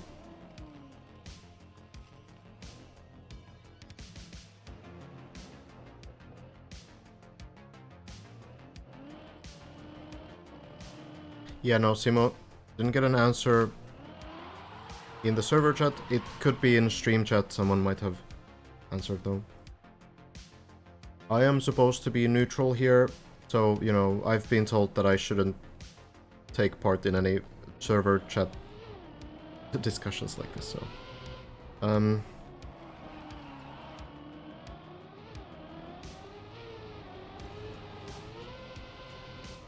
Technically speaking, I suppose...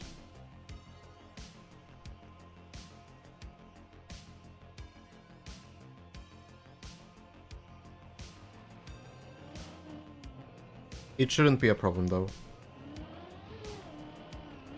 Releasing acceleration usually is the worst option. That can make you slide out, but like... Doing a tiny adjustment with the brake tap, that at most slows you down, I think. Well, we'll see.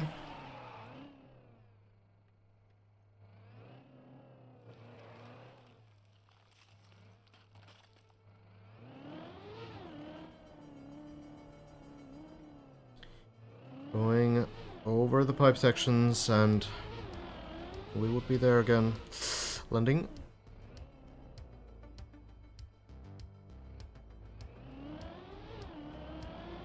Oh, this line a little bit close. Oh, it barely doesn't make it. He's gonna land on the dirt before. No. Slightly too high on that. Lunge onto floor 7 just like Lars before, so... Well, it's something, but yeah, the line a little bit too much in the middle. So as you kind of drive here, you end up dropping down and getting less height. Then when you drive over here, you end up jumping. So then that gives you more height. It is a good try overall. But not quite there. Not quite there.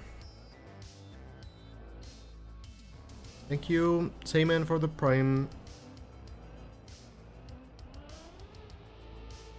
He said he wanted to clear the map with the skills that he went into it with. It's admirable.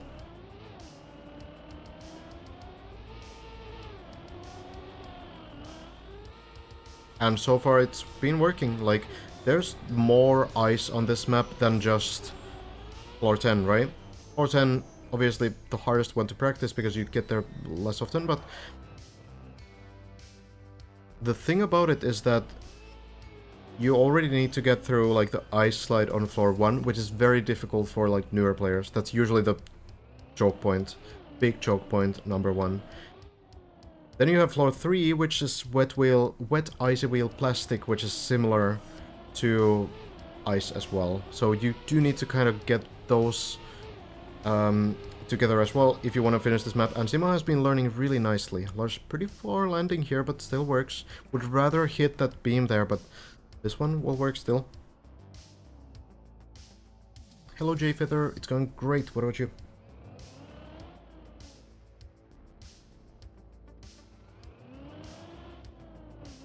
Wet plastic as well might be kind of new, yeah, to Zima overall.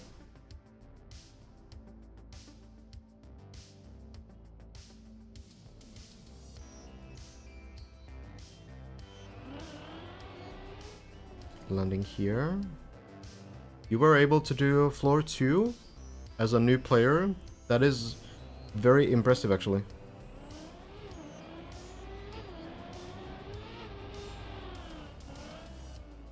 Why do you have to pay for club access to play this map? Because in general, to play any custom map, which this one is, it's a community created map.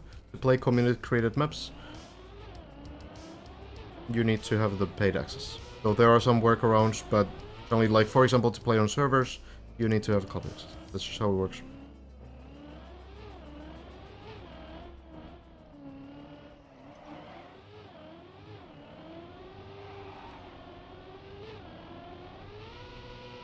Lars jumping through, and again we're close to another floor 10 attempt. Very consistent climbing. Hey, thank you, J-Feather. Yes, Simo is mainly a TMNF player. Knows the old school stuff really well. this newer stuff, specific to this game, that's a little less known. Great line from Lars. 232 speed, that is very good. 235 is like maxed, basically. So,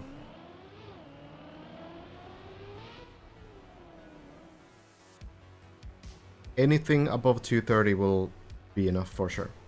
I think the lowest speed you can have is like 226 or something.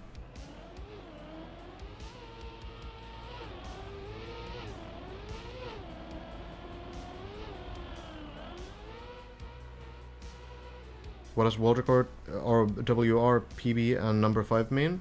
So basically, world record is WR, PB is personal best, which is the personal best of the player we're currently spectating, and then the numbers that are kind of, you know, hidden behind the PB, they are like the other positions. So top 2, 3, 4, and 5th place right here. But it's not really accurate because not everyone is currently using the plugin and not everyone is you know, up to date on the leaderboard. But a couple numbers are correct. Bren, definitely number 1. Hazard, definitely number 2. Lars, definitely number 3. Elkon's run apparently happened earlier today. That is at least on the shortcuts. At least on the shortcut on floor 13. We don't know how far he made it from there, because Elcon didn't stream, wasn't on the server either. So, at the very least, making it to the shortcut though, that's about halfway through the floor. Hazard got the 1522 a couple hours ago. We were watching it here as well. Virtual is a bit outdated this run. Has made it a little bit further, but hasn't played with the plugin all the time. There's some performance issues while using the plugin, so... Virtual is on floor 12, though. From what I know.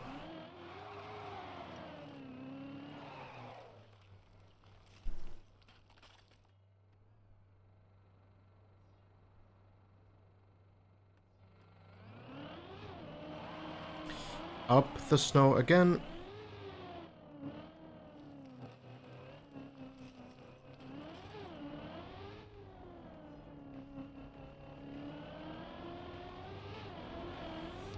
And into the last pipe section now. Very careful line, but focuses on the jump.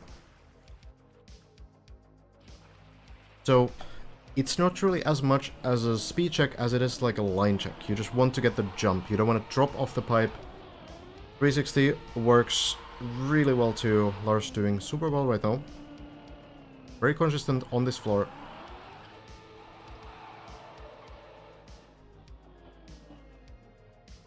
Lars is playing with a controller, like a gamepad. Granadi plays with the wheel, and also Mada plays with the wheel. A small difference between the two is that Granadi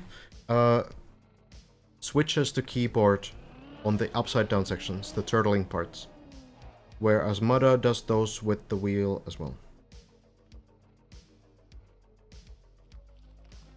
What's a gamepad? I basically mean like a PlayStation or Xbox controller.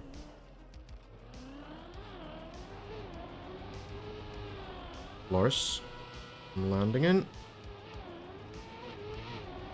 And there we go. Up. There. Mada plays ice with the wheel, and Granadi these days also plays ice with wheel. The reason is the most recent ice patch from last year. So basically, there used to be a point where keyboard was a little bit better for starting ice lives, but since the physics have changed, it is no longer the case, and you can also... That was a very confident drop. I think Lars has done that before. Clipping the side a little bit, losing speed, so yeah, this seems to be the recovery. Just does it so quickly, I was like, okay, hold on. Well, there we go. Yeah, so in this current ice patch... Oh, Lars needs to redo this. Really possible. Oh, Lars!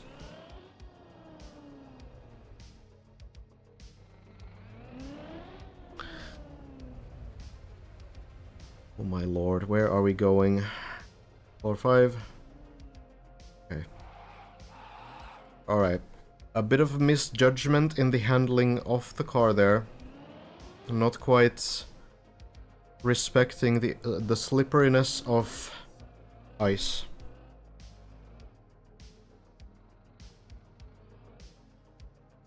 Car didn't quite slow down.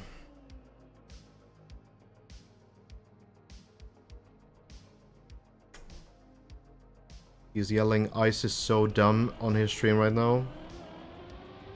I can understand it.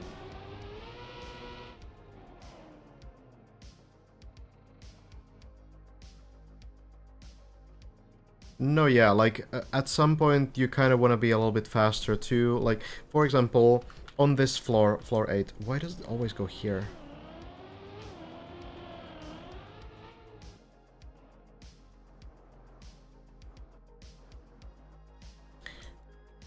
Here, you get the bobsleigh landing right, and now many players are switching to doing the quarter pipe jump over here. Whereas you can just go over here, which is a much easier jump. You go around here, jump through here, and then go here. But players are starting to feel like, okay, well, I feel confident on this, I want to save the 20 seconds of time, so they just do this jump, right? If it fails, it kind of sucks, but if you feel like you can do it, then you do it, you know?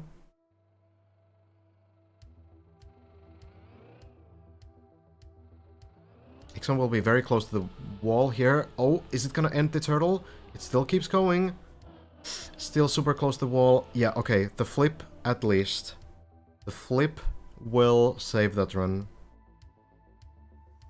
So, needs to be able to start it a little bit further away from the wall, because as you try to swing the car from left to right, if it hits the wall, then that obviously affects the line there. So this time, able to keep the car more stable, away from the walls, and goes through.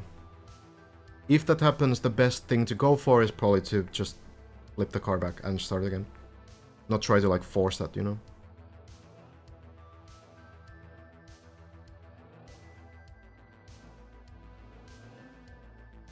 It's the first narrow part, and the second one.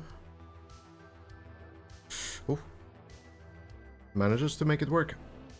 Ixon's personal best, 1,019 meters, and that should be about halfway through floor 9. Oh. The climb gonna work? Ah, no, Ixon doesn't have the space to do that climb, so now needs to do the turtle again, but again, better than falling off the platform. Better than, you know, this.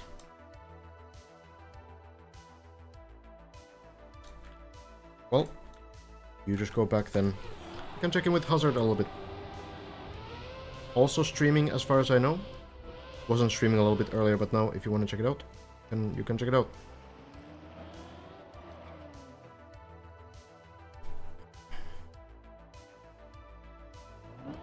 Couldn't plugin like that be used to cheat?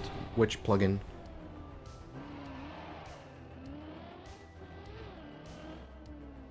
Plugins are part of a platform called OpenPlanet. It's essentially like a third-party tool, but they work closely with Nadio, the developer of the game, to make sure that there are like strict rules about what kind of plugins get like verified to OpenPlanet and what you can do.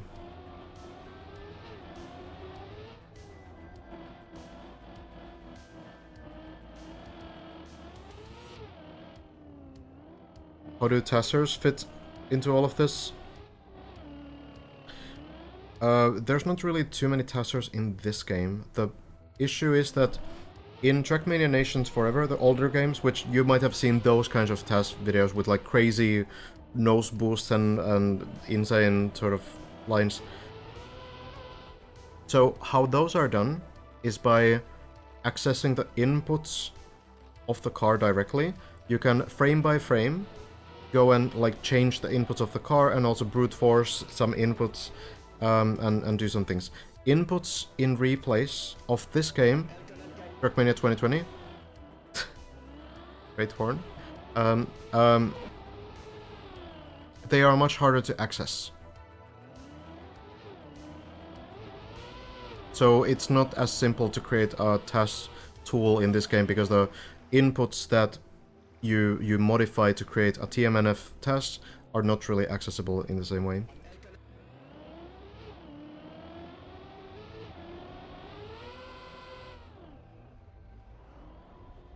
So, you know, you can do like task runs. What task means is tool assisted speedrun, right? And in many games, how you do task runs is by using like save states, or you just slow down the game and, you know, you retry things more. There's many different ways to create a task. The like scripting the inputs is just one way. So, you know, there could be some other ways to make task runs as well, but I'm not really sure how the few task runs we have in this game are actually created. But yeah, it's definitely simpler thanks to the task tool that the older game has. A bit more complicated here. Deep Deep 1 has, yeah, one, but I'm not sure how it's done. The frame by frame is obviously going to be the, like,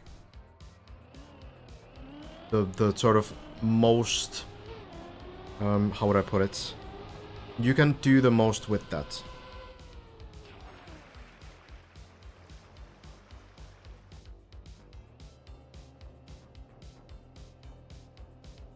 Some like completely impossible things. Even if you do like mega slowdown and mega save states, like you will never really be able to do the things you can do by like scripting a run frame by frame.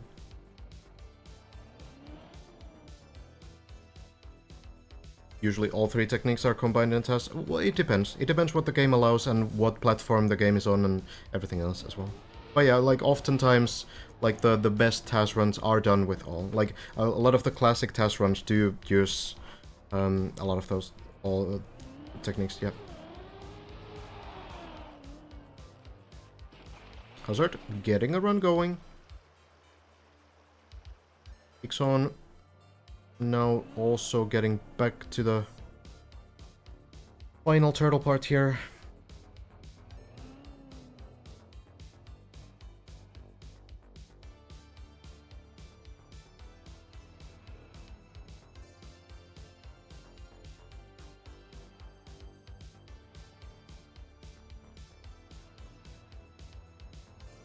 What do you think of the AI runs? It's an interesting topic, but I haven't honestly looked that much into it.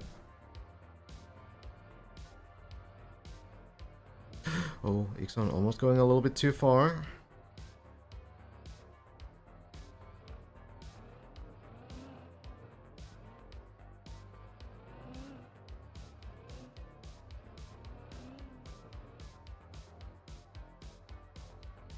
Gets through the narrow parts though, times the wheels to go over those walls at the right time. And this time, the climb will work. Nicely done. You think floor 16 will take weeks? I don't know, because I haven't really looked very deep into it. We've scouted through floor 14, the few tricks that are remaining, and floor 15. I will say that floor 15 looks pretty rough. Looks difficult. Ixon lands the jump. Back to floor 9. Could be a personal best run.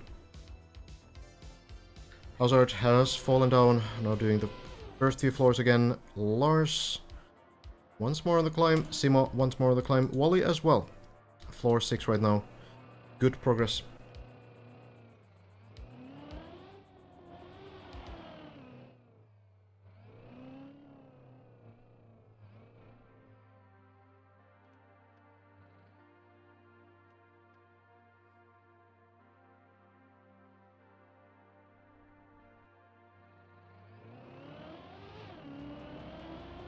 Ixon taking the speed, pole landing, gets it, now just a line to the ramp, it's a little bit to the left, it will land but one wheel off, the ground still saves it though, well done.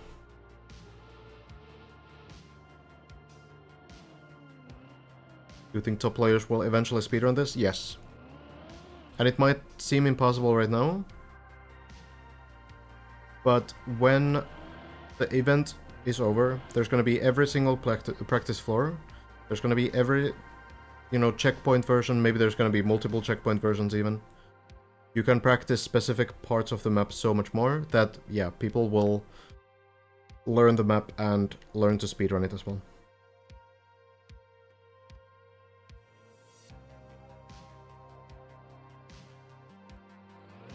Here we go. Line looks good. Air brake is great. Ixon very clean.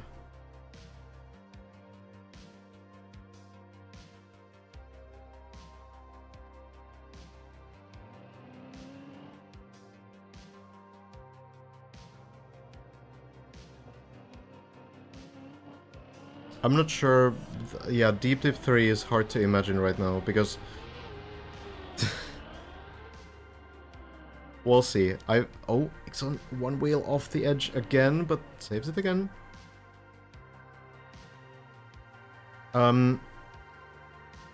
So, yeah, I don't really know if you just make like even taller map, even harder map. I feel like at some point you just have like the ultimate tower challenge, and I feel like this one is already it. So maybe you come up with something else. Maybe you come up with like a new concept for a survival map. Something else.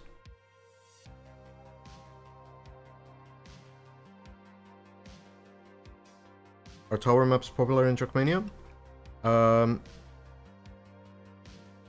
There's been like a phase right now for the last like year where there's been a bunch of these towers. Really like Deep Dip 1 and then this Deep Dip 2.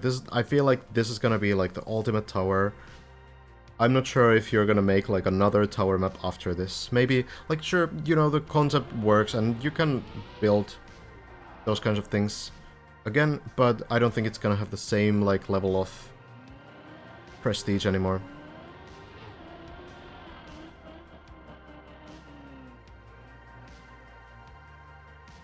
Ixon on a personal best attempt. Probably checking some clips, some VODs. So what you need to do is really push this line, get no airtime on this block, so you need to take it kind of like diagonally, and then exit it just on the edge, air brake immediately to stabilize the car, land on the pole, air brake again to stabilize the car, and jump a little bit to the right.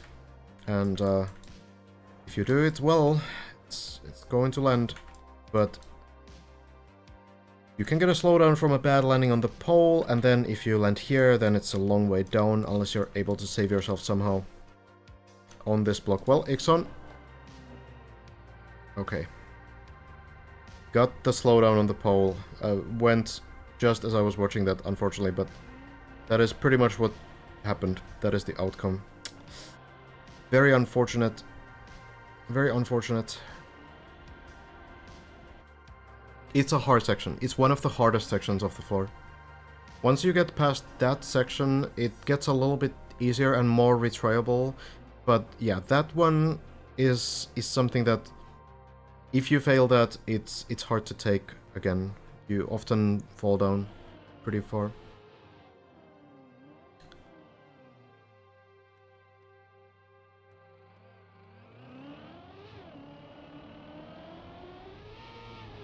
It did not take 60 hours to validate floor 16.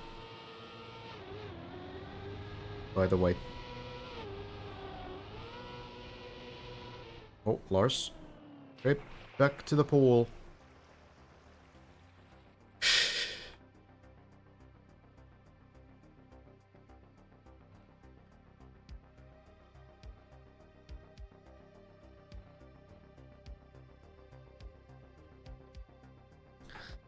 Again we go.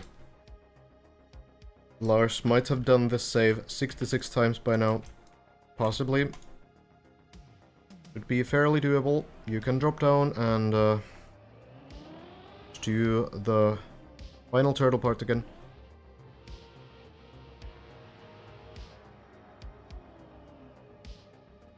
I don't know who started it. No, the mapper didn't start it.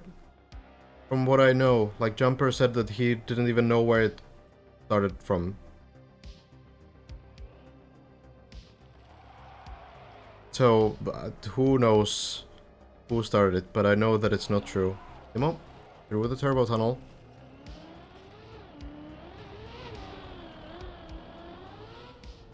This should land very much on the edge, but still good enough.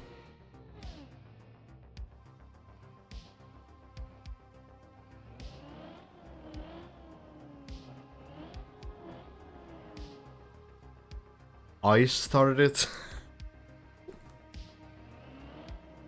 How would I have started it?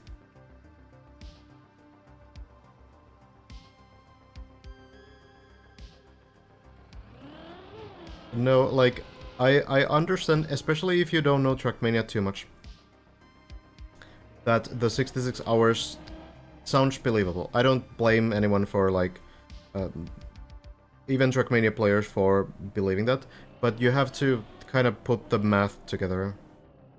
Timo going to duck pool here, getting some refreshing water here. Timo doing the 100% run. Meet all the ducks run. So I do understand it, but you have to kind of think about the math here. So let's say that it took 66 hours to validate the final floor of a map like this, which is, again, not the case. But let's say, like, okay, what if it did? Imagine that you get to, like, right now, these players are getting to floor 14. Maybe Bren was getting, like, 3 times today or so. So let's say that on all attempts you get to floor 16, you get about 3 minutes or 4 minutes, 5 minutes of playtime. Let's say 5 minutes of playtime every time, and you're speedrunning everything.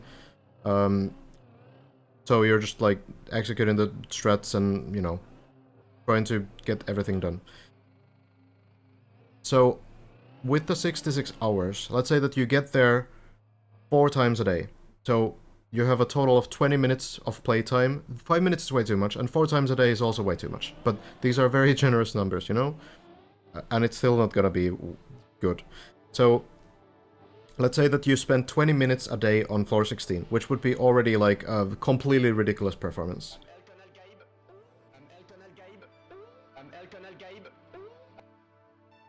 Timo taking the early line here, by the way, taking a little bit less speed. Wally going for the big speed. But Timo makes this work. So, yeah. So, 20 minutes per day. So in 3 days, you get 1 hour of total playtime. Which would mean if the validation took 1 hour by the mapper who presumably knows the tricks, then if you have the best 3 days of your life, the best gameplay that you've ever had, it would still take 3 days then for you to finish the floor, right? Approximately. And then if it's the 66 hours, then yeah, it's like half a year, right? Half a year. There's just simply no way that you play your best Trackmania every single day, you're absolutely in your peak form, and it takes you half a year to finish the map after reaching floor 16. Like, that just doesn't make any sense. Simo a little bit stuck here. Holding forward and right, I'm not really sure. Simo probably knows how this happens.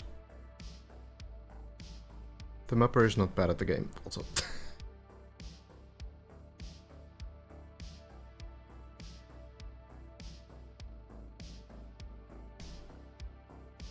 This will eventually go somewhere, but, like, you don't want the turtle to end either. You don't want the car to go downhill. I am not sure what you do here.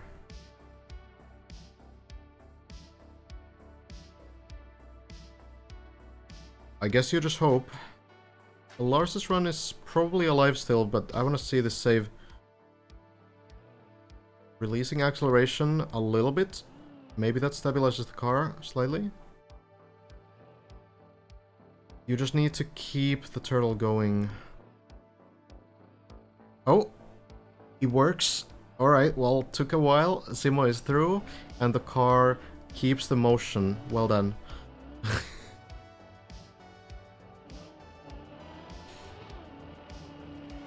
I don't know what's happening there. I actually don't know what's going on. I don't know what the game thinks is going on.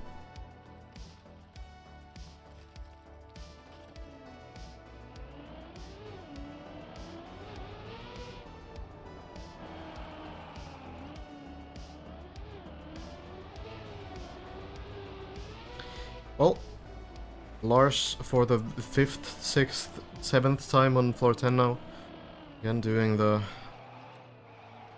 ice part here. Has been looking really good on this floor though. Floor 11 has been a little bit shaky on the other hand, but I think overall Lars performing really nicely. Of course, the top 3 player right now, making it all the way to the very end of floor 13. Bren and Hazard have made it through. So both on floor 14, Bren further ahead than Hazard. Jumps through, makes it work. Does Bren ever have bad days? Definitely the most consistent player. I don't think Bren has really had like a bad day so far. Spin looks to be great, lands it. We go back, this time straight up the plastic. And here you have wet, icy wheels. From getting the pool and the ice before, so on plastic you also kind of have close to ice physics. Yeah, Bren has like good days to like excellent days, that's it.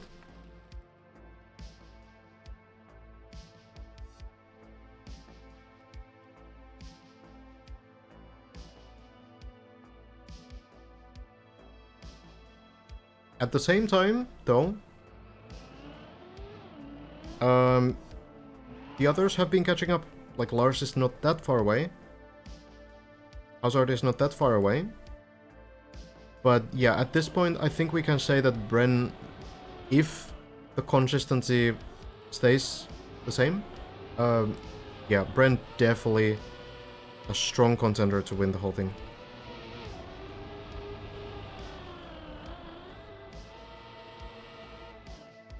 Lars back to floor 11. Super clean on these. Once again, no issues whatsoever.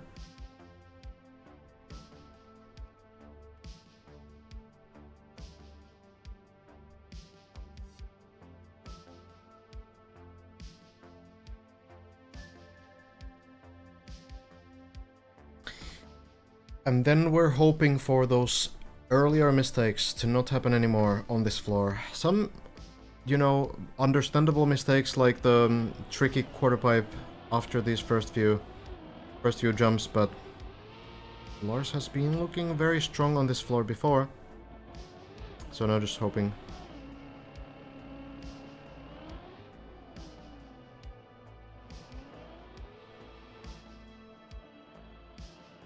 Skandir might still bounce back as well. I think Skandir probably has way less playtime right now. It could be, like, I don't really know about the plans there, but if Skandir starts, like, really grinding, I feel like there's still a chance for sure. But, yeah, it would require probably the big push. Lars into the pool, no issues. Then for the big jump, the quarter pipe up.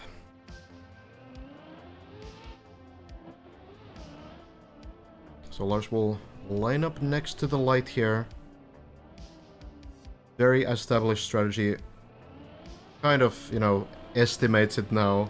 Not really doing the super precise lineup, and will land as well. So the left side lineup that Lars does there, the left back wheel can hit that landing and it can make it stop pretty quickly. Lars going to the pool jump works really nicely. Things are happening so fast that I can't really end explaining the previous thing when the next one is already happening, but they have figured out that when you aim the car like pretty much straight down as you enter the plastic slide there, it will make the car much more stable, and it seems to be working really well now. Doing super well. No problem with the quarter pipe there. And now we go for the spin strategy found by Hazard. Landing in and spinning to the left to make sure that the car doesn't land upside down. Perfect.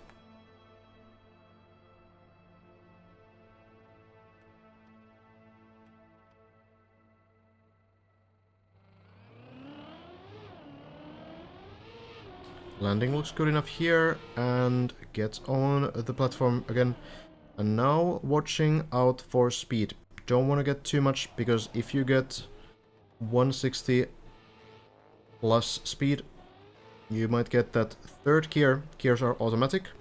And the problem with getting the third gear here is that you will likely drop it and get a slowdown when you go to this uphill landing after. So you need to be fast, but not too fast in this setup, so you don't get that slowdown. Of course, carefully accelerating. Speed 158. That looks very good, and we get into the pool. That should be floor 12 now. One more jump.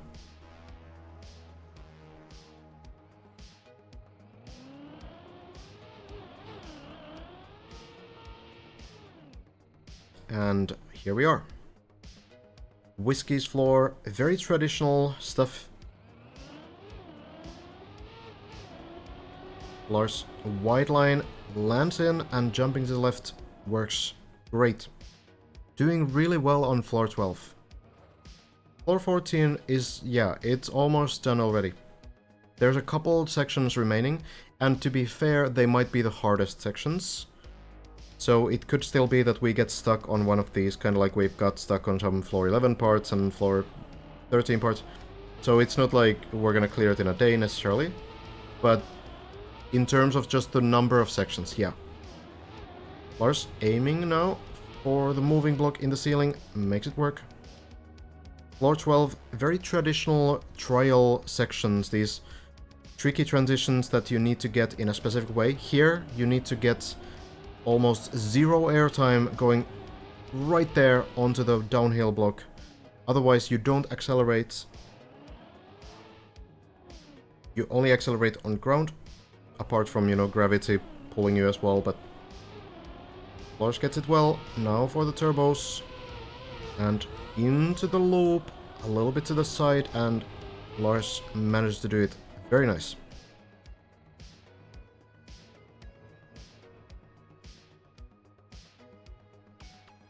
Yeah, Virtual still on floor 12.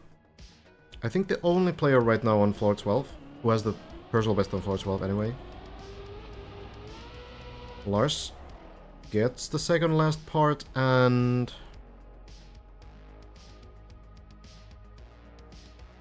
we go again. No airtime here, and then jumping over on the turbo a little bit to the left, and then just a straight line. Landing into the ramp, and floor 13 is here. This is Lars's personal best floor. Had the wall record last night. Got the best run. But it has since been improved by Bren first, and then Hazard also has gotten through this floor earlier today, though not as far as Bren on floor 14.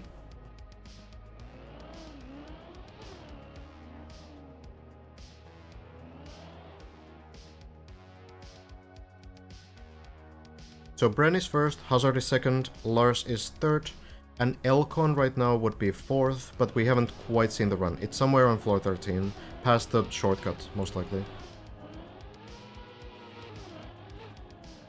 Lars does the spin, and now the jump to the right, no issue. Getting closer to the bobsleigh loop. Bit of an interesting bobsleigh loop. It's kind of, these blocks are usually on ground, but they've been turned sideways now to create this loop, and you gain speed from the bottom. You get this turbo here, and you just go around. Third loop, fourth loop, and I think now we go. Oh no, Lars filling. Fifth loop, and there we are. Into the pool.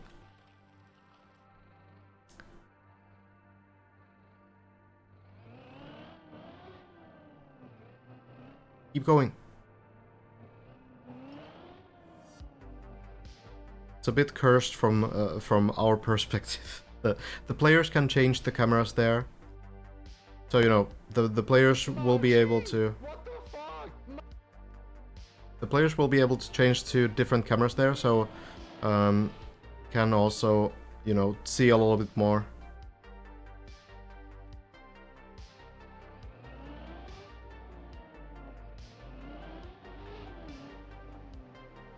Well, Lars going through onto the wood and now onto the plastic.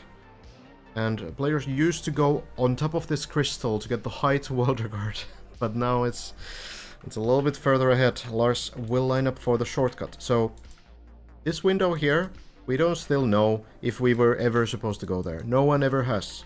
We've cleared this floor without it. So now we're dropping down here, onto here, and then to this platform, and that's how you reach the next part.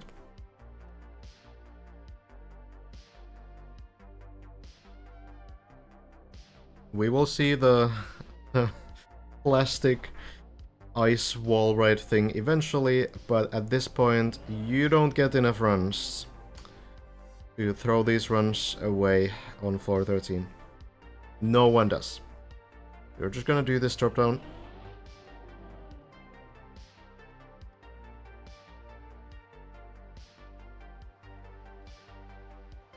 It could be intended cuts. It's... yeah, I don't know. I don't know.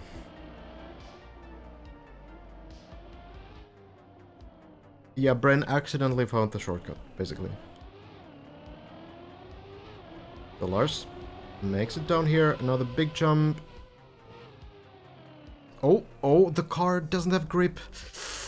Where is it gonna fall? Oh, upside down. It might still somehow flip in a weird way. It might be stuck between the crystals. Somehow not able to get the grip there. I think the issue was landing a little bit too far to the left and turning the car, and that somehow affected the grip of the car, making it slide backwards. So, line maybe needed to be a little bit more to the left. Even if you were somehow able to survive this, I don't really know what you would do. The best place would be drop down here. Floor 10 maybe, it looks hard. Unfortunate. Unfortunate. Well, double spin. We're gonna watch Simo.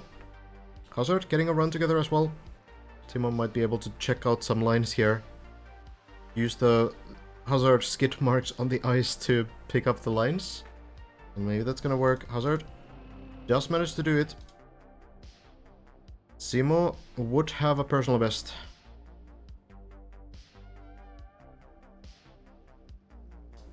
Would be able to reach a new point after clearing this, but has tried it so many times, it hasn't quite worked yet. Main things here. Get second gear. Ice slide. Then brake hard. Make the car turn so that the face is facing upwards. Then switch the inputs. So you're pressing to the left. And then you get this line and go here. And it sounds so simple. Sounds so simple, of course, but...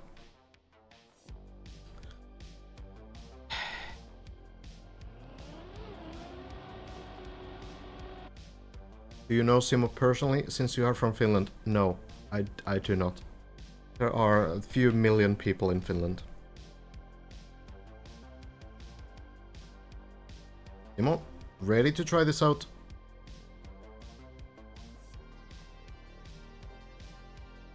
I don't know every Finnish person, no. Well, let's see. Gets the gear, the spin looks pretty good. Is it gonna be enough? Oh, it's so close. Oh, down the hole. Is it gonna land into this floor? Icy wheels make turtling really hard. And unfortunately the wheels still icy. Is the car maybe moving somewhere? Looks to be moving backwards. And maybe there's like a save somehow. Maybe onto the snake, maybe somewhere else. It's gonna be a long break for Simo regardless. That was a good try. That was a really good try. Simo looking a lot better now. That was the right line. Good timing on the spin. I think the spin actually might have been enough speed if it didn't go a little bit off the ramp. That was good. Good. So, a lot of improvement. Next time might work.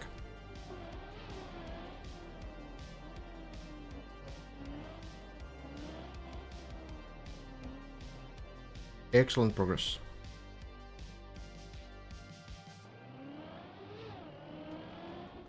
Finnish people probably don't even know their neighbor. True. Accurate.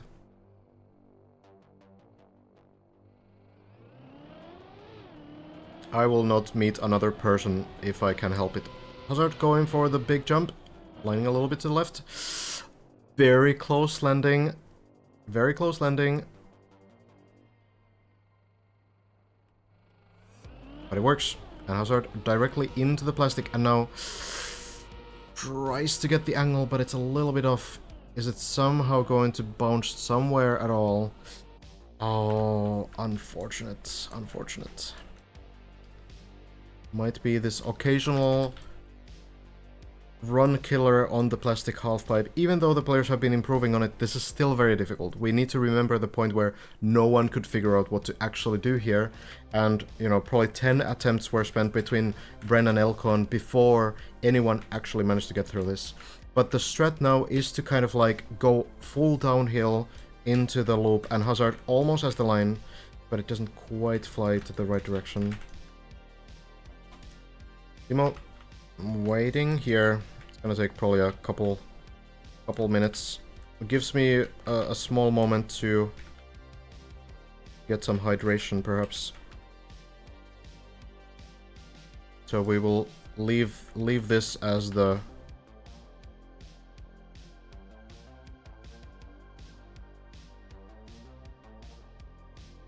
entertainment for 2 minutes. Osimo is done for today. Oh, okay. So I guess we might not actually... we might not actually see that.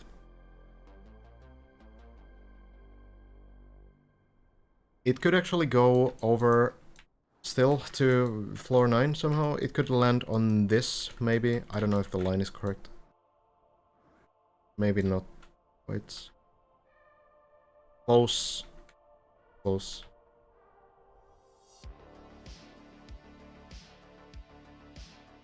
Maybe not quite. Oh well, oh well. Still looking pretty decent. Okay, well, gonna take a long time anyway, so I will get some hydration anyway, and we can leave Hazard here. Let me do this thing real quick. Definitely check it out. Hazard streaming the grind as well. On one jump before the one Hazard failed, why don't players full speed to the right? Okay, I'll get my drink because it's a long explanation. There's like 3 different reasons why they might not do that. Okay, I'll be right back.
Alright.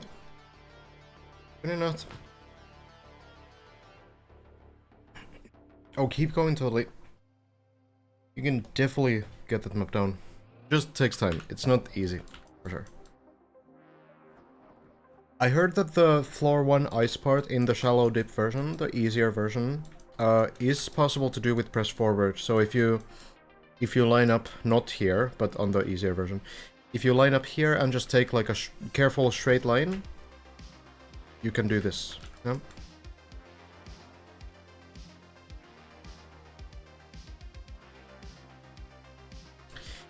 So, yeah, to go back to this one. So, big jump. So, the question is, why don't the players jump here? There's plastic here that guards you, makes you not fall. So why are players jumping here? Well, there's a couple reasons. So Elcon has tried this one, has made it, landed clean, but also has failed it. So there's a couple things that are not maybe as they seem about this. One is that you can actually still fly over these plastics, which is not great because it goes straight down, right? So if you line up for this and you're slightly too fast, it might still go over the plastics and you might fall down anyway. The other reason is that the jump is higher, which means that you need potentially a little bit more speed, and also it might be more difficult, depending on the player, to find out the sort of good sort of release timing for this jump, because it is a little bit higher than this side, slightly. Then, maybe the most important reason is that here, if you jump to the left, you have more space to land to. So here, you're basically limited to this small box, but when you land here, you have more space like forwards to land to, which means that if you go a little bit further, you're less likely to fail on this line than if you go a little bit further, a little bit too far on this line. And also, on top of that, there's a setup now that almost everyone is doing, where they slightly turn the car to the left side. They aim it kind of like top left. And that is helping the left back wheel potentially hit this wall. That is really good if it happens, because then the car will sort of slow down and it will flip nicely on the ground because the left back wheel stays here and then the car just kind of turns on the platform. So if that doesn't happen, then you kind of land here with the left back wheel first, or with the back wheels first on this platform, which in return means that you're less likely to get the grip immediately. So you get control slightly later when the car kind of like falls over onto the platform, if that makes sense. So there's like a bunch of reasons why this right line doesn't seem to be as good as the left line. Of course, it still could be that there is some setup for this that ends up being extremely consistent. The plastic wall here definitely helps, but it just seems like everything that players have found so far is working